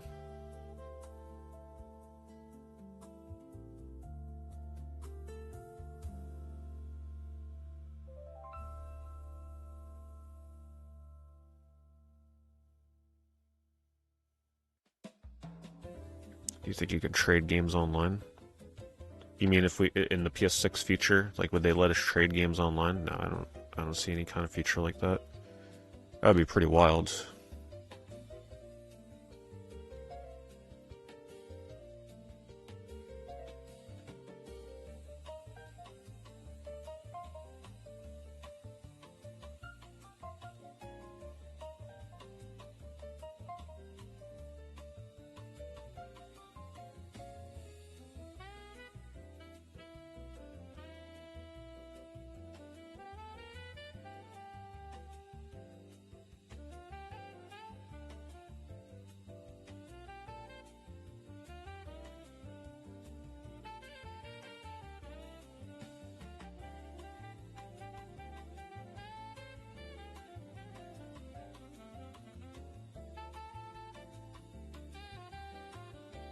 Maybe Sony tries a game share thing like Nintendo. Highly doubt it though. Hmm.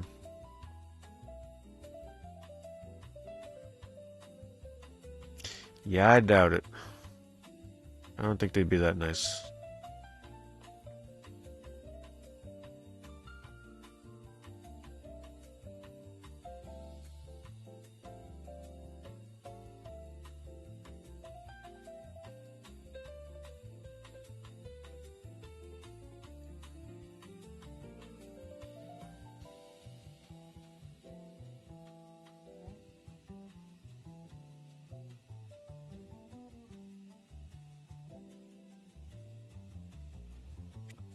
Rainey brings up the point that anybody that talks about movies and music being streamed, but you can still buy Blu-rays and CDs easily. Yeah, you wouldn't be able to buy games easily, unlike movies and CDs. No, don't let it kill your excitement for gaming. You just gotta think about all the games that you haven't played yet over the years. Think about how many, like, games that came out on the PS4 that still look like a current generation game. It'll probably still look better than a lot of PS6 games that you still have to play, and all the retro games. As long as you like retro, you can't let the news bum you out too much. You got a lot to play.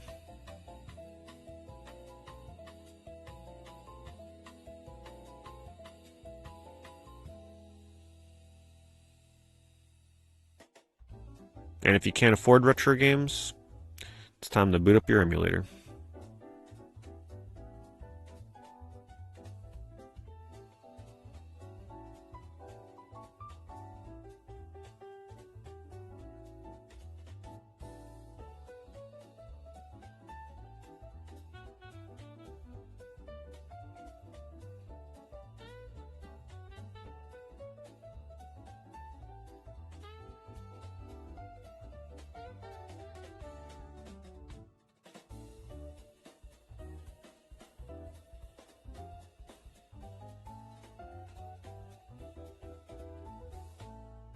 Somebody pointed out the recent explosion of vinyls, CDs, and even collectible Blu-ray movies like Criterion. I do think somehow there will be some kind of market that is made for physical gaming's future. I don't disagree with it. No, yeah, I think we're gonna see. Even if it isn't Sony PlayStation stuff, like we're definitely gonna see something popping up in like that sort of specialist indie market. At least for indie games, I can completely see an attempt at a new console that helps indie developers get their games printed physically.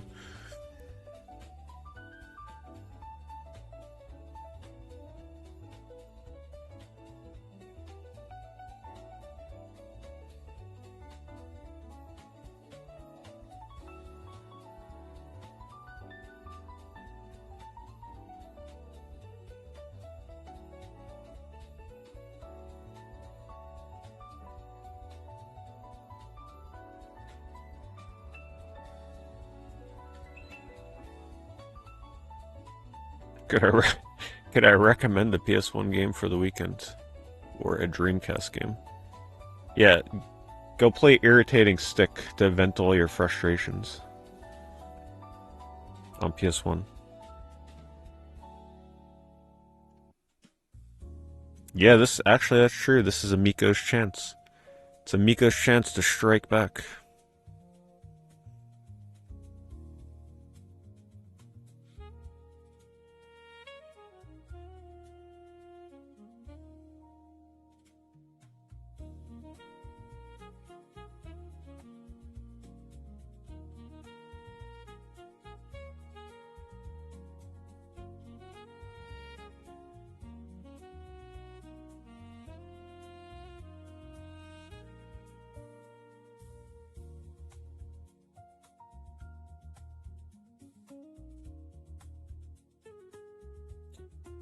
Widowbone says wording is important. What if Sony's stopping discs, but what if they introduced a different form of physical?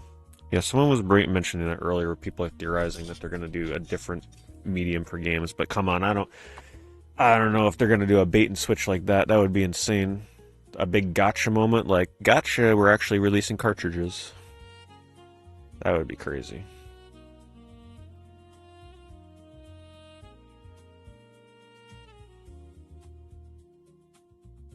Have I played Little Big Planet? Yes, I used to play a lot of Little Big Planet back in the day. I actually have a video from like, geez, it's probably 16 years ago on my YouTube channel you can look at, where I did a walkthrough of my level that I made in Little Big Planet. Just search Little Big Planet on my channel, you'll find it.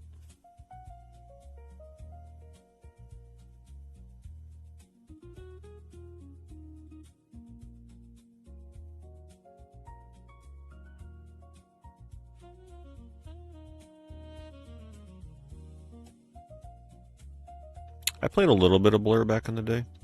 I actually didn't really get into it back when I originally played it. I'm not sure what I think of it now.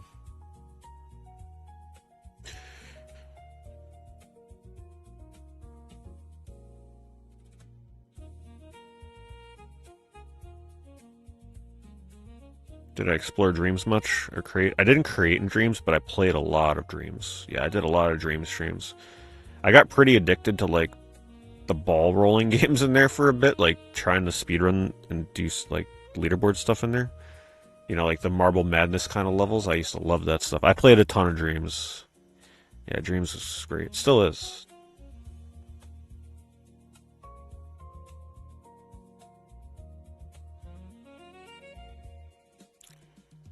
Sonic Mania? I like Sonic Mania. I still haven't played it a second time, though. Yeah, you're probably thinking of Jason Heine. He probably loved Blur.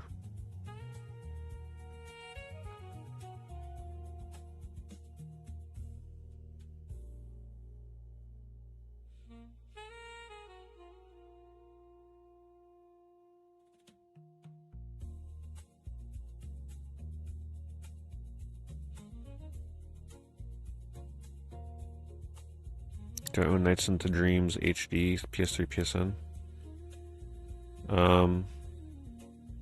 I don't think I have the PS3, PSN version, but I have the PS2 version. I have the Japanese PS2 version of that.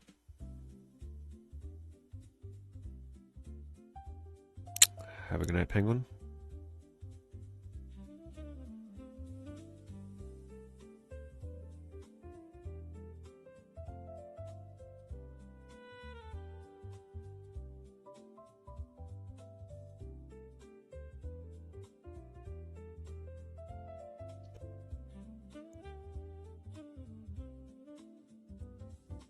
Gizmondo collecting making a comeback. Yeah, you never know.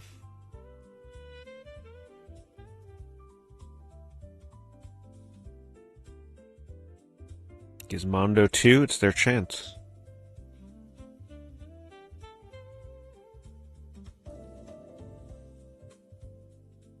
Checkmate for collectors.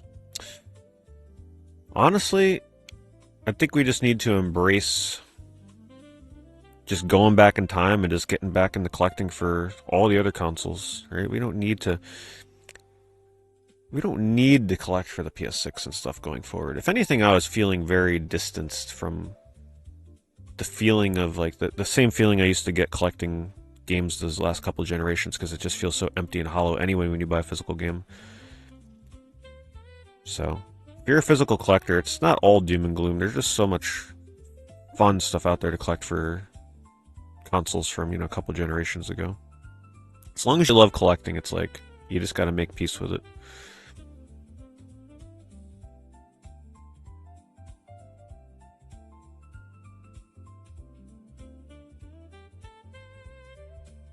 Just think of the money that we're going to save from not having to buy $80 to $100 PS6 and Xbox Series X games. You could put that back into retro games instead if you really had to put it in the games.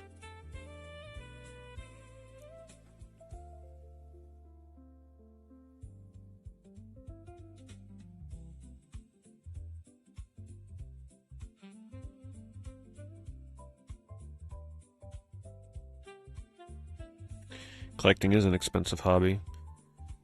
But there are certain consoles that are still extremely, like, doable to collect for. Not everything is, like, unbelievably expensive. There's a lot of games out there that are, you know, in that $5 to $20 range.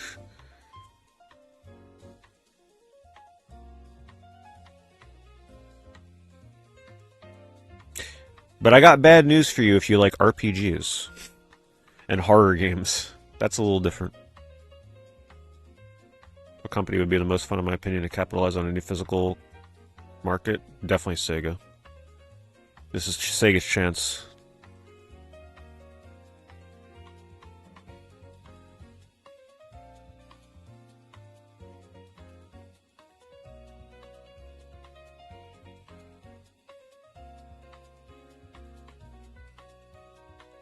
Atari collecting is still very cheap, but not everybody's into Atari collecting. I feel like you kind of had to have grown up with the Atari to really, like, really get into it kind of thing, you know? That's not for everybody. Hell, Atari is back to producing complete in-box physical games, which I think is cool.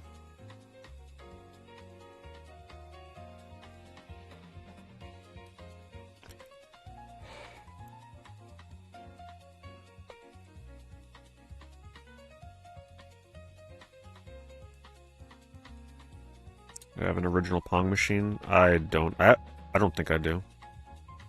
I have a lot of Pong variants, but not the original.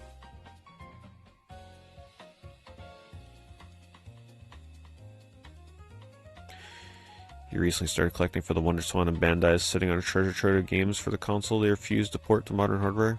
Oh, there's some amazing WonderSwan games, I agree.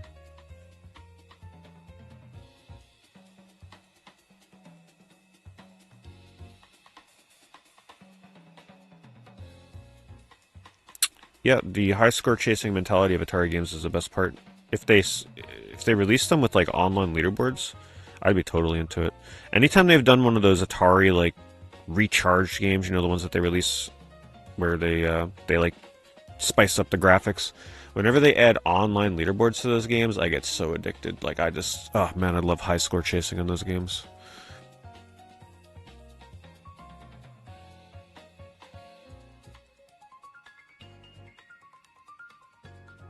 What's my favorite Rockstar game? I'm not even potentially lying when I say it, but I was a huge fan of freaking Smuggler's Run on PS2. I had so much fun with that game. That game felt like you were playing something special at the time if you played it when it first came out.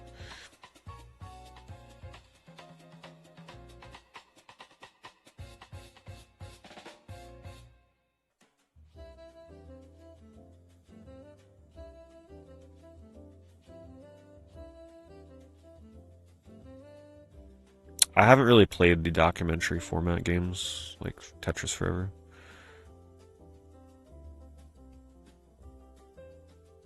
I still have not played Bully. Who knows, maybe I'll pull something crazy like playing Bully for the first time on the launch day for GTA 6.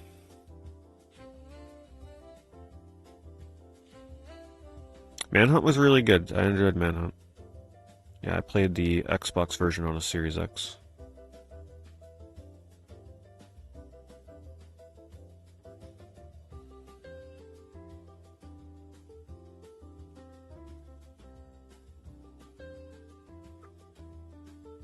Hello, RPD.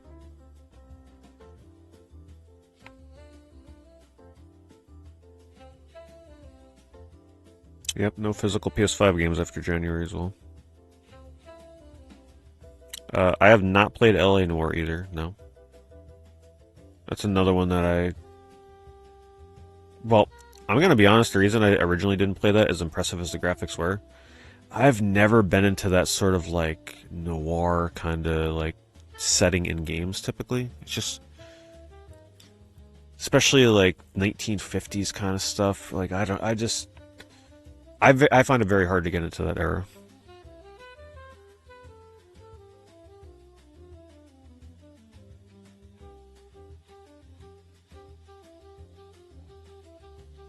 What song is this? This is a remix of Yoshi. It's Yoshi jazz music. The song name is Ground.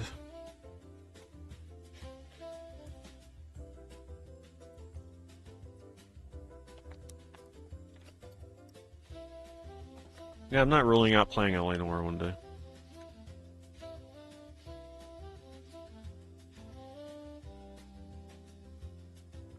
Should you collect for the N64 or the GameCube? Ooh. Alright, if you grew up with the N64, I'd say collect for the N64. If you didn't grow up with the N64, I'd say the GameCube, but you gotta be ready to pay that GameCube tax. GameCube is very expensive. There's more affordable N64 games than you would realize out there, especially if you're going cart only. Way cheaper than you think. Good night, Caliber.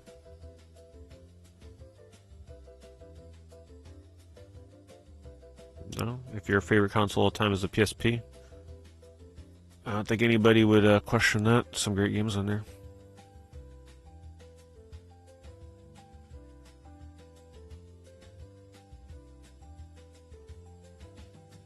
Thank you, Lil Stasian. Yeah, GameCube's been expensive for a bit.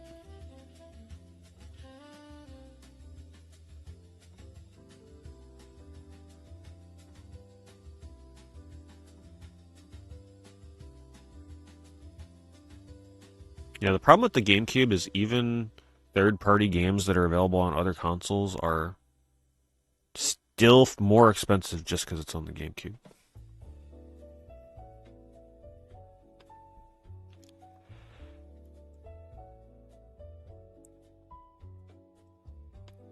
I agree with the Kirby 64 sentiment. I played that for the first time since I tried renting it back in the day, and wow, Kirby 64 is so underrated. What an amazing platformer. It's exactly what I want from a platformer these days.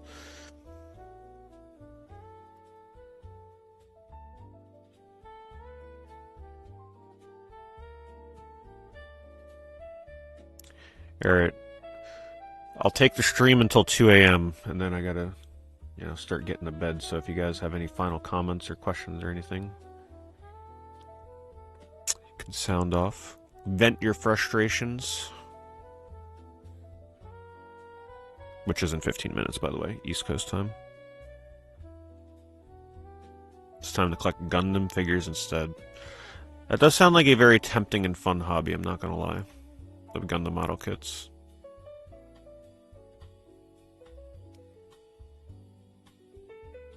Have I played Inertial Drift? No, but after playing Screamer, I'm probably passing on Inertial Drift. What will be the new collecting hobby? Yeah, if they bring back Pogs in a certain capacity.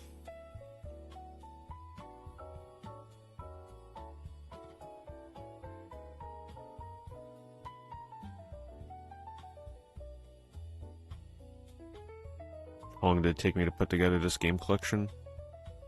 I started seriously, like, collecting, how many years ago now?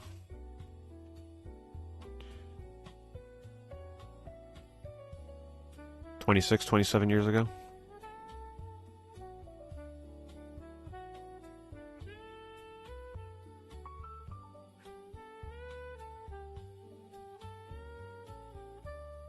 No, Lorcana. You're not convincing me to get in the Lorcana. Nope.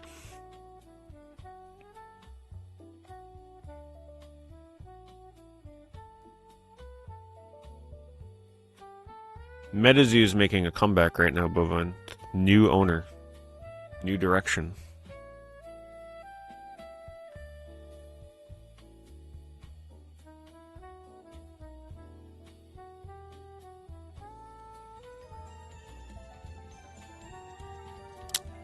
Pinball tables? No, I'm not into pinball enough.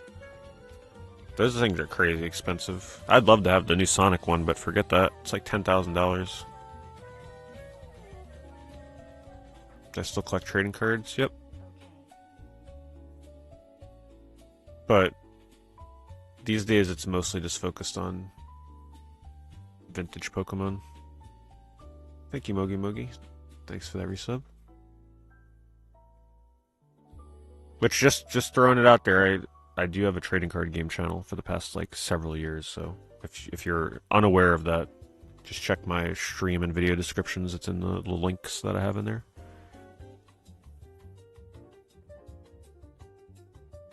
No, I don't have a Black Lotus of MetaZoo. The best thing I ever pulled from a pack was a Serialized card.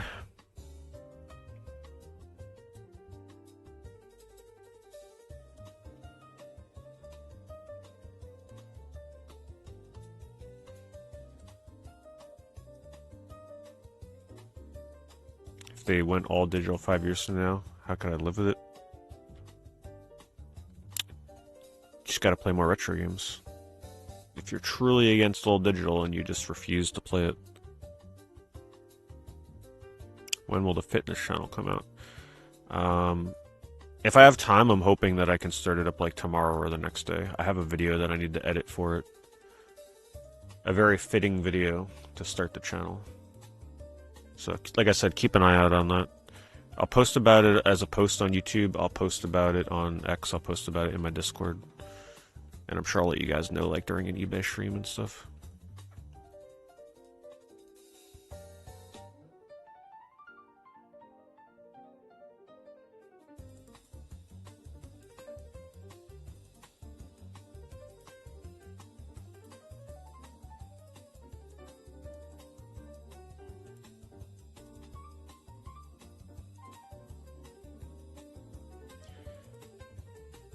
Nah, it's just my game collection, Magneto. Feel free to look at the channel though. You can see my game room. You'll just have to be okay with it being you know, like 15 years out of date.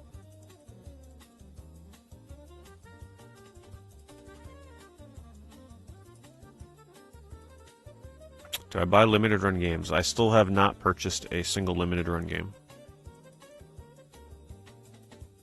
But I'm not getting into my reasoning for that right now.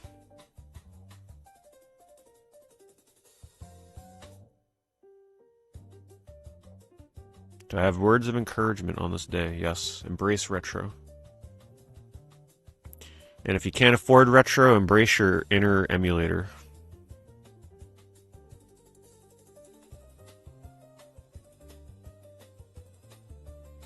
Or just get an EverDrive.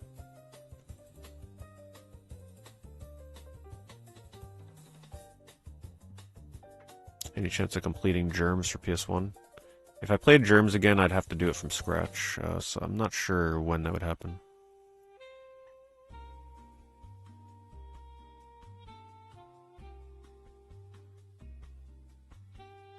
Next episode, All Gen Gamers. Man, it would make quite the episode to come back and talk about the death of physical games, wouldn't it?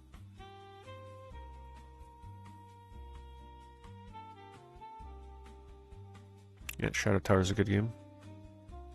I got stuck in that game. I gotta go back to it.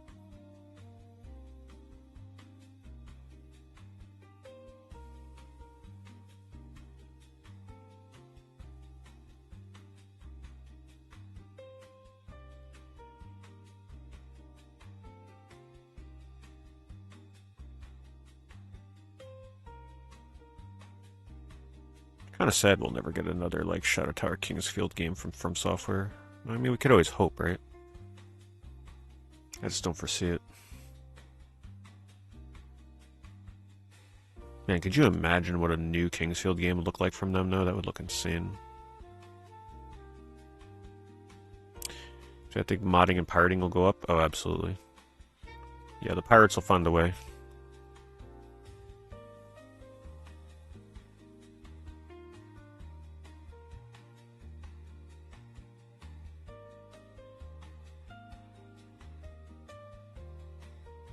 The Great Escape. I haven't played The Great Escape. Yeah, I feel bad for the Final Fantasy VII remake people, because you know, everybody wants that to get a physical edition, so it goes with the other two games, especially if you bought the collector's editions. I'm pretty sure you're going to get a physical for Revelation. The game's coming out this year, right? So you'll be fine.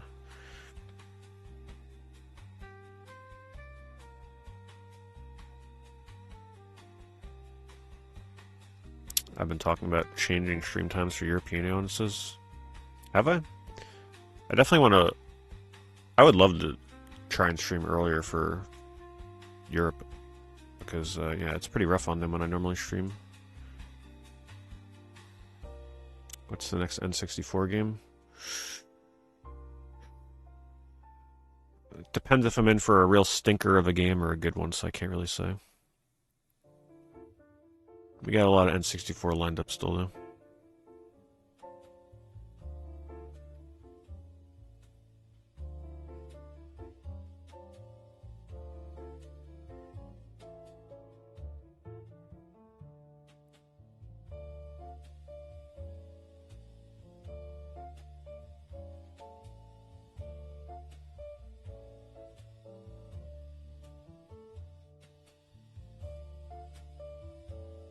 Oh shoot!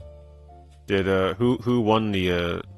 You're never gonna hear me ask this ever again, by the way. But who won the soccer game tonight? That rare moment when you hear me ask a sports question. But because the United States is playing. The US? Okay, good. Good.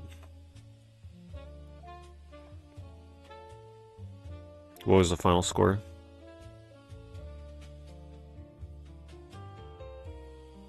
I know, I start going to the gym and I suddenly start asking about sports scores. Jeez, what am I becoming?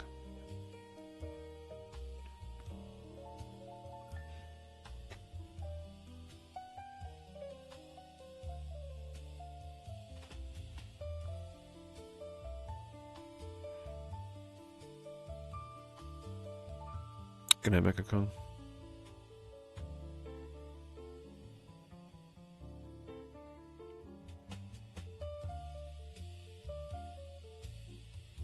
What brand of protein powder do I use?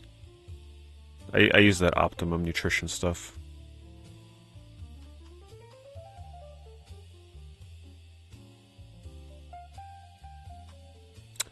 Happy PC Gamer. He's gonna have to rebrand.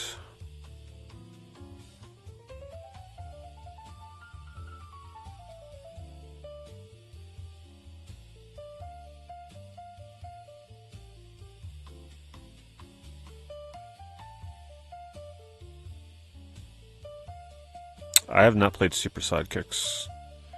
One of the only soccer games I've ever played was on...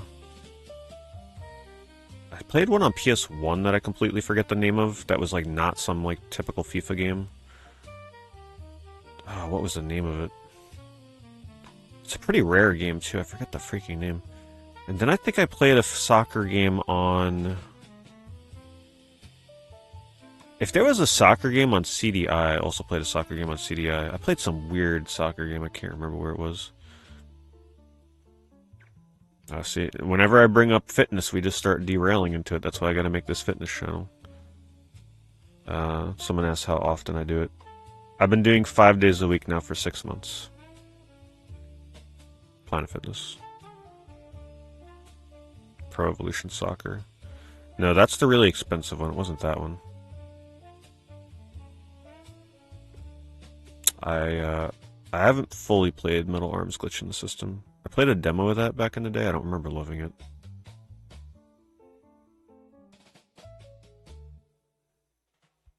I did play a little bit of Mega Man Soccer back in the day. I don't remember liking that game.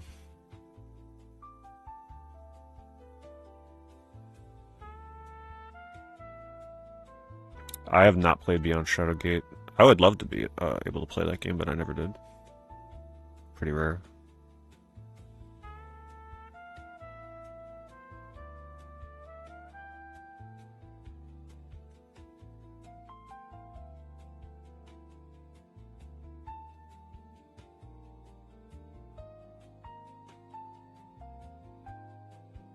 Yeah, I remember hearing something about Mega Man Soccer being like bugged out.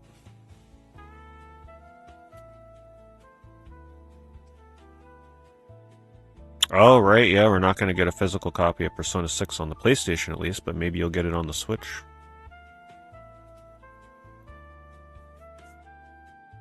That's why I don't count out the Switch.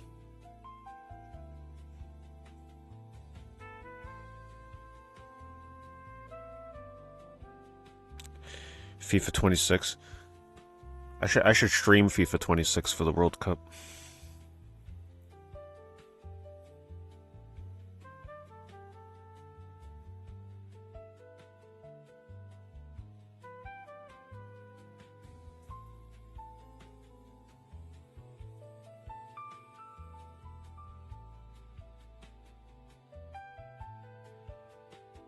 I have not watched Challenge Soccer now.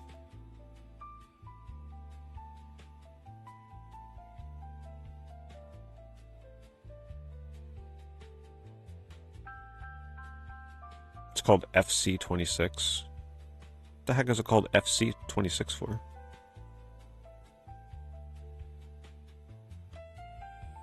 Virtual Striker 200 cast. Virtual Striker, no, I haven't.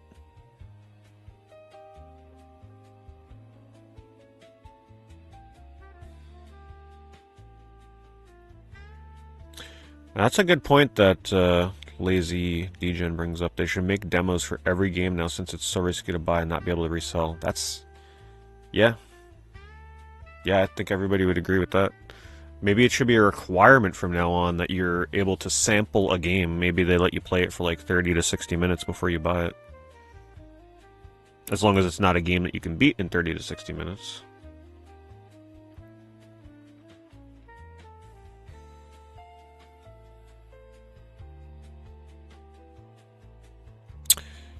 Good morning, Cathal. Yeah, we're getting ready to wind down here soon. I think it's going to spike physical game values. Yes, I'll be addressing it in the video soon.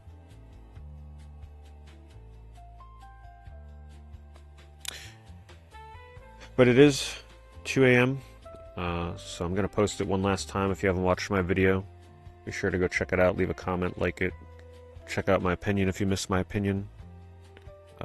It just sums up my thoughts concisely within 15 minutes on the whole ordeal. So if you didn't watch that yet, appreciate it if you did.